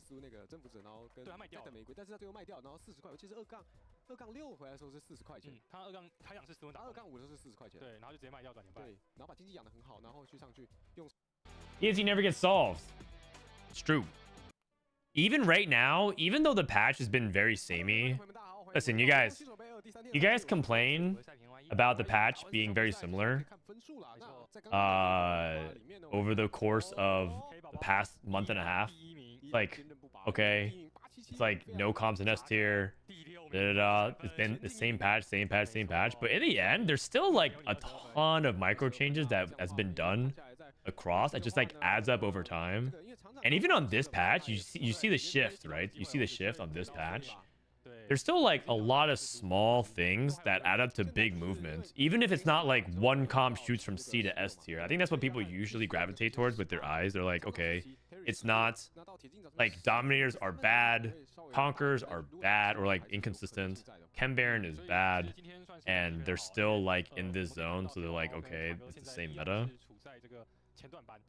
I'm obviously paraphrasing, but the reality is the game is like never really solved. It's always evolving. If we play on this patch for another like month or two, I think the meta would actually continue to look different. Or can you see APAC scores? I don't have the score sheet. But we have the scores right here if you want to look at it. Right now, we have Kbaobao. This guy's been the most impressive so far today, I think. Binteum, we haven't watched any of his games, but he did well. Bobae did well in a couple of games. He played that one Urgot game. No Urgot augment, just straight tempo. Got also third. Greentea was the guy that did that pivot. FIFA was the guy that also did the pivot, but it looks like he went 6, 7, 8 since then.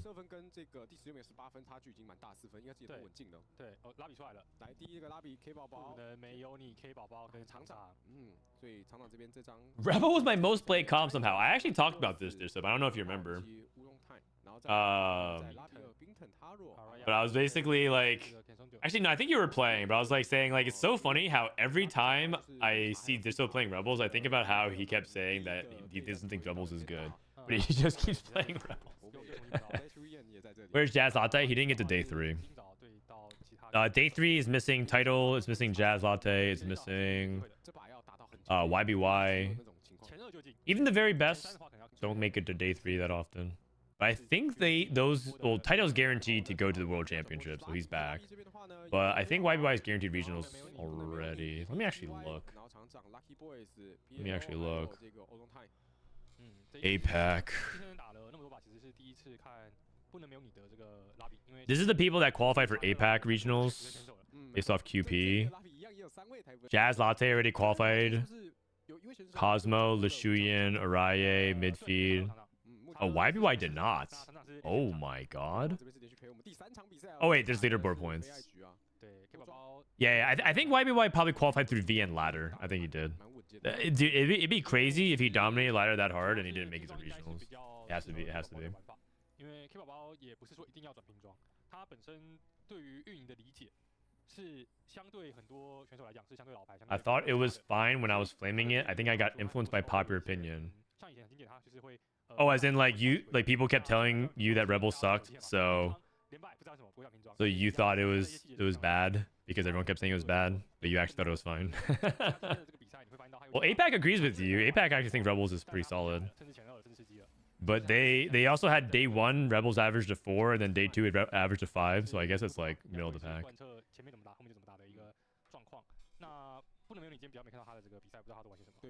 He qualified through ladder? Okay, good to know. It'd be wild because he was holding rank 1 VN and rank 1 NA, and this guy didn't qualify for regionals.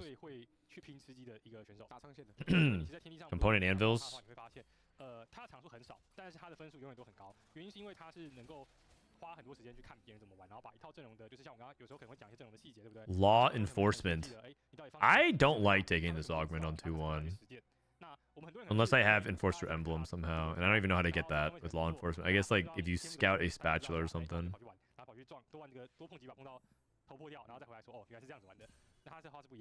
Do you think they should ever bring back spatula portal starts? Probably not, right? Well, because I'm thinking like spatula portal starts make certain augments more pickable in 2-1 is why, but it's high voltage, that makes sense. Just so spreading misinformation so he can play uncontested rebels. He actually did do that one time. He did do that one time. He's not above it. I don't want to call out my business partner like that, but he did one time. He did one time do something like that. Disop actually wields a lot of power. If he actually wanted to, he could spread misinformation on TFT Academy the week of Worlds, and then leave it conveniently not updated, and then tell me not to update it, and I would listen to it.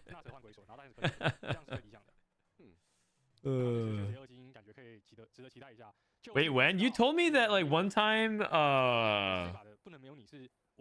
you like didn't think a comp was very good, but everyone thought it was good, so you like I think it was like you like we kept a tier that you didn't think it was personally very good, but like everyone else did, and then you just like let that be the case because it was like going to the tournament, you were kind of hoping everyone would play it.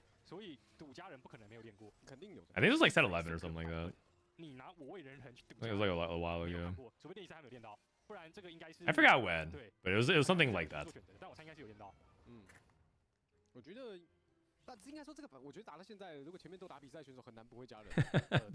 Evil soap, that's right. Oh, it's not. It's more like self-interested, but.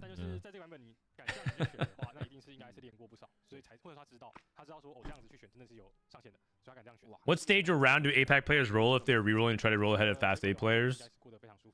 Like if it's contested Sorks, or you're saying if they're rerolling? If APAC rolls at 4-1, they also roll deep on 3-2. They also roll like APAC's willing to roll almost any stage.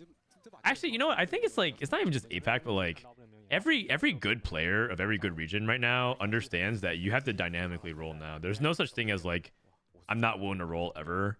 If you're a good player, you sometimes roll, especially if you have augments that give you free rerolls, if you have augments that encourage you to roll. Sometimes it blows people's mind if someone has like too much value and you roll before level 6. They're like, what? Like, well, come on, man. Sometimes you just look at what's going on. You just have to evaluate your spot, which is good. We're growing as a player base, but you're just supposed to roll whenever you have different spots that like are conducive to it.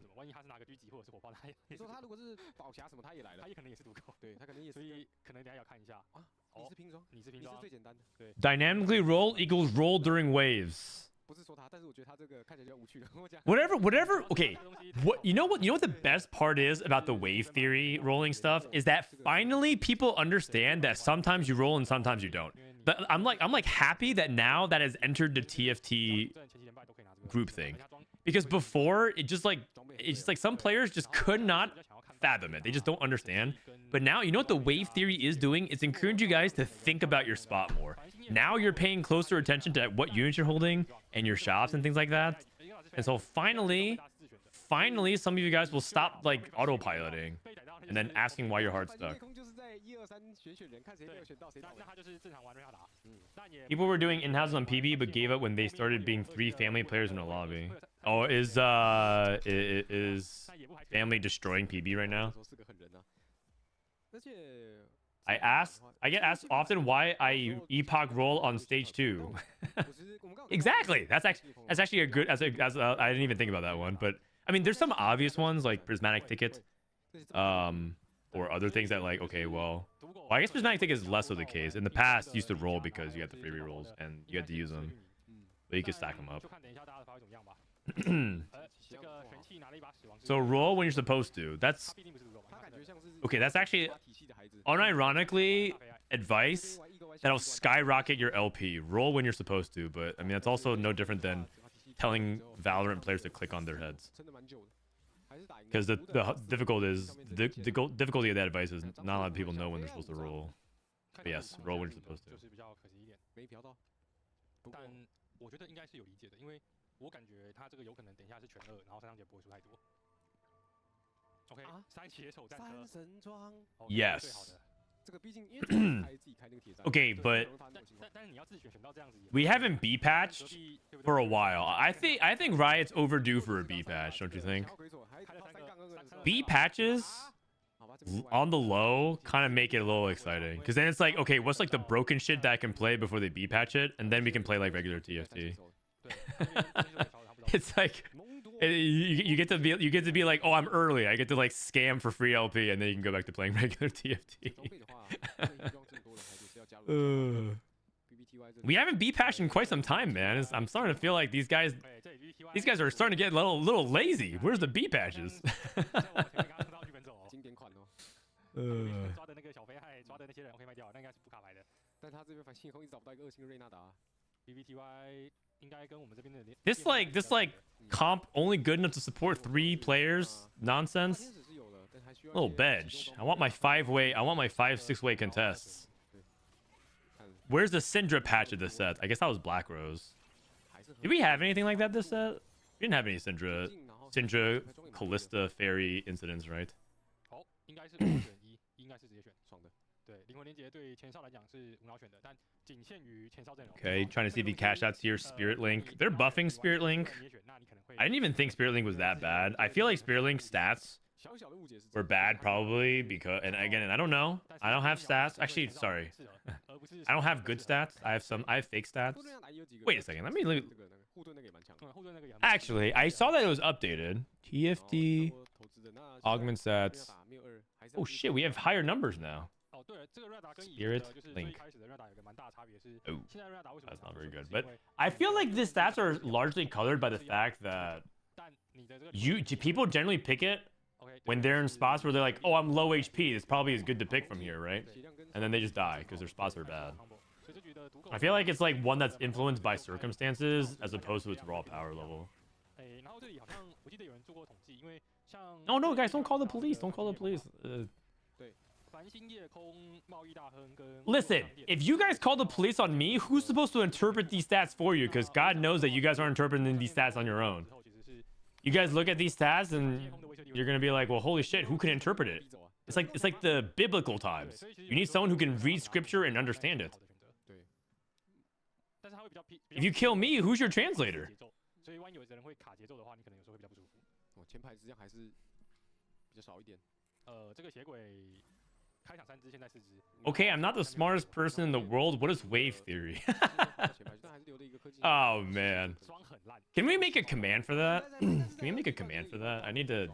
I need someone to make a summary of it, then we can just make a command. 因为有个大件的，它大件还在啊，对啊，它大件 I'm pretty sure it's mid as hell and Renata. What, Spirit Link? 真的很烂。I think it's like good in Sentinel comps. Pretty much it, right? I saw someone take it in like a Bruiser, Slow Cooker, Rennie type situation. That also looked kind of good. But I don't think I've seen it in any other situation where I was like, damn, Spirit Link is sick. That's about it. Are you calling yourself a messiah? I mean, I didn't want to say anything, but now that's out there.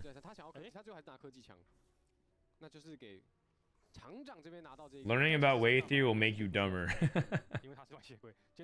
Yeah, don't worry about it. It's not a real thing. But basically, the concept of wave theory is that there's times when your shops are more likelier to hit what you're looking for, depending on what you're holding and what other people are holding / what level they are. So if you're rolling for, I think 3 costs are the one where this is most applicable, because it tends to be when everyone's like level 6, level 7, so they're pulling more 3 costs out of the shop. But if you see 3 Kog'Maws in your shop or 2 Kog'Maws in your shop, and other people are level 7, the idea is that probably means people aren't rolling for Kog'Maw, which means that you're likelier to hit Kog'Maw because other people have other shops with 3 costs and they're not holding it. So it's like you have a small marginal percentage where you're having like luckier shops. It's not actually an impactful thing at all, but it's just the best part about it is that now you fuckers are starting to think about whether or not you should roll on off intervals or like actually think more critically about your turns. So I'm all for it. I'm all for it. Net positive. And also we have a good meme in chat now, because I also will admit the chat meta in TFT has been a little bit stale, a little bit too much same stuff. So new memes, it's the fresh new meme.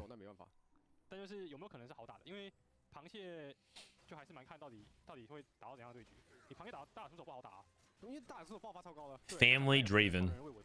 Are people just playing family on PB and then it's just like no family emblem, no augment for family, just like trade sector family and then top doing or something? I'm trying to pick like a mid augment because trade sector is not particularly amazing, but it's also like kind of okay.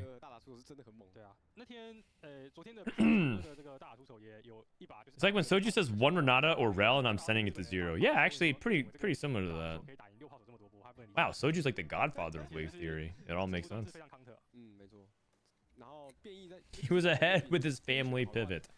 Dude, the thing is, you know what's even crazier than that? Family already was being played in China and APAC. And then towards the end of the tournaments, NA discovered that family, it's not good, but it also wasn't completely unplayable, and Soju played it for a 4th, and 4th in tournament is pretty good. It got him to the final lobby, right? Is good enough. But if you were to ask a lot of players going into the tournament, it was like on the no flies list, like absolutely not playing family under any circumstances type of conversation. But family actually had a reasonable performance. And I know this sounds stupid, but the fact that family averaged like a 4.9 is not even bad. Sometimes it's much better than trying to contest 3-way scrap and go in 8th. Because 8th, did you look at the stats? Guys, scrap was averaging 8th a quarter of the time. If you look at the hundreds of games that was played this past weekend, scrap went 8th like 25% of the time. It was crazy. It was so high. It was so high. It was like what's the alternative? Contest and go 8th? Probably not. So sometimes a 5th is pretty good. You just gotta take the 5th. The issue is when too many players think that way and then it overcorrects and then someone gets Sorks for free. We saw a couple lobbies where there was 0 Sork players yesterday, which was just mind-blowing to me. Like, we actually saw like a 0 Sorks lobby, and then the very next game it was like one guy pivoted into Sorks because he realized no one was playing Sorks. That was crazy.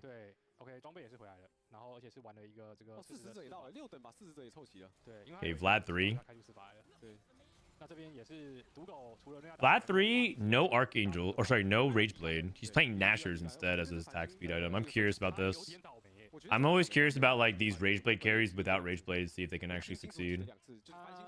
He has Wand Overflow for extra attack speed. You could also pick a anomaly that helps him with this. Vlad could take like he could take like the attack speed anomalies. Hyper Velocity is probably the closest one that he would want because it's similar to Rage Blade in that sense, the scaling one.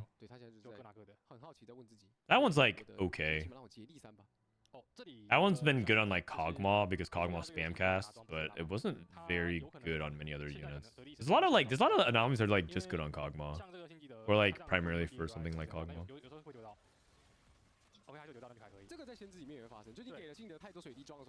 It's fun to watch your coverage of the tournament. Thank you. I'm glad that you had fun. You know, I'm worried people aren't having fun sometimes. So it's reassuring. It's wild. As a streamer, you sometimes get like 20 comments of like, man, that was great, it's awesome, and then the very next day, you're like, are people even enjoying this? It's weird. Imposter syndrome. This guy looks like he's 15. Lucky boys. Yeah, dude. This dude, he is serving for the camera. This guy is serving. He's got the zip up, turtleneck, and everything.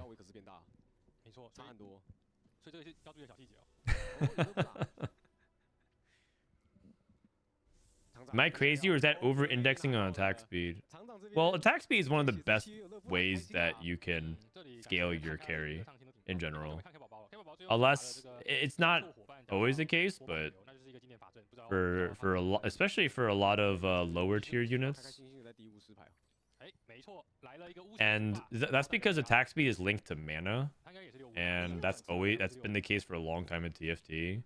But if you look at a lot of low cost units, there's a reason why they want something like Rage Blade, or if they have mana generation, then other forms of it. But just getting the ability to cast a lot is really big, or attack a lot is really big. Tristana, Zeri, Kog'Maw, and I mean the exceptions are like Morgana with blue buff, hero augments. Some hero augments are melee. Like melee carries tend to not want that. I'm talking about ranged. I need to look at the unit list here real quick. Give me a sec. Draven wants Rage Blade. Maddie wants Rage Blade, kind of. Morgana wants blue buff. Powder's like frontline. Vex is a visionary. Renata's a visionary. Even Nocturne wants attack speed, but he gets attack speed through his trade, so it's less important. But yeah, you can see a common trend with that. Like, the attack speed is really important. It's like one of the best ways you can multiply, especially for lower tier units.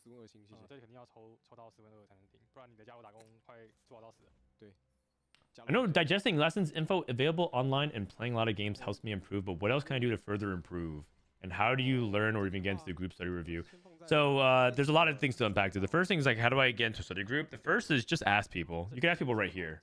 You can ask people literally right here in this chat. Hey, I am currently around this rank. Is there anybody around this rank that's interested in studying together? You can just literally ask that. I'm allowing it right now if you want to solicit people. Although I will say, you never know who you're talking to on the internet, so whoever accepts, just be careful about that. I don't know. Sometimes you might meet a weirdo in Twitch chat. It's just the internet. The second thing is, how do you further improve besides just consuming or like looking at info and playing a lot of games? Well, I mean, talking to people is one of them.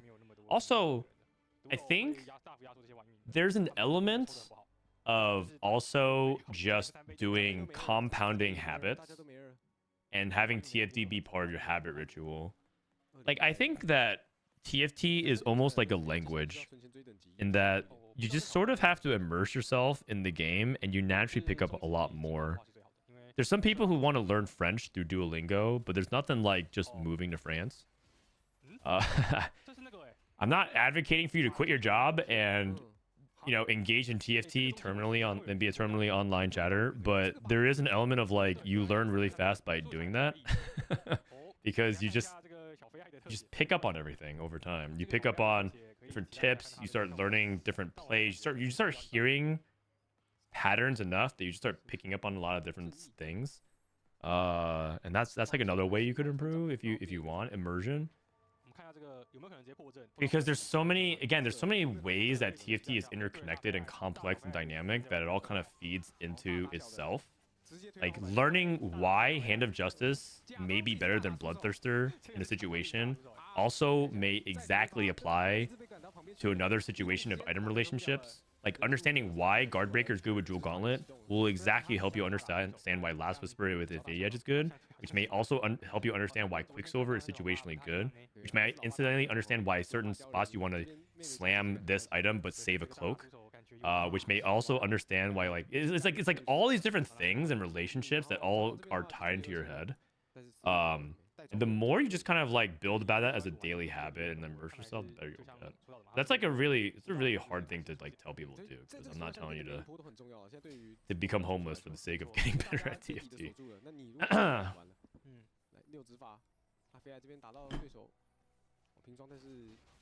Is that Knockout Violet? I don't know. I didn't see their anomaly list. They usually pull it up during carousel. Do you have a link to learn these relationships? No, because that relationship is... Those relationships change on a patch basis. They change on a patch basis. That's one thing. And the second thing is... Which is part of what makes it fun to follow, because it's ever-changing, ever-evolving. The second thing is, by the time that stuff is published, it's outdated. By the time that stuff gets to like YouTube, it's already outdated. That's actually the number one thing about learn. Okay, I'll actually say if you want a pragmatic tip, because right now I'm talking very abstractly, I would say stop learning TFT through YouTube if you're a person that consumes a lot of YouTube. If you're serious about trying to climb, if you want casual, like easy to digest, like approachable content, and that sounds weird because I'm like a YouTuber technically as well, but by the time it's on YouTube, it's like kind of outdated in general. That's just like a rule of thumb.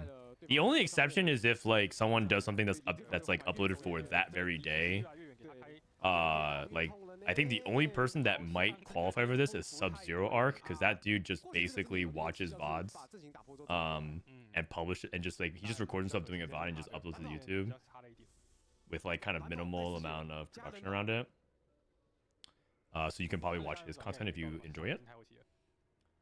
I do think there's some downsides to that, but I do think that overall that's like probably one way to approach it. But like even the stuff that I do, like the tier list that I upload, even like I literally have times where I finish recording the tier list, and then that night there's like a meta shift. Before I even like finish sending it to my editors and upload it, it's like the meta shifts. It's just hard.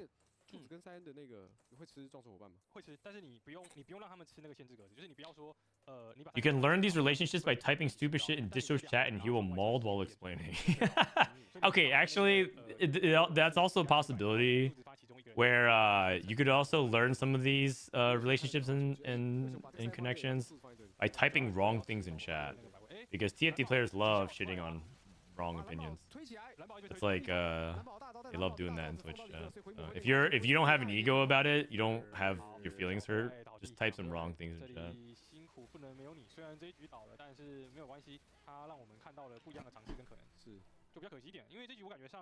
I'm down to hear some milk. Yeah, we actually did, Marcel. You missed it. We had a 5-minute milk intermission between games 2 and 3. We had a like a 5-minute yap session. All right, Crimson Pack Vlad. Archangel's Gunblade. Death Cap. Wand Overflow.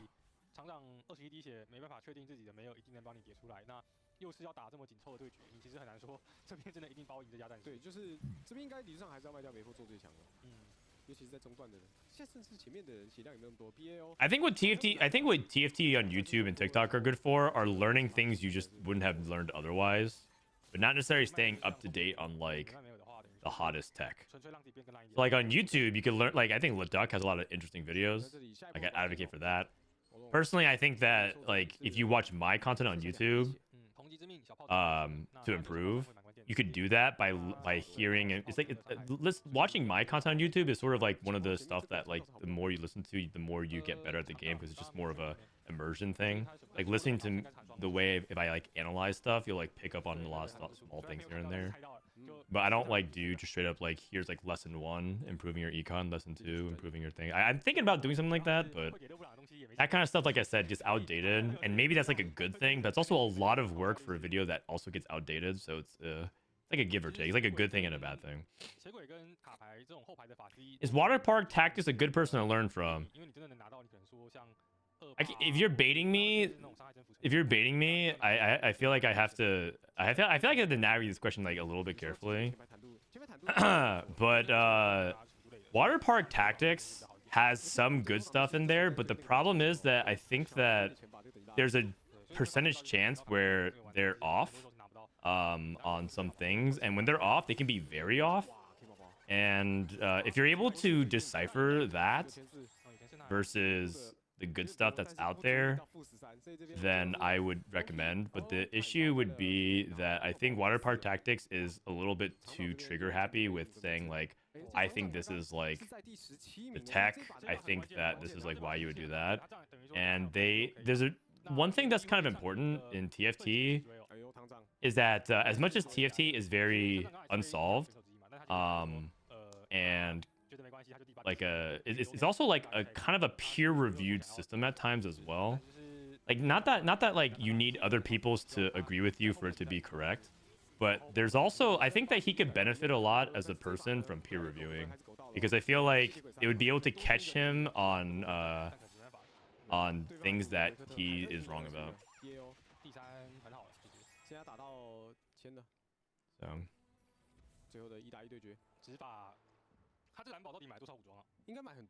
Block on Twitter. I'm trying to be diplomatic about it because I actually think that there's times where they can contribute some pretty good information. But I mean, listen, I'm not 100% on everything as well. I'm not saying like everything that I drop is correct. I say some wrong things from time to time, like very wrong things. The first person to point it out is Milk. This Milk guy like just says like, Frodan, the way you think about the game is wrong. I'm like, all right. I actually asked him, I said the next time you hear something like that, let me know, because he couldn't give me an example. He's like, yeah, I'll keep it. I'll keep an eye out for it. But the important thing is making sure that you have a high enough baseline where you're producing enough consistent quality that's not inaccurate. And I would say that there's a decent amount of times I've looked at Water Park Tactics stuff and disagreed with them and be like, I don't think we're actually true.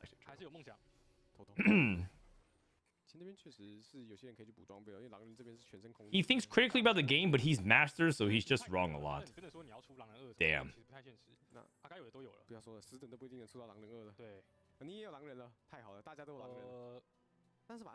Yeah, remember when you say don't pick trolling 100% of the time? You're not supposed to pick trolling 100% of the time. It's true. That's just a fact.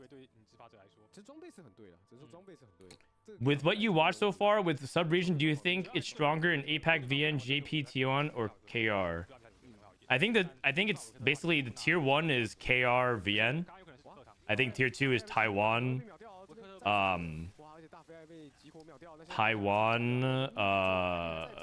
Like Singapore.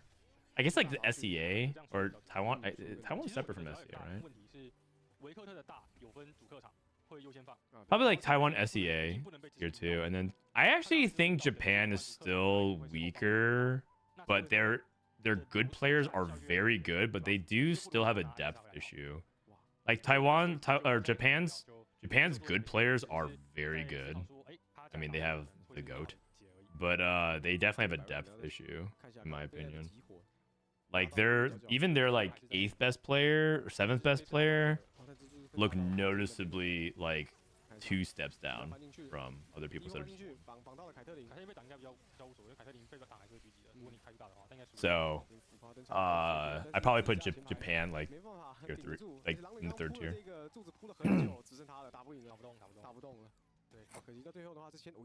Scrap, powered shields, tower defense gets the win. It's good stuff overall. Two Warwicks going at it. Rumble 2. Just a solid scrap game for the most part. Nothing too crazy this lobby. All right, let's look at the standings here real quick. Bobae with another top 2. That's my guy. There were 2 people that I wanted to hang out with at EWC from Korea. One of them was Binteum. The other was Bobae. Bobae, I mean, he's Bobae. Bobae and Kbaobao. This guy is it's sounding a lot like my son's first words. As you know, my son's first words. A boba. So I guess maybe he was actually saying his favorite TFT players, Bobae and Kbaobao. Did we go through the APAC drama? We did. Yeah, we did. All right, so after this game, they cut to the top 16. So basically, Pig, Sophomore, Nem, Ban Xiaopao, and all of them are down or out. And these are the players that got through. So KR3, Taiwan's pretty solid. 5, VN3, SEA 3, 2 JP. I mean, it's pretty well balanced. Pretty well balanced. Also, these guys have awesome hair. Just want to put it out there. This guy looks like my dad. This guy looks like a young version of my dad. Like I'm not even joking. If I look at a picture of my dad young, that's actually spooking me. Maybe my dad time traveled and this whole thing, like I was raised to be a TFT caster from the start or a commentator from the start. Holy cow. It's like Looper. Ugh. This is a good top 16. Good top 16. Araya made top 16 as well. That guy was rank 1 Philippines, made it to Worlds last set. He sometimes hangs out in this chat. He sometimes hangs out in this chat.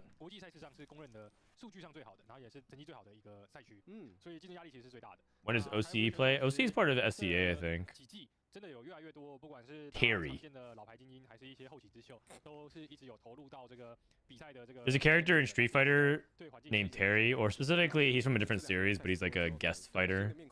Street Fighter does a lot of crossovers. So they import characters from other games. They have this character named Terry. He's a menace, man. He's not even that good of a character, but he's just a menace. He's just a menace. Where's the region? Where's the worst region? I'll let you guys figure it out. You get invited to these things? To what? These tournaments? No, I don't get invited. This is APAC only. Ooh, he missed 10 gold. He missed 10 gold, but it's okay. He has Renata too, which is kind of wild. He's definitely Renata then, 100%. Please don't say OCE. Well, OCE is technically part of SCA now.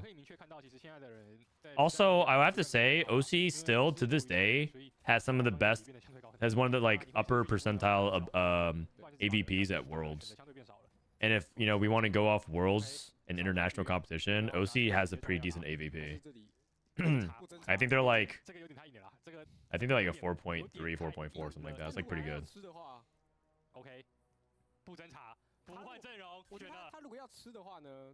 They don't like win Worlds, but they put up a respectable showing almost every time. I think there's only been like 1 or 2 Worlds where like they kind of went like 8-8-8-8, but like there's usually like whenever they're at Worlds, they're usually like kind of like have 1 or 2 players that are like in the top 16 pushing for final lobby.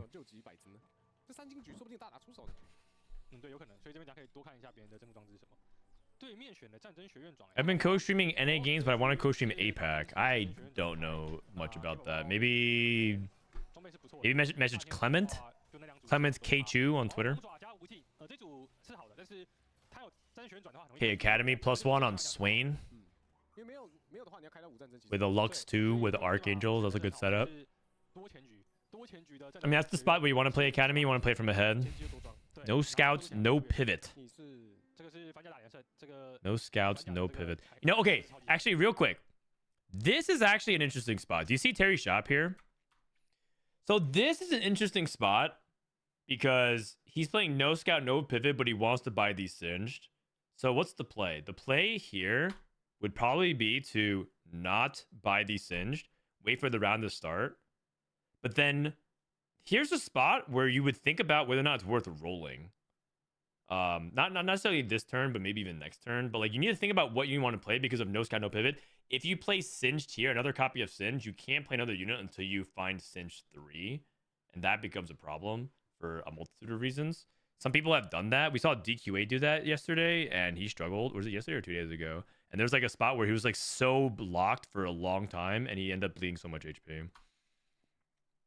So it's like one of those things where you don't have to lock for the shop. You can actually just wait, buy it, wait for the next round, and then evaluate. But those are spots where you need to be thinking way more dynamically about your shop as opposed to just like, okay, well, I'll just play this.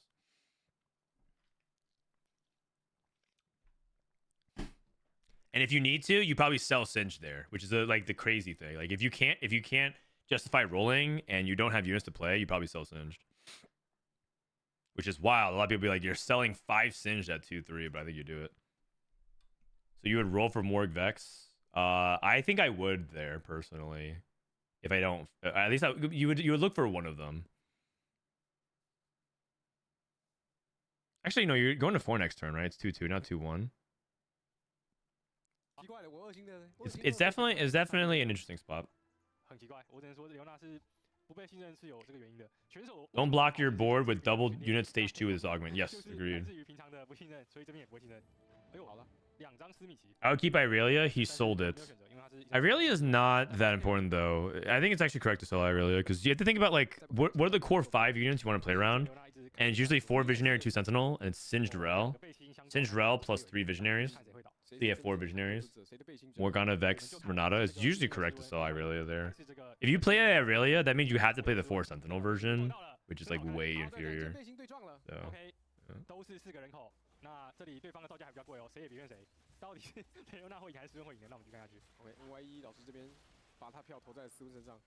So just be careful. Yeah, you could play Irelia, but that ends up putting you in a really awkward spot where I think you need to hit a Visionary +1, otherwise you're not going to play 4 Visionary in the mid game. Or you're rolling on 6, which is also introducing its own set of issues. Unless it's 1 stars? What are you talking about? Oh, no scout, no pivot. Yeah, you can play like 2 Singed ones on the board. That's fine. And then you find Singed 2. It upgrades and it consolidates to 1 unit. Yep. That is true. Another Crimson Pack Vlad. The previous one top forward. The Crimson Pack Vlad previous game top forward without Rage Blade. That was interesting. 3 Thorn Plated Vests. 1, 2, and 3 you can't see here, but Ironbog's also playing Thorn Plated Vests. But the stats say the augment is awful. Thorn Plated Armor. Oh, it's actually getting better now. Oh, look at that. Sample size. It's a 4.6 now instead of a 4.7. Getting better. Getting better. Does Title stream on Twitch? He does, but he streams like very infrequently. Probably like a couple times a month at most. You think NA has a good chance at Worlds? Yeah. Yeah, I think we do. I think Americas as a region probably are going to perform the worst at Worlds, but I think NA has a decent chance to win. 2 separate questions.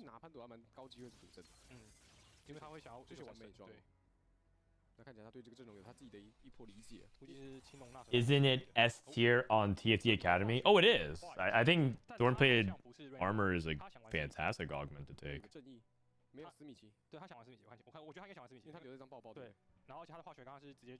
Is there anybody who doesn't think Thorn-Plated Armor is a good take on 2-1? Like a very good take? If so, I'm curious why. I'm interested in hearing opinions if you don't think it's that good. If you say like, well, I think the only argument could be if you scout and you see 6 Sorcerer players / Visionary players / Renata players on 2-1. That's a situational thing, and generically speaking, it's very good. And even then, you still probably would take it. Because in the early game, no matter what comp you're going up against, they have to auto attack. like no matter what, they have to auto attack. 我换了一只怪很细节，那确定是潜伏的化学了嘛？毕竟是正义盒的。对，因为他确定本来就要玩那个了。 They're gonna your Bramble is gonna deal hundreds of damage early game. It will be carrying you early 描 game. 绘出自己有一个那个画面的。对。 An alt gold opener. 不能没有你。 That's true. If you're open fording and if you're playing what doesn't kill you type of stuff and you just open ford, then I guess you don't take Storm Blade armor. 舒服的法阵。 What units would you want for it? Pretty much any upgraded unit. Oh, he did it! He's playing no scout, no pivot, and he's playing all the singed. So he actually doubled down. He actually held the singe and he's playing all the singe. 这个东西反正在越高分段就是越拿来圈。 Woo. Okay, I'm curious, man. I like Terry. He seems like a good boy, honestly. He gives me big Perseverant energy. But seems like an innocent boy. But I actually feel like there's a pretty decent chance you can get punished for this as well. 该下，先叠个化学，先叠一下。这边还是5等抽。星级的如果可以3就好了。我觉得 Wait, did he take out of X? 因为 OK 还是上了，因为我有点。 Oh, because it was the creep rounds. 上了你会卡到那个先知的人口。 Oh, wait, I see. So he's gonna play the Chem Baron cash, and then play no scout, no pivot. 在最后串下来。会，我刚串一下会。对。 Okay, well now I'm out. I mean, I was in, but now I'm back out. Now I'm back out. I thought he was gonna play the Chem Baron loose streak. Oh, he's not on a loose streak though. He's at 1 win. Well, because my thought would be if he can get to 100 quickly, you could cash out what should be a singe and then hit singe 3 and then like in 2 turns give it out. But I guess he's at 1. He's on a 1 win. Do they get triple stacks? No. You basically only get stacks for your highest. You only get stacks for your highest. Dude, this game is gonna get mega awkward. Oh, heroic grab bag. I think you take that. I think you take that. You can take epitaph as well if this guy takes epitaph, this guy thinks he's a high roller. Or rather he knows he's a high roller. I think you just take grab bag here. It just like solves for a lot of the issues. And he gives us econ. What's not to love? Dude, let's get this Rel on the board. Stats. I would use a duplicate if you need to now. And then Rel Vex. Oh, okay, that's fine too. That's fine too. Wait, actually, is it though? I kind of want Rel to get stacks on no scout, no pivots. And this guy is living dangerously, is what I want to say, man. This guy is living dangerously. So now we play Chem Baron.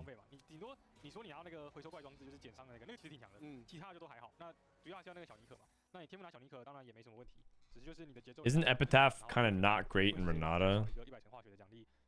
Since once your main tank falls over, I don't think shields are going to win you a fight. Well, it's shields and attack speed, and then it's also scales off your HP, which you're playing a lot of 3 stars. It's not a bad augment at all in Renata. In fact, I would argue that it's one of the decent ones, one of the solid ones. I don't know if it's like the S tier ones that you're looking for, like a powered shield, mana flow type of one, immovable objects. Definitely not, I think. But I think it seems fine to me. I feel like you also can probably position around it differently. It does, especially if you're not having stone plate, maybe just play it differently. This guy has Bloodthirster, Jewel Gauntlet on his Vlad. Interesting. Very interesting. These are not items that you would prioritize. You'd go for scaling AP and you go for Gunblade. So BTJG is quite different. This guy, Just Feel Alive, took War for the Undercity at 3-2.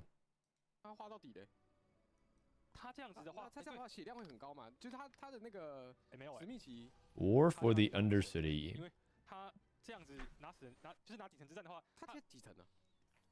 What do you think War for the Undercity averages at 3-2? You think? Okay, actually, let me ask you a better question. Do you think that this augment averages in the 3s, 4s, or 5s for War for Undercity at 3-2? It's not in the 6s. Not very few things can ever average in the 6s. Very few things can ever truly average in the 6s. Ask the black market stats. I'm literally looking at it right now. 怎么说呢？就他这里好像也是只能收300，因为他的那个 5 for sure. Well, you guys are wrong. It's in the 4s. 我其实蛮好奇 4.3这东西的胜率到底剩多少？感觉很危险， 4.3. 甚至要被断的，甚至要被断了吗？应该不会吧？应该到不死，应该到不 The 死。 sample size. Let's not talk about sample size. Sample size is awful, but 回6D， interesting to think 他 about. 回4D 给6块嘛，然后 I'm assuming it's because if you were in a position to take it, that means that your spot was good for it. 5化学跟6化学有改乘数，一个变90，一个变60嘛。但你这样子要吃到500，不太现实。 But didn't you say everything in the black marker sets averages a 4? I mean, I did say that. 那么多波，这不可能。Anything sample size worthwhile to look at averages in the 4s, yeah. 有毒霸的话就 OK，他等下直接有毒霸可能还 OK，但没毒霸感觉是死的。回4D 血吧，对不对？你算他回去的血。Man, we finally get augment stats, and you guys don't even want to accept them. I'm looking at these augment stats, and all you guys do is like, they're wrong. 很精致的。 Yeah, they're wrong. 我倒是 Terry 这边装备是很对的， Augment Andes. Am I right? 稍微多了一点。 340. Do you think he's going for the? Do you think he's going for the big one? Skip. 还是收吗？还是不收 Shimmer Bloom's a good one though. If you want to play around Rennie, OK， 不收。 skips and gets gold. Yes, sir. 兄弟姐妹们 340. 的部分来了。要让大家看一下。 So 4 Chem Baron is 55 on the cash. He loses 3 more. He loses 3 more. He's at 500. 3 more. Starting from stage 4, you take 8 base damage. 8. Let's say you lose by like 3 units. 11, 22, 33. You do war for the Undercity, skip, and you get some HP. He could go for 500, but he'd be at literally 1 HP at 4-5. So I think he's taking... He's rolling for 5 Chem Bear. Oh. 5 Chem Bear. He hits the Savika. He's looking for... He got the Soko! Okay. So now it's a 3 unit... Wait. So if he loses 3 times, it's 600. If he loses 3 times, it's 600. Holy cow, he hits Savika and he hits Soko. Dude, isn't this guy's username so on point? Isn't this guy's username exactly the kind of Chem Baron player you would expect?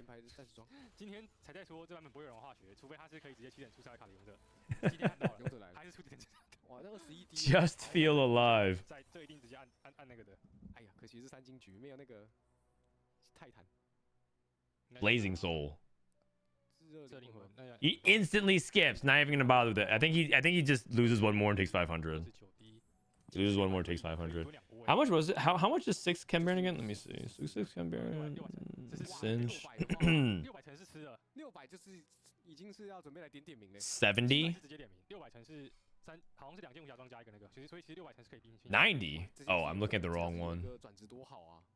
可惜了，没有转职的，但是没转职。 So we're cashing out 500, right? We're cashing out 500. 这有可能会是他先下装细节，这个有可能会是本次系列。 Okay, the thing is, we heal again. How much do you heal off of War for the Undercity? War for the Undercity? You heal 4 HP. So let's say he takes a good loss here. He loses to a 1 unit Vlad. Okay, 3 units, 4 units, 3 units. Okay, 1 more skip. 1 more skip. You can do it. Skip 1 more time. Yes! I love this guy. Oh no, he cashed out. Oh, Bedge. Dude, come on. Oh my god. He actually could have done it. He's at 13 HP. You have to take a 4 unit loss. You can definitely do it, man.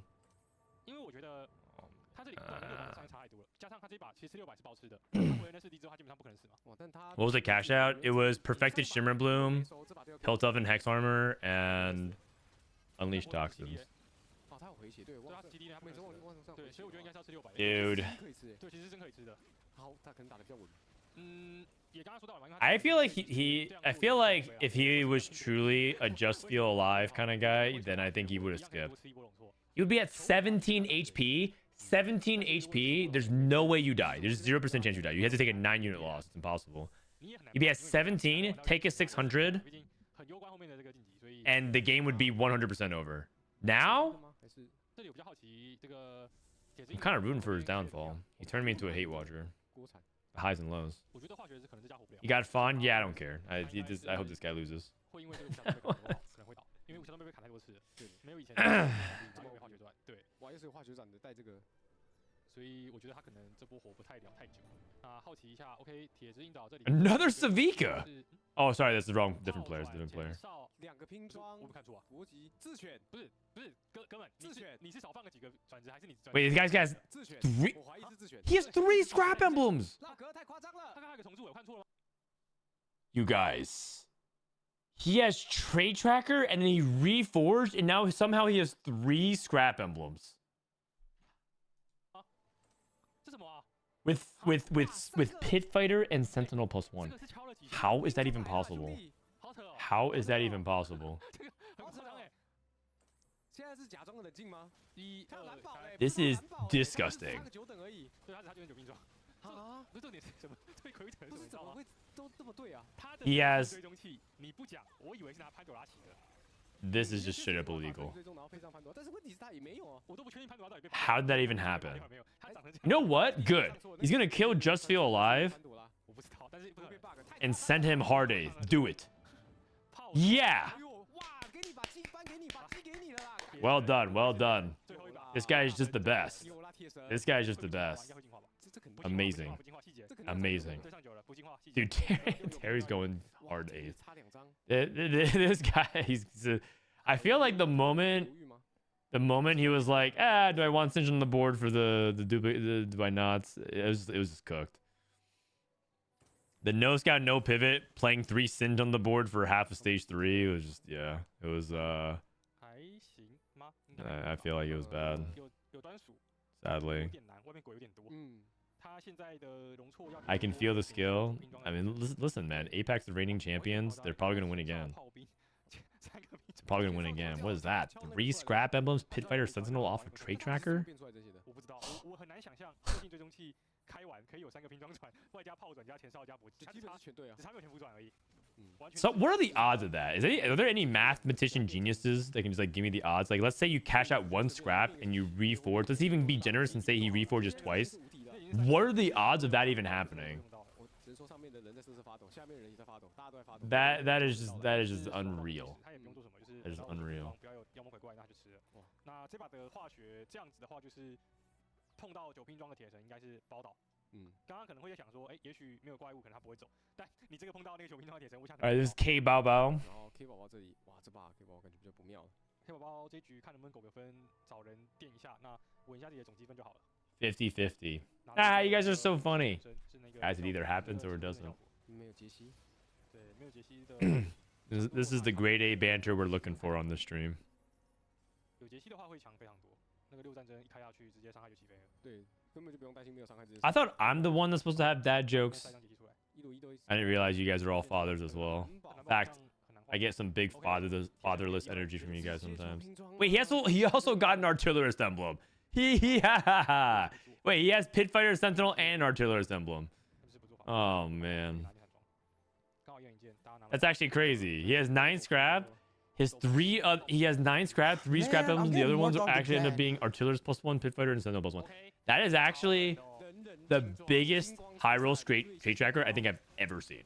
打得赢这 I 个 think I'm confident in saying that is the highest I've ever seen. 就完美刚刚讲到 That is unreal. These are all things that you are like trying to justify splashing in. You're trying to justify playing an artillery. He went 8th. 对啊， Good. 这个就是一个 Good. 有时候 You know what? You would have maybe not gone 8th? A 600. 选择比死的更可怕 Just saying. 那这一局的话，就是让大家看到，但其实选手做的没什么太大问题，因为当下这个环境， Actually, I feel bad. Maybe he watches my stream and he's watching this back. Sometimes APAC people watch me watch the Tactician Cup finals back. He might be watching the stream and now hate me. 好奇的是， I'm sorry, man. It's for content. I don't actually dislike any of the JP or APAC players. 的话， I just want to see a 600 cash out. 对，如果有这个知道这件条件的话，那他有可能会重新选择是要蹲600，嗯，但有可能就100次，所以 But you guys can't look at that and not think deserved. 那就是这一局只能说运气不在他这边。可惜了，7人来了塞维卡了。那这样子很有机会哦，这一局铁神能不能再签一个台港澳的选手，一起手牵手进入最后的决赛圈？对，这边的话打到血色契约哦，然后降治疗。 News channel Frodan hates on China. 被这一口气打倒了，完了。 Wow, there's a lot to unpack about that. 这边开到6000只哦。17 HP, no skip. Honestly, let that bitch hate you. Wow. All right. Thanks for having my back, man. Thanks for having my back. 4 form swapper. Leave the boy alone. Yeah, I'll leave him alone. Is there a game where Jace removed the Garen? Yeah, that happened a few games ago.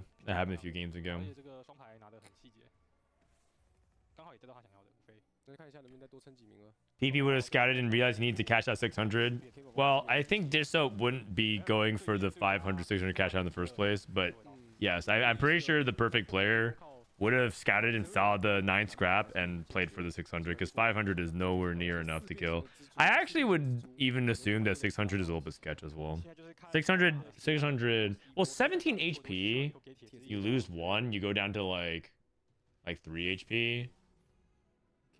Yeah, probably not. Wait a second. Just Feel Alive took Calling Card as his anomaly for a Bruiser spat? 想一下 ，Ara 也想要拿的装备哦。铁镜照这边的话，他艾克好像还没2，对不对？刚无限后续艾克2了没？但我们前面看到他还没2。不确定，但是我觉得影响应该已经不大。其实我觉得对他来说，现在都是枝微末节。现在是剩下的人要。That might be why it was so one-sided. That feels. No for the chem spat. They removed the chem spat though. Maybe he was broke. Yeah. Maybe he was broke and he had to pick it. It was 0 gold. That sounds more plausible. He forgot. I feel like it's almost too disrespectful to assume that they forgot. Like, I feel like if you just say like, oh, they forgot, I feel like that's like. I feel that's a little disrespectful. Fraud region, APAC.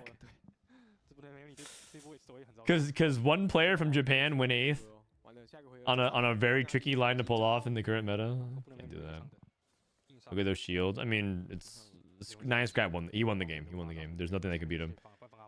The only thing that can beat him is something that caps even higher with a vertical trait or a 3-star legendary. I don't even think 3-star 4 cost is enough by itself. It depends on what 3-star 4 cost you hit.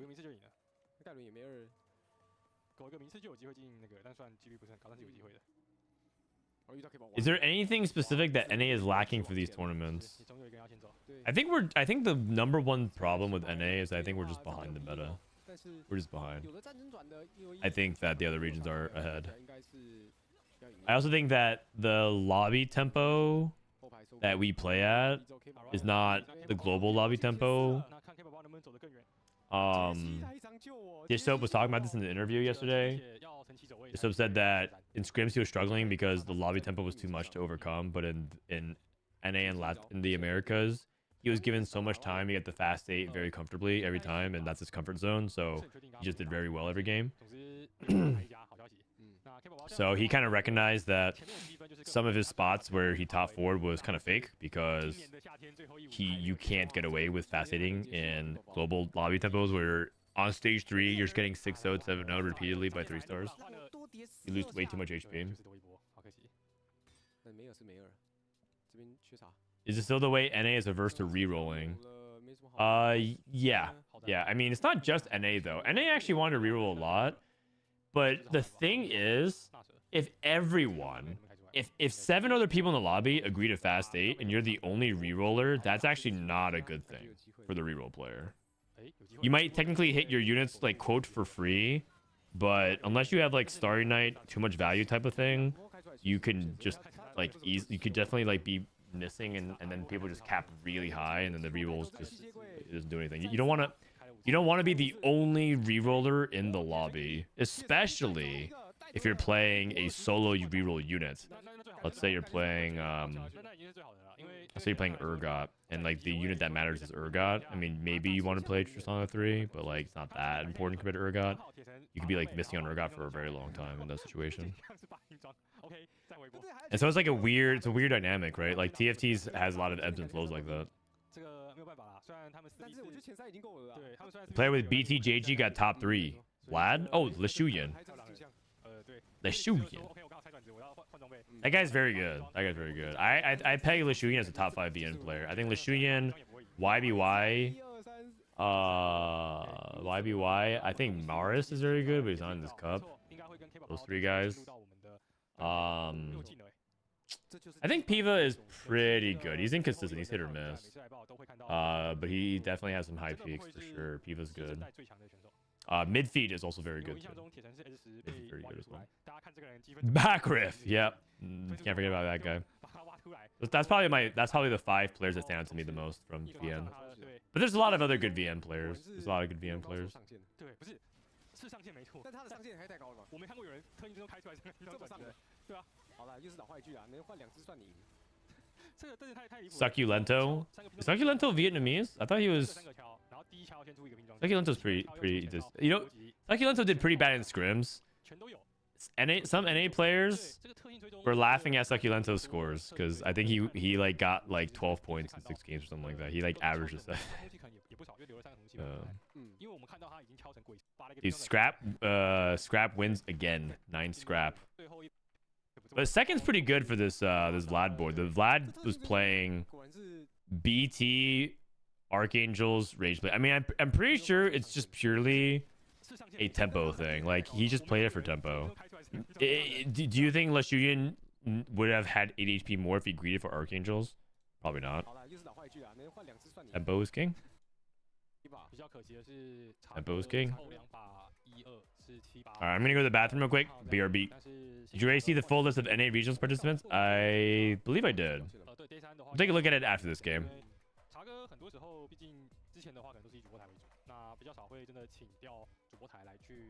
BRB. 第一次，但这次我记得没错的话，应该也是查克 rank 打最好的一次，因为其实查克 rank 他有2个账号精英嘛，那你要同时维持2个账号的 QP 没那么容易，所以他比较少机会是靠天梯进这个比赛。是，但是也是都很前面。没错。那这边的话呢，再是这个布伦梅里跟Terry， 虽然说都没办法进到前8名，但刚刚讲布伦梅里已经是 QP 已经确定进了，然后 Terry 我不确定。Terry 这边的话可能要再算一下，不过。在我们也特别感谢他们，就是这3天以来的表现，其实都非常的亮眼哦。毕竟战旗的赛事，大家能走到前16已经是很强的一个表现了。那最后呢，决定上线的还是在一些临场的这个增装置选择，或者是他排运如何。但不管怎么样，接下来呢，我们就是一个8取4。那目前积分第1的是台港澳的 Kbaobao，能不能在今天以第1名晋级呢？各位观众朋友们，休息一下，精彩比赛马上回来。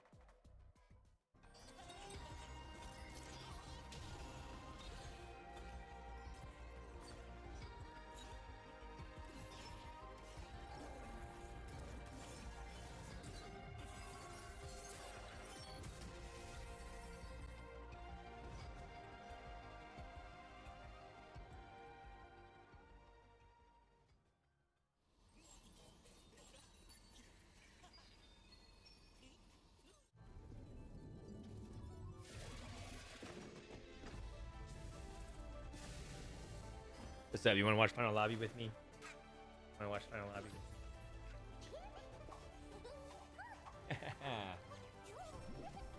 All right.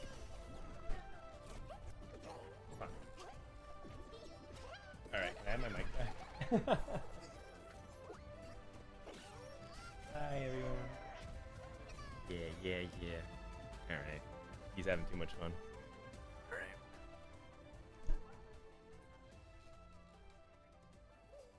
Oh, great. Wonderful. Thank you. All right. Last final lobby. Final lobby. Look at Ironbog standings. What was Ironbog standings? 6, 4, 3, 2, 8, 8. Oh, he went 1-1 to get into the final lobby. Oh, that's pretty badass. Nice. Nice. Midfeed clan. Oh, VN on top. VN on top. Bobae, Binteum. Wait, we haven't seen Binteum all day. Taro, Kbaobao. These are good players.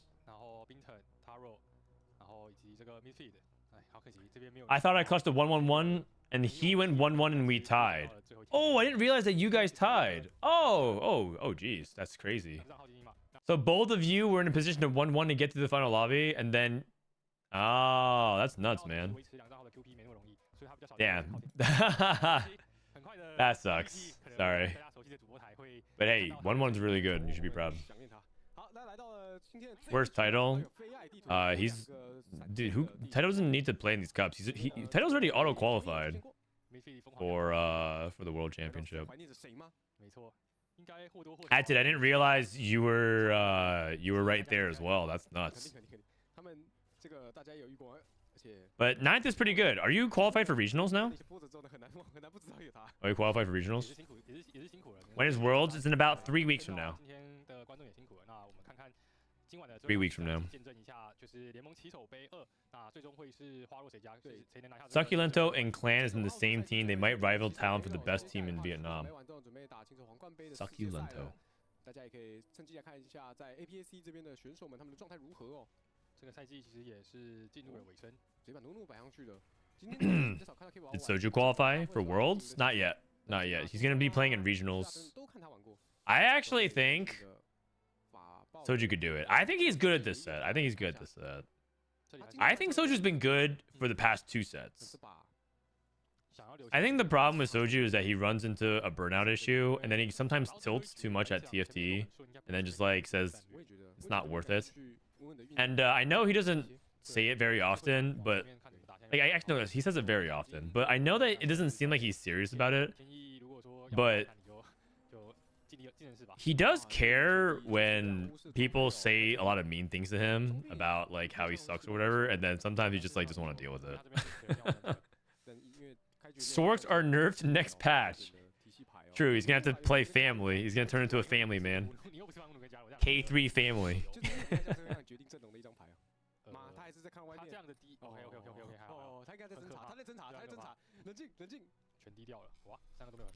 Trade sector. Are you qualified for Worlds? I think so. I don't think he's good until the past 2 weeks. Fair enough. Fair enough. I mean, I thought he was actually pretty decent. I thought it was pretty decent earlier this set as well, but maybe it was because everyone else was busy vacationing and he took fake rank 1. The issue is when all his friends are out of the running, he gets influenced to not care and not prep. Kind of true. Kind of true. Maybe the influencer was the one getting influenced the whole time. I can see that.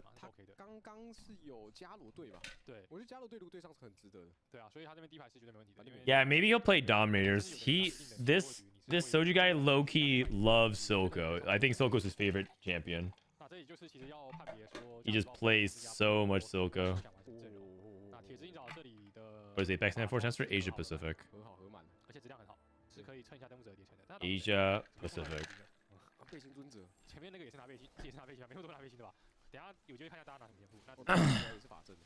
How funny would it be if Dank Memes wins Worlds?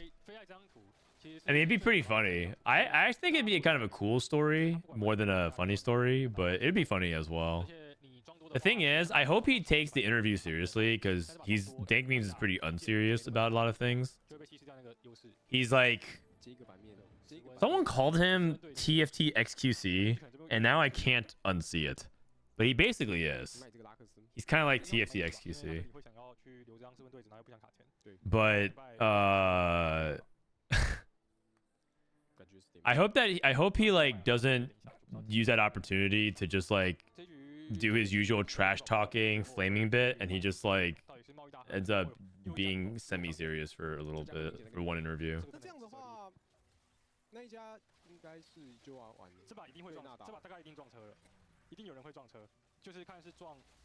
Where do you live that you're pouring bottled water in your cup? I'm being genuine. It's not bottled water from it's a water filter, basically.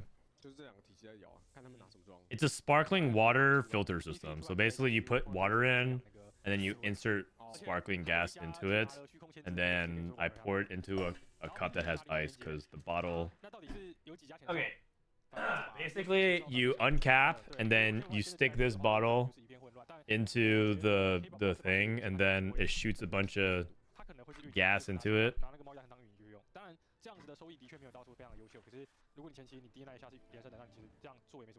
And then this has a bunch of ice. And guess what? You save a lot of money, and you don't actually have as many cans and plastic stuff polluting your home and the environment. Yeah. It's a soda stream. What's it called? It's called Soda Stream. It's kind of nice. Kind of nice. I was not a believer. I bought one a long time ago. I bought one like 10 years ago, and I didn't like it very much. It was like kind of clunky and whatever. And then I think they've updated the product significantly. So I bought one again for Christmas for my house. I bought like a house gift. We do all kinds of gifts, and Christmas is a big deal in our house. We buy gifts for each other. We buy gifts for a group of people, like, you know, the moms, you know, the parents for Levi, the boys. We buy presents for the house. We buy presents for the cats. Small gifts. We're not like giving like crazy expensive one, but my big gift to the house was the soda stream. So it's like for everyone to use. And then we spin a wheel, and the wheel determines what present we open next. It's just a silly ceremony. We just do this whole thing. As a German, I'm proud we infected Frodan with the sparkling disease. God, it's like an infectious anomaly. It's eventually gonna come for you. If you don't like water with gas now or carbon dioxide in your H2O, it's only a matter of time. Infectious anomaly. I got my sister one of those for Christmas. Man, you are a great brother. Or sister? I actually don't even know. You're a great sibling.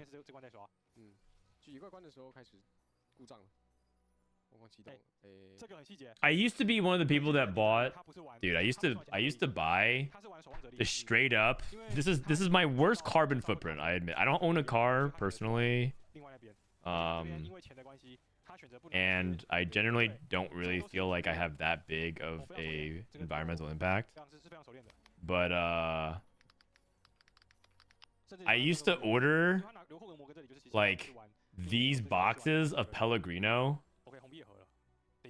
and that was like, I don't spend a lot of money on like takeout or anything like that. That was like what I spent most of my takeout money on. I just bought like huge liter bottles of Pellegrino, but now this has replaced that. So also it's like way cheaper, way cheaper by like a factor. I would spend hundreds of dollars of it over the course of the year.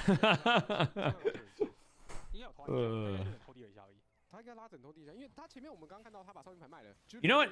Honestly, that's not even a paid ad. You guys know that I've been taking a sponsor every now and then, like maybe once a month or something. I would take a paid ad sponsorship for Soda Stream. What brand is it? So the thing that I got is called a Soda Stream. And I had the black one here specifically. It's $70, and it saves me hundreds and hundreds of dollars a year.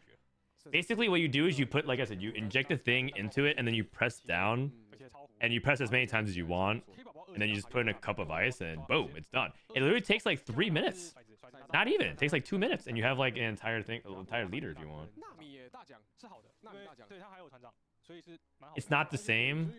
It is not the same, but it's good enough. You know what it is? It's not Zoe 2, but it's Swain 2, and that is more than good enough.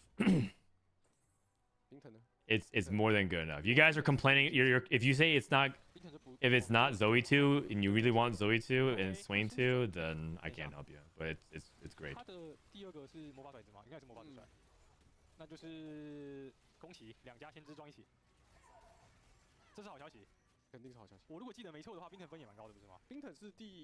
Bunch of Renata players.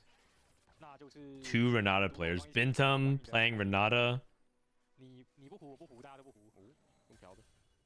He's playing the Visionary. Maybe he's playing Visionaries instead, just like not trying to contest Renata. He could also just play Renata, but like a different front line. So his opponent will go for Sentinels, and he'll go for Rennie and Sets. That's also fine. We've seen people play alternative versions of it. How can people drink sparkling water and think to themselves, this is better than pure water? I don't get it. Agreed. Just like I don't understand how some people can can play like lose money gambling on roulette and slots when you can just play TFT. But don't knock it till you try it.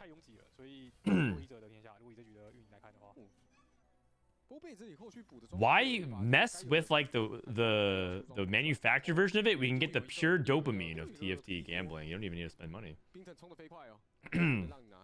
铁之鹰爪拿到了远清炉镜顶，那应该会往法师去靠。然后冰藤的话是灵魂连接加魔法直率，他如果是上线术赌前哨的，那 Because I want to say, once you develop the taste for it, there is nothing in terms of the beverage category. There is nothing quite as satisfying than when I am parched. I just finished yapping about TFT for a YouTube video for like an hour and a half straight.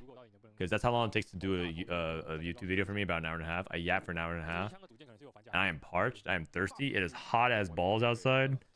And I'm sweating in my office because AC isn't running enough to generate all the...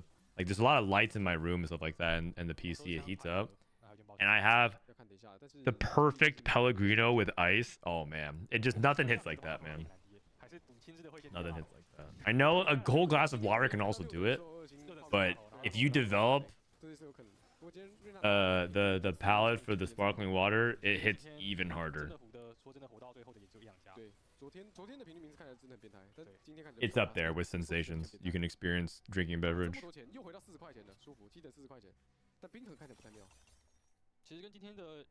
Thanks, Frodan. I can't wait to try gambling. That's right, cue it up.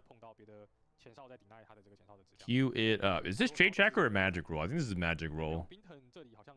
It is a Magic Roll. My buddy Binteum.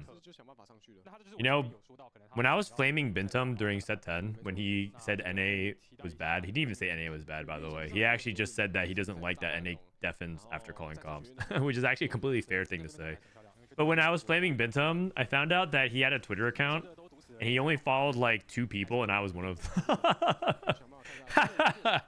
Oh, man. Anyway, Binteum's my boy. We buried the hatchet.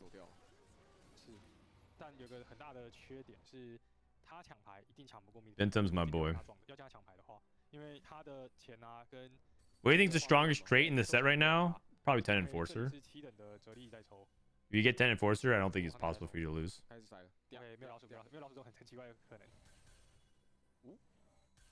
Everyone's shaming bubbly water, but no one talking about waifu skins. You say that like that's a bad thing. Oh my. Oh my god. Oh my. Whoa, whoa, whoa, whoa, whoa. Whoa, whoa, whoa, whoa, whoa. This guy is just rolling and just hitting everything. Garen too. He's playing Watcher's Area. Shop glitch. Hitting everything. Disto POV. Reforges into a belt and gets even shroud. I was told Mord 3 beat 10's Enforcer. Yeah, I mean, 3-star legendaries probably can beat 10 Enforcer. You know what also beats 10 Enforcer? 10 Enforcer. 那其实经济算起来是蛮多的。对，所以那东西其实有人算过的东西，其实收益是比繁星控还要来强，只是直观上来说，繁星控可能会比较强，但实际上可能节奏上是有强一点点没错，但没有真的强。Yeah, I just see a lot of people play Stoneplate on Garen now. They're just like, some people are just like, yeah, Stoneplate. All good. 这也是，但他也是要运营的。Is Stoneplate even good on Garen in the stats? Let me see. 这把铜王这样子不行，那哇，那冰藤有优势了。冰藤。See Garen. 大家都翻桌不完了，可是 Midfeed 也输了，所以不知道到底发生什么事情。 With 4 Watcher plus Stoneplate. Stoneplate is not that good. Noticeably worse. I was hoping I'd be wrong. You know, but if you're looking at it, it's this 4th most build item, but it's noticeably worse than Warmogs, Sunfire Redemption, Dragon Claw, Even Shroud, Bramble, Steadfast Heart. Even Adaptive and Crown Guard is looking twice as good in the Delta than Stoneplate. It's Stoneplate is like very bad, relatively speaking. Stoneplate is overrated.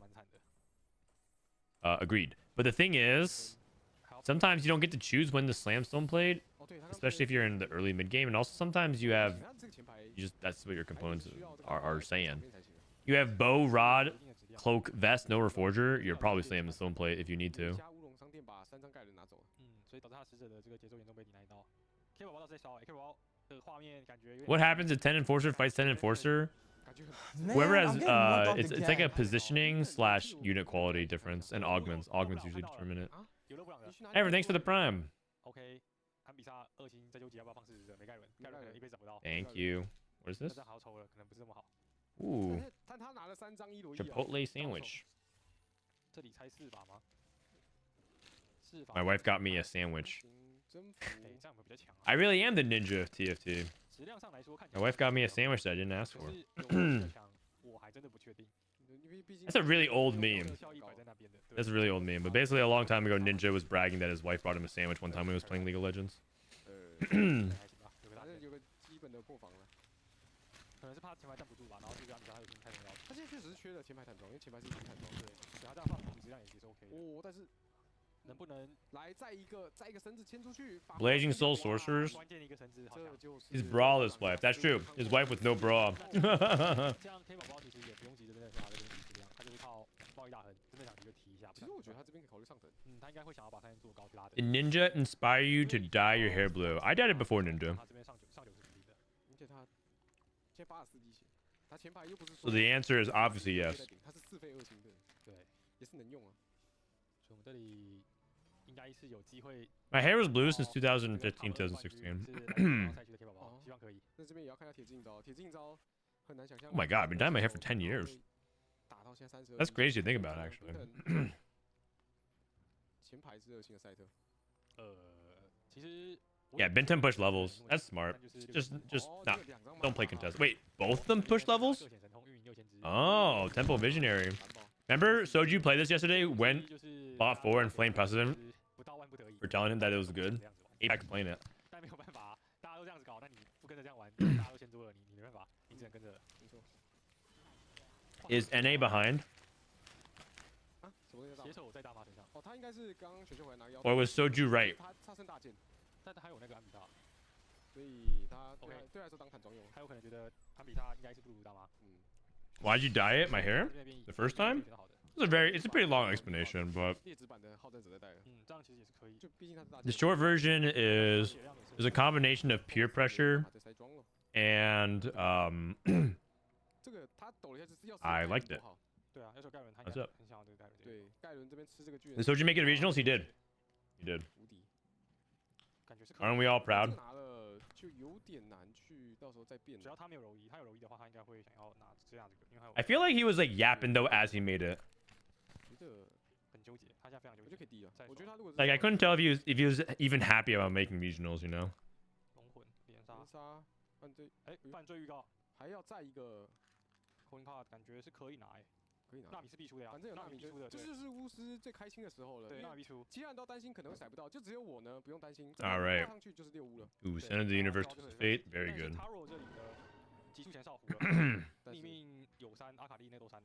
嗯，拿了一个这个宇宙起点有没有？哦，他有星火，对我想起来了，我刚才找他星火在阿卡丽身上。 He positions it in the corner. A lot of people like to put Center of the Universe in the bottom center because it affects more. He's just a better surface area.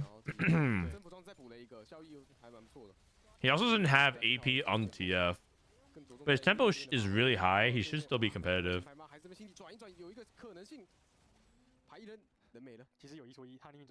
Taro has too much of the same thing. He has Shojin, Nashor's, Morello, but it's like all like no actual AP on the TF. 对，所以我记得印象中这个装备好像不太好，但就是当做一个工具人用嘛，其实也不会很糟，就看等一下装能进。还有机会在闪现上。 That's what he wants to do. That's what he wants to do with these components. He wants this to be like Archangel or something like that, and then remove.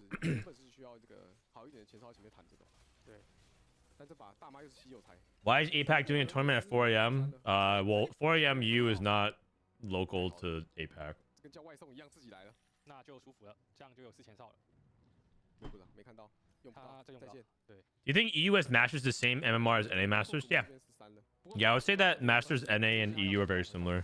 I would say that there's only really differences at the highest level, but I would say that NA and EU are very similar in that regards. I'm trying to eat half the sandwich because I don't want the sandwich to go like too cold. It's a hot sandwich.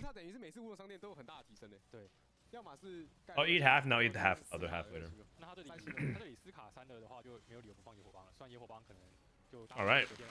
可是你斯卡都3了，你肯定要那个回血的。对，毕竟他是3星了。哇，这要是以前的斯卡多好。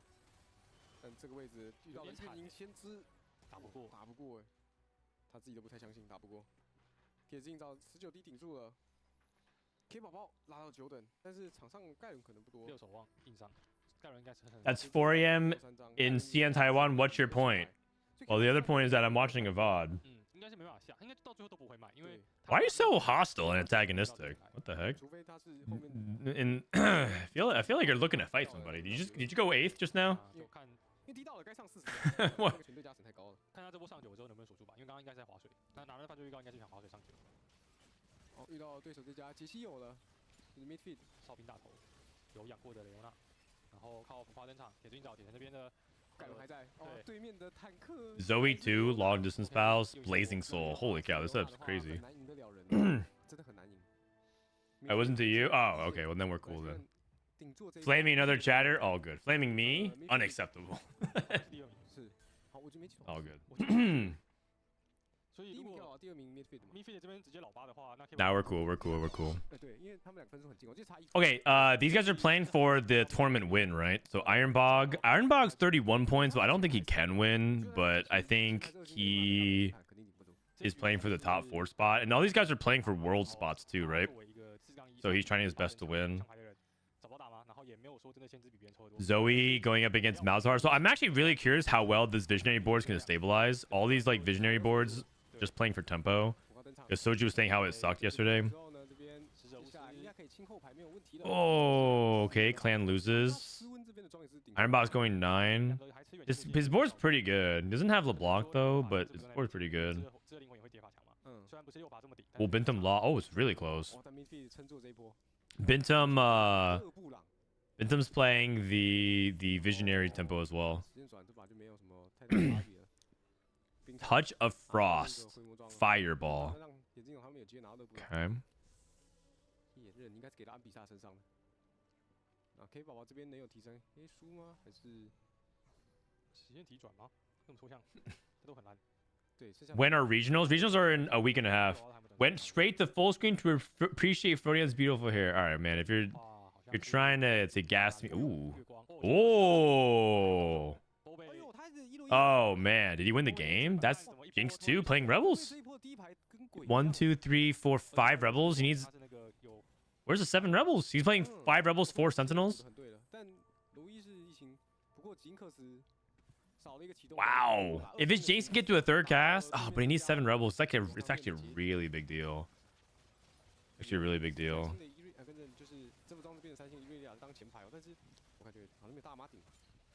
He needs to sell. If he gets the 7 Rebel, he just drops Corky +1.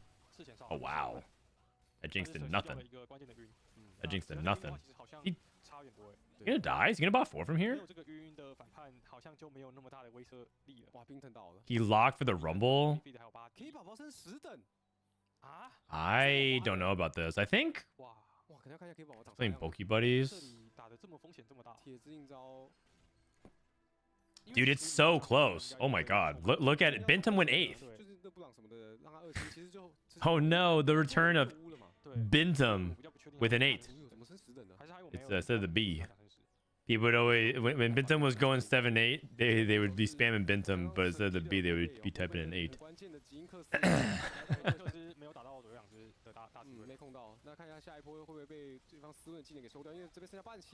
Bobae's dead. Oh no, Korea wins 7-8. Oh, Midfeed's dead as well. Dude, Ironbog is doing it, man. The sorcerer comeback.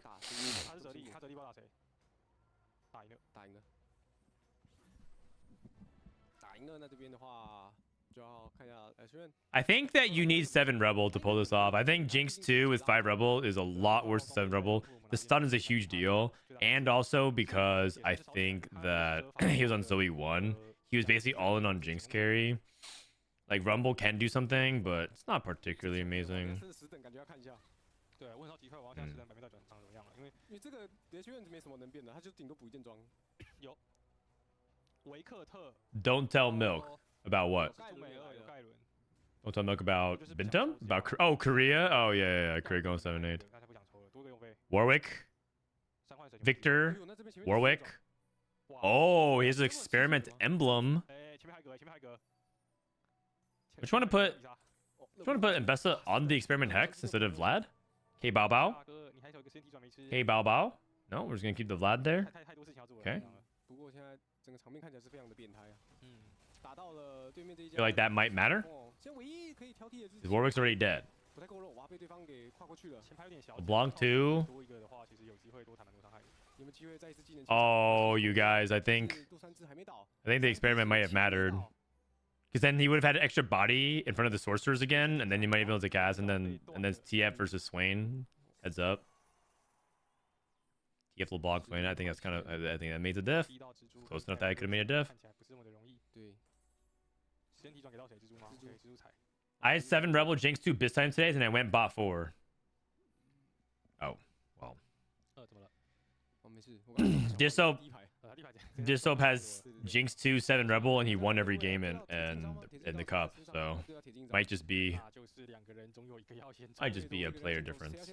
Oh, by the way, Kbaobao took calling card for Sorcerer +1 on Nami. House is anomaly, in case anyone was wondering. 但这边还有一个恶性的盖伦要过，这会是比较辛苦的部分。秒了一边。盖伦大军都下来，那旁边阿米莎因为 Oh, that's a 5th? 第5名。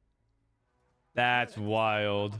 Lucian out in 4th 但是要看一下3 with Zeri. 刚忘记记是谁了。 Ironbog can't win. 可能等下排列组合一下，不知道。选手可能心里已经。 Who wins the? So who's? I wish they would show the points. I think one thing about TFT tournaments is that they need to be showing points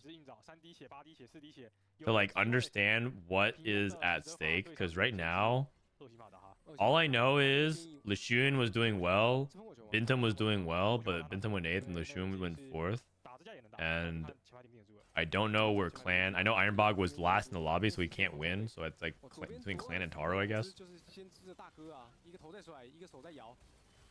顶得住吗？阿卡丽在吹马尔。哎，但这个毒还在扩散，只要再顶一波。 Yo. 赢了。 赢了。 Okay. Aro's dead. 铁之鹰爪。完了，跟马尔打哈。这个运营。 And that's a good third. That's a good third. 到底路战手。我记得他。 Kbaobao lost the tournament because of the remake. Oh. Unlucky. That sucks. Clan 1? Dude, spoilers, man. You couldn't have waited 1 minute? We're literally right here, man. You don't have to tell me that. Ah, oh, come on. I was just saying he won the game. You guys, come on. We're like really right. We're like right here at the very end. You could have at least just waited. Like 1 minute. You know what? You're not invited to the Arcane Season 3 watch party.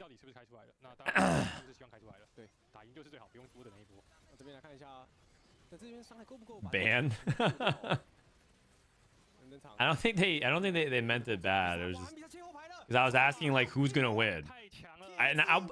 Okay, when I ask that, I'm asking rhetorically. I'm not asking for the real answer, you guys. I'm being dramatic. Oh man, what's gonna happen? Who's gonna win? I'm not asking for the real answer. Some people took it literally. Clan 1.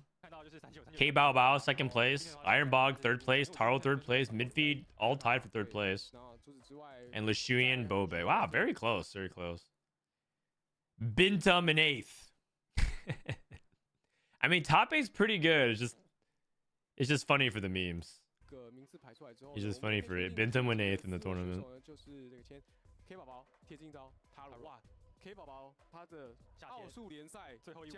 We drank APAC after watching this. Honestly, there were some unimpressive plays today, so I would say APAC in 2nd. CN in 1st. I actually had the CN. So CN's actually playing in a tournament. Oh, if you guys missed this, we should watch this again, by the way. If you guys missed it, CN actually has a super server finished 2 days ago. Super server finished 2 days ago, and super server qualifies you directly to regionals. It's basically like one giant ladder snapshot. But they started doing a thing where the best players who didn't qualify for regionals through super server play in a tournament for regional spots. And so that started today. So tomorrow, what I was going to watch was the Super Server tournament. And that qualifies a big portion of people to regionals. But they actually, there was literally going on still as I was started stream today. As I started stream, they were finishing the last games of today's groups. So we could watch it or we can play some ladder. But I feel like I want to save some content for tomorrow, you know, because tomorrow I want to have something. So we'll watch China tomorrow, and then Wednesday the patch comes out. So I figured we can end it today for APAC, and then watch China tomorrow. No cup today. No, cup ended already over the weekend, but there is a China Cup going on today. Anyone know when the new set drops? You can just check the dates on on the source of everything TFT news. Twitter.com/mortdog. TFT set 14 comes out April 2nd. And then TFT set 15 comes out July 30th. And then TFT set 16. No one knows. All right.